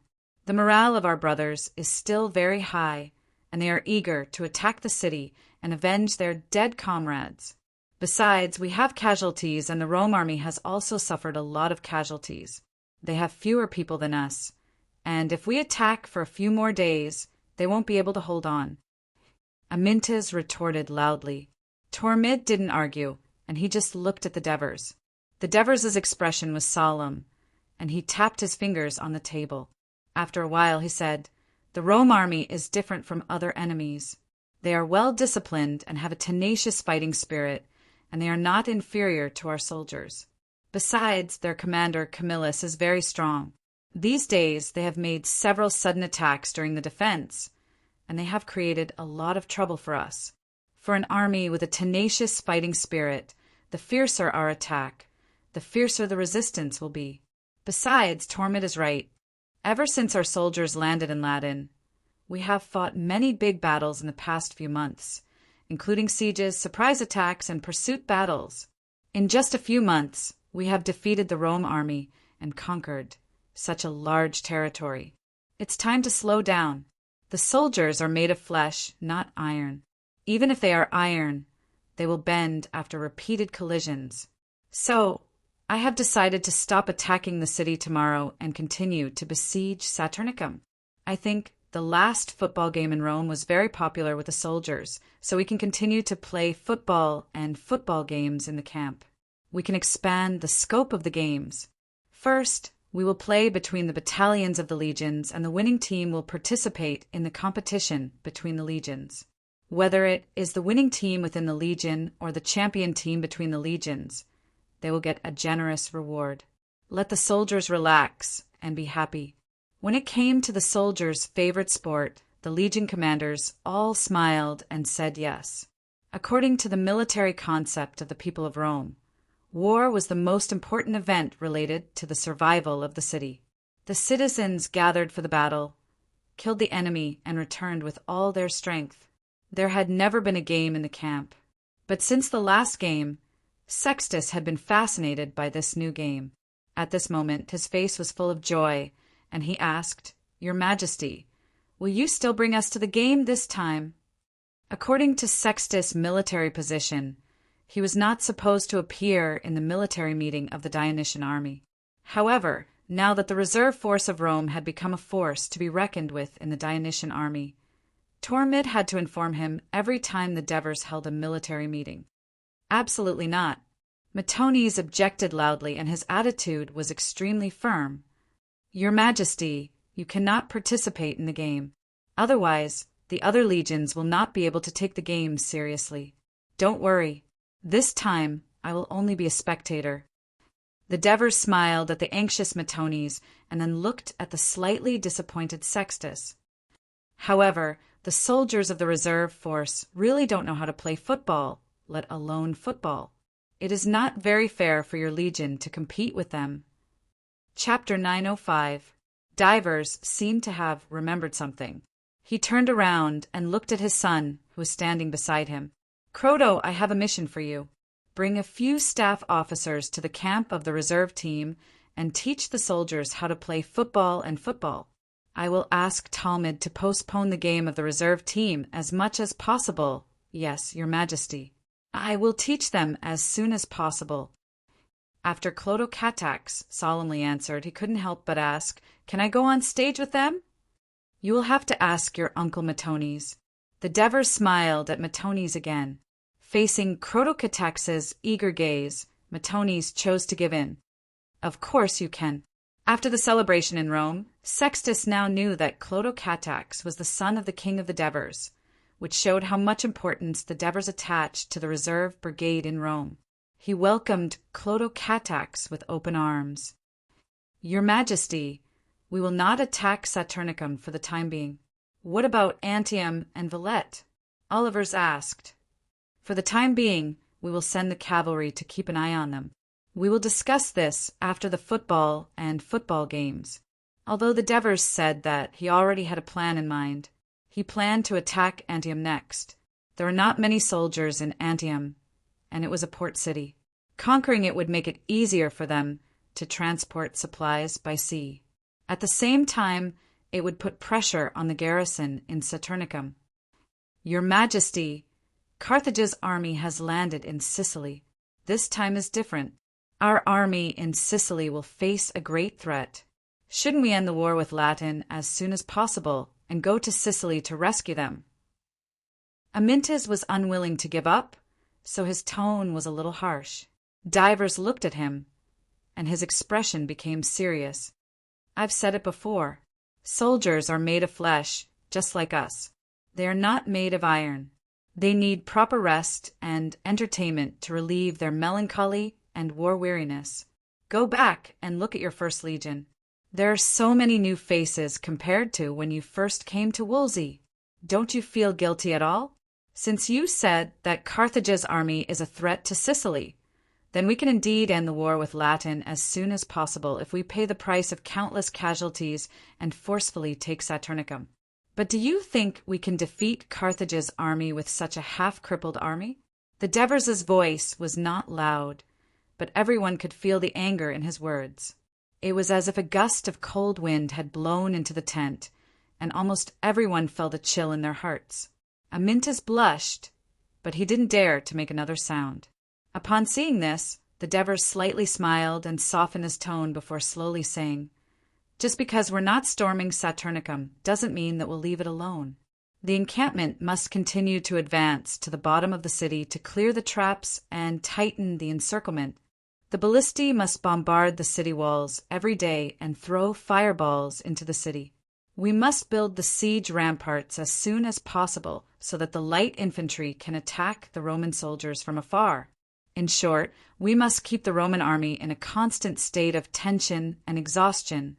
Speaking up to this point, the Devers suddenly looked at Sextus in the far corner and asked softly, "Sextus, before we attacked Saturnicum, we once asked the Roman family who came down from Capitoline Mountain to persuade them to surrender. Why didn't it work?" Everyone's eyes shifted to the Roman general. The young Sextus did not feel nervous because of his family background. He said with a complicated expression, "I think this may have something to do with Camillus. He is very respected by the citizens of Rome, and he is also a role model for them to learn from. He brought back the family that your majesty gave to him at the bottom of Rome. Some of the citizens in the city must have learned from him. The nobles of Rome protect the interests of their clans and will try their best to gain honor for their families. So in the past, surrendering to the enemy will be seen as a disgrace by them. Therefore, many people may learn from Camillus's method. Even if others have other ideas, they will temporarily follow suit. Moreover, we attacked too quickly, and the defenders in the city resisted with all their might. Naturally, no one will quietly leave the city to surrender. Camillus is an amazing person from Rome. No matter how he behaves, no one can criticize him. Moreover, he is good at learning at such an old age. Look at the defensive facilities he set up under the city. He learned from us and even made some improvements. He made us suffer a lot. Unfortunately, according to the Testrons, he is paralyzed in all 4 limbs. It is said that it is a little difficult for him to speak. It seems that he will not live for long." Devers said with a sigh. When the commanders heard this, they were more or less a little unconvinced. Sextus, on the other hand, showed a bit of sadness on his face. Devers did not linger on this topic. He looked at Sextus and said, "It is now the beginning of August. The harvest season is approaching. Usually at this time, the people of Dionia are running out of food and are waiting for the harvest. I think the Latin people should be the same. Camillus led the army to retreat to Saturnicum in a hurry. Even if he has a certain amount of food reserves, I believe there won't be too much. I believe that it won't last long to feed tens of thousands of soldiers. When that time comes, he will ask his family members to go to the city every day to persuade them to surrender. Do you think the tired, hungry, and nervous soldiers of Rome will still be able to uphold their honor?" Sextus thought about it seriously and answered honestly, "I don't think many people can do it." "Yes, they can't do it. Starvation is more painful than death." Devers raised his eyebrows and said loudly, "As long as a small number of people choose to leave the city and surrender, it will affect the rest of the Rome garrison. Their morale will rapidly decline until they finally collapse. Sometimes it is more effective to kill people with a soft knife than to fight head-on. Your Majesty is right. If we don't attack head-on, it will be easier for us to take down Saturnicum. We can also greatly reduce the casualties." Tormid immediately praised. The other legion commanders also expressed their agreement. Only Amyntas didn't say anything. He didn't agree with Sextus. Devers saw this, but he didn't care too much. When he saw Marcius walking into the tent, he asked, "What is it?" "Your Majesty, General Middleades sent a messenger. Let him in." The messenger of the Third Fleet bowed to King Devers respectfully and said excitedly, "Your Majesty, our Third Fleet conquered Alenia in Corsica yesterday." Everyone in the tent was shocked when they heard this news. Alenia was the largest city in Corsica, and it was no smaller than Adium or Antium. The Third Fleet only had 6,000 infantrymen, and they didn't have any heavy infantrymen. How could they conquer Alenia in such a short time? How did you conquer Alenia? Devers asked curiously. The other commanders also pricked up their ears. The messenger immediately explained the whole process of conquering Alenia. He is good at listening to his subordinates' suggestions. Once he made a plan, he would implement it seriously. Middle-Aids did a good job, Devers praised loudly. He should make the most effective battle plan according to the situation of the enemy and us, instead of acting rashly. This way, we can achieve victory with minimal casualties. From this point, Middle-Aids is already an excellent commander. Also, the infantryman commander of the Third Fleet is called. His name is Mamontid, Tormid immediately reminded in a low voice. Mamontid. I'll remember it. He is also very good, Devers praised seriously. The other Legion commanders also congratulated the victory, but their expressions were a bit complicated. After all, the Navy successfully conquered a city without the help of the infantrymen. Amyntas, on the other hand, felt that what Devers said just now was a warning to him. Your Majesty, Commander Middle-Aids hopes to get your approval to attack the Phoenician towns in Sardinia. Seeing that Devers was happy, the messenger immediately struck while the iron was hot. Go back and tell Middle-Aids that I told him before that he can choose the target to attack according to his own situation. Devers was in a good mood. He smiled and said, now that he has conquered Alenia and gained a firm foothold on the Tyrrhenian Sea, of course he can choose the target to attack according to his own situation. However, go back and tell him to keep using his brain to reduce the number of casualties, just like when we conquered Alenia. Your Majesty, I will remember. After the messenger left, Devers looked around at the crowd and said in high spirits, everyone, Alexis has conquered Caudim and Beneventum. The Catini people have been completely defeated, and the Hilpini tribes have succumbed to us. The Caracini and Pentini people have retreated deep into the mountains and are unable to fight back. The Battle of Samoni is coming to an end. As for Ladin, almost all of the cities in Ladin have surrendered, and the surrounding forces have also expressed their friendliness to us. The assists have governed Rome well, and they have maintained stability. When the autumn harvest comes, the people of Rome will benefit again, and their support for Dionia will increase. The entire royal army's food supply will also be greatly improved. Just now, the Third Fleet had sent another piece of good news. The Carthaginian forces in Corsica had been eliminated, and they were about to march into Sardinia. Now the war in Dionia, north of Lygum, had stabilized. Either they had a great advantage in every battlefield, or they were about to end. In a situation where the overall battle situation is favorable to us, Carthage's army has actually landed in Sicily again. In my opinion, this is not a bad thing, but a good thing. The Sicilian fleet has the advantage of the sea, and both Plessis and Cypros are very capable. They can completely resist the attack of Carthage's people for a period of time, and stall the Carthage army, wearing down their spirit. When we end the Battle of Rome, we will gather the army, rush to Sicily, and annihilate the Carthage army. At that time, I don't believe that Carthage still has the ability to send out another large army. The Devers' words greatly excited the generals. On the third day after Leotychides led his army to Gela, he was already preparing to leave the city to meet the enemy. He did not even have time to wait for the reinforcements from Paxenus to arrive. Why was he in such a hurry? Chapter 906. This was because Leotychides had once again received an urgent request for help from Minoa. Carthage's army had been attacking ferociously for days, and the siege weapons they had created had caused great casualties to Minoa's defenders. Minoa was almost at his breaking point. At the same time, he had also received news from Serenus. The news that he had led his army to leave Serenus port could not be hidden from the Carthages sentries who were patrolling the coast. The next day, Carthage's army launched an attack on Serenus city. All of this made Leotychides eager to get rid of the Carthage army outside Gera as soon as possible. So, after discussing with the people of Jera and the reinforcements from Camalina, he decided to launch a decisive battle against the Carthage army. In the early morning, Leotychides led 8,000 soldiers from the 8th Legion, 1,000 cavalrymen from the 4th Cavalry Legion, 5,000 soldiers from Jera, and 3,000 reinforcements from Camalina, a total of 17,000 soldiers out of Jera city.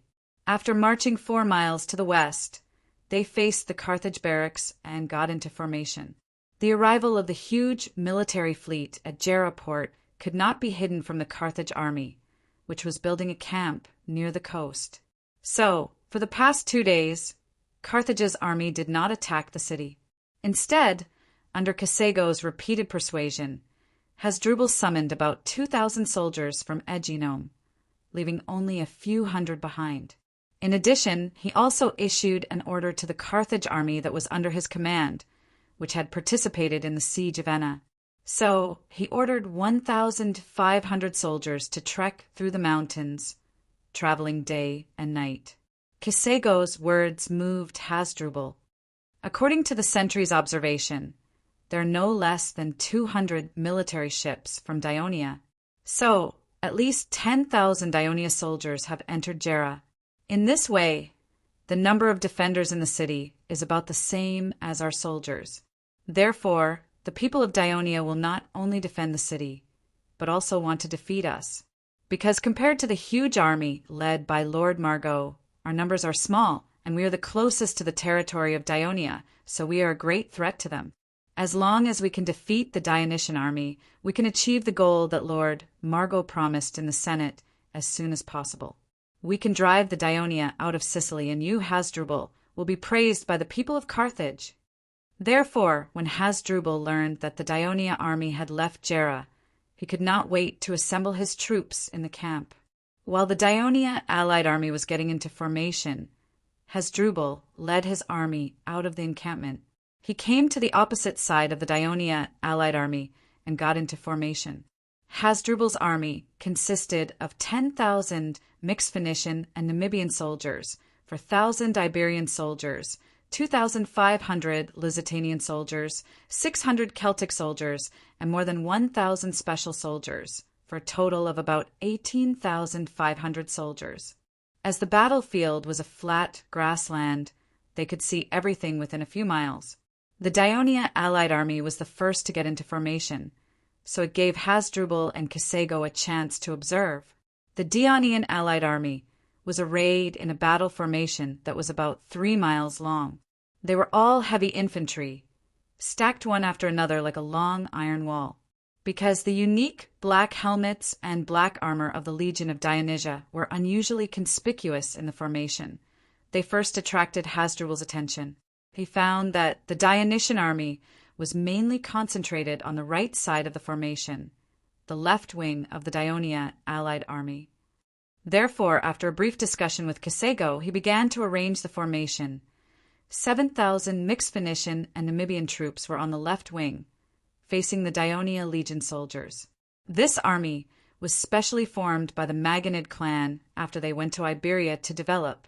Due to various considerations, they did not recruit the people of Carthage at that time.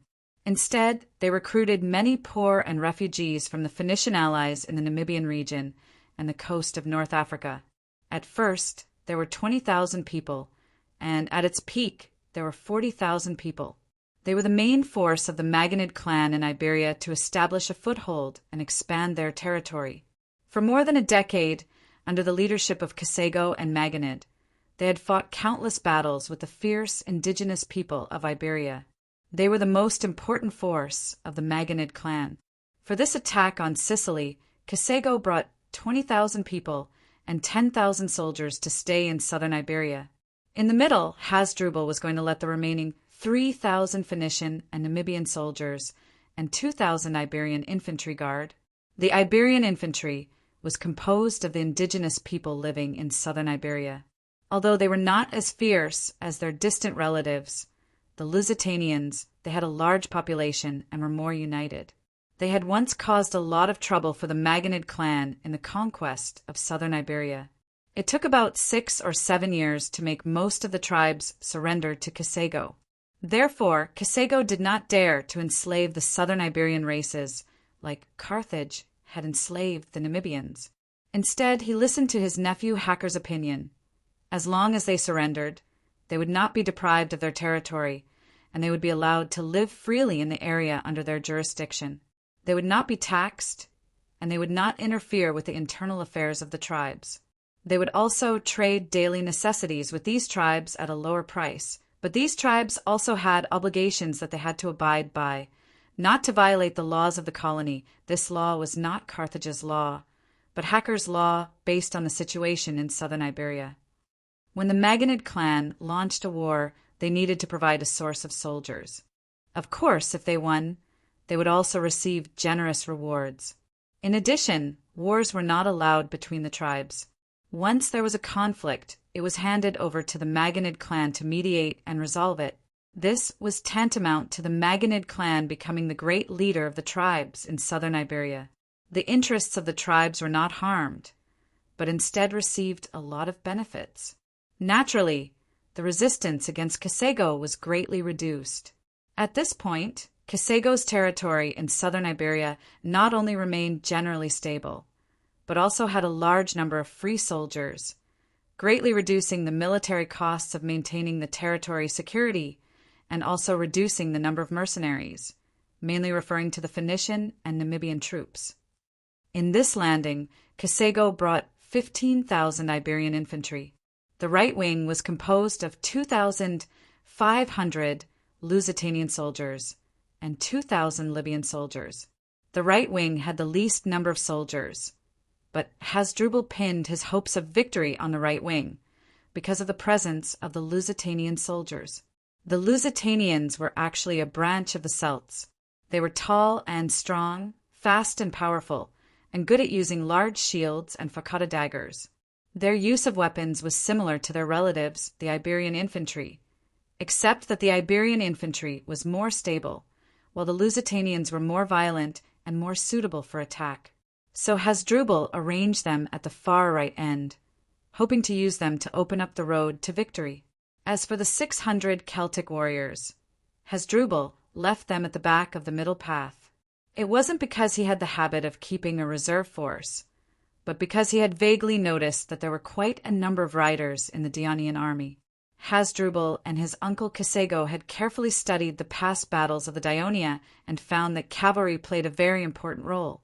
They even used it in the conquest of southern Iberia, using cavalry many times to defeat the enemy and turn the tide of the battle.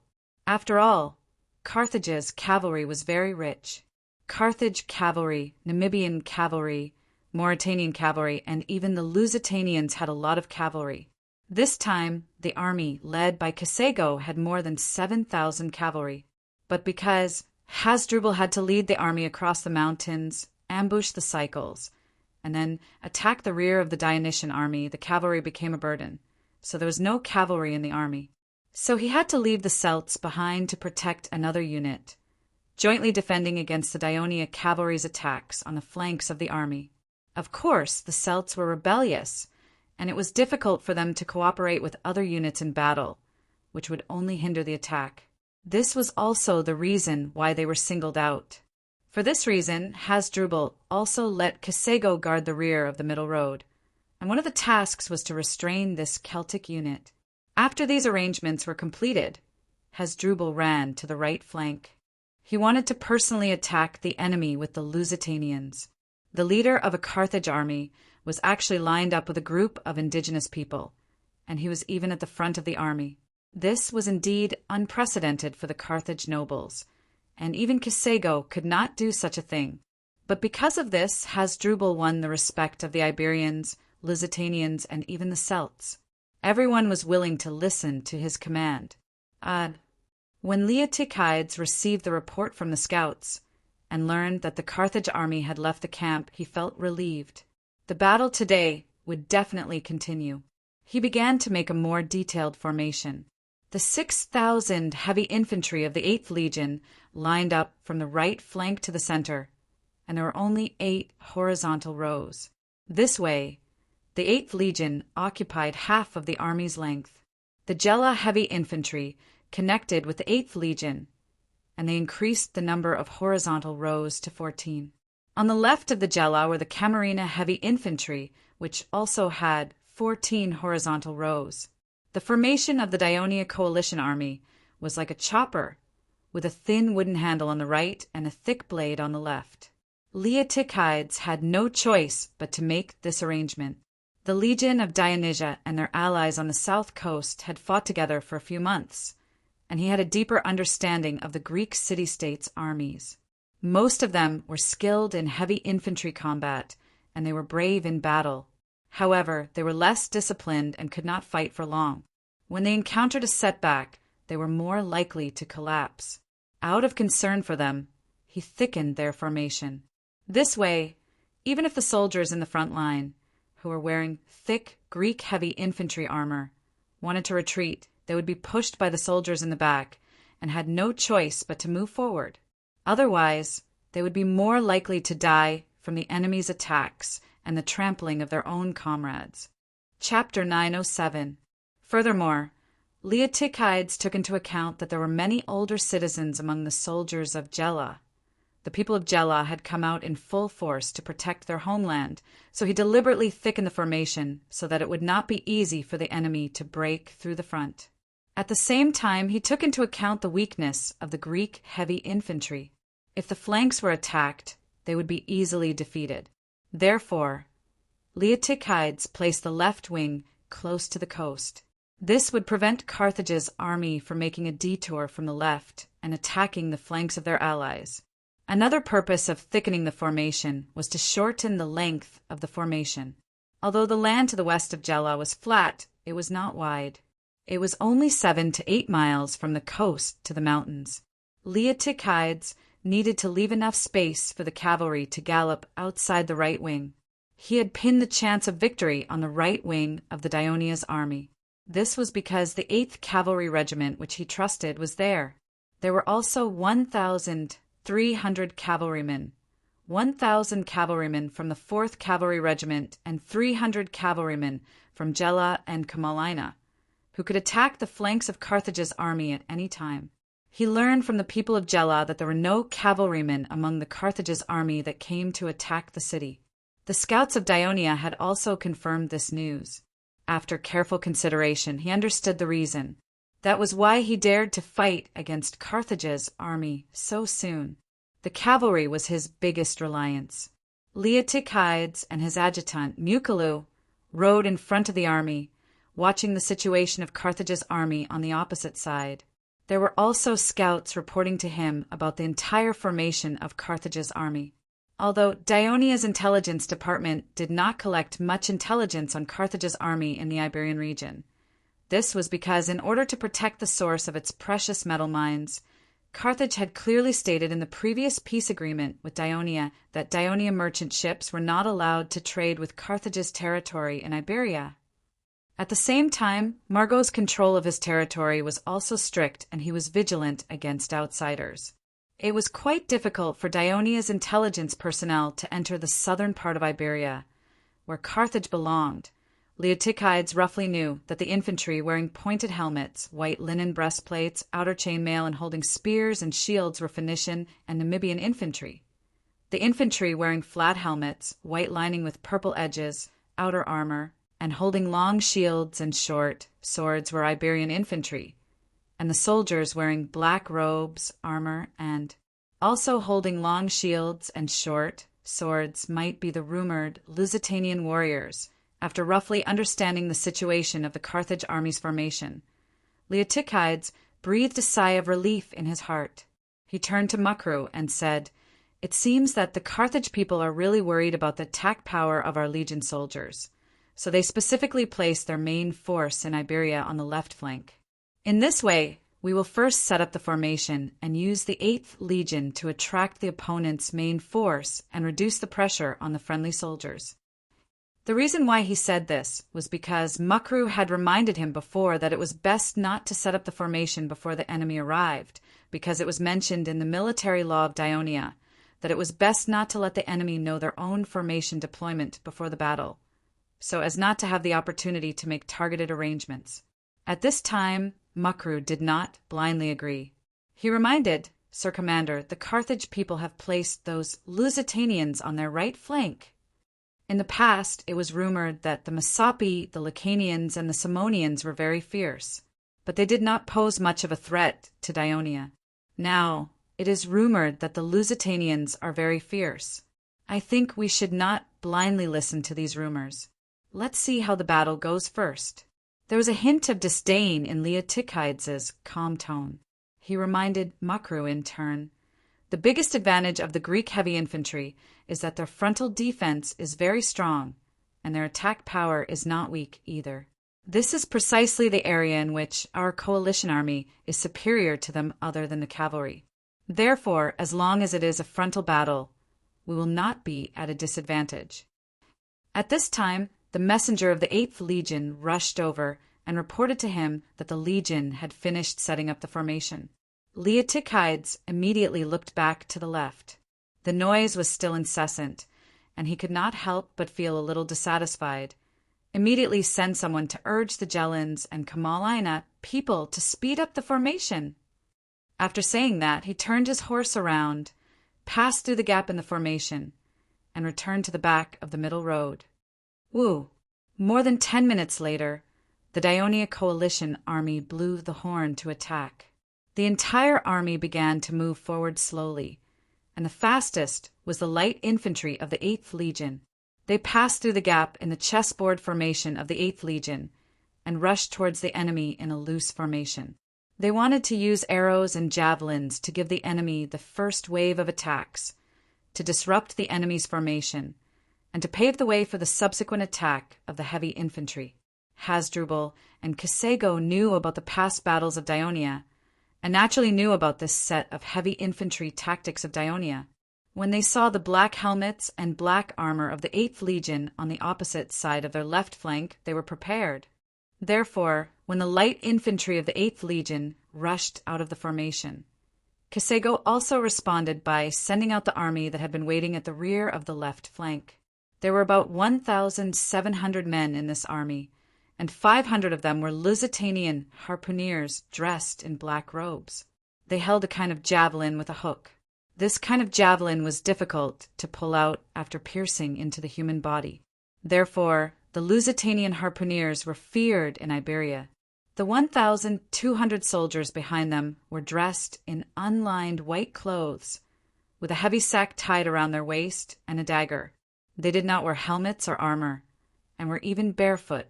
They only held a catapult made of wool and linen in their hands. Yes, they were catapults from the Balearic Islands. The Balearic Islands were a series of islands in the western Mediterranean near the east coast of the Iberian Peninsula. The inhabitants of the islands had a tradition of training catapults. Children were trained as soldiers from an early age, and their mothers did not even give their children bread in the beginning, until they hit a distant target with a catapult for the first time. The Balearic people, who lacked resources and materials, used a large number of cheap catapults to defend the security of the island, and residents with superb catapult skills often used this skill to obtain meat and improve their lives, such as using catapults to hit birds. Margot occupied the southern part of Iberia, mainly the southeast, which was adjacent to the Balearic Islands.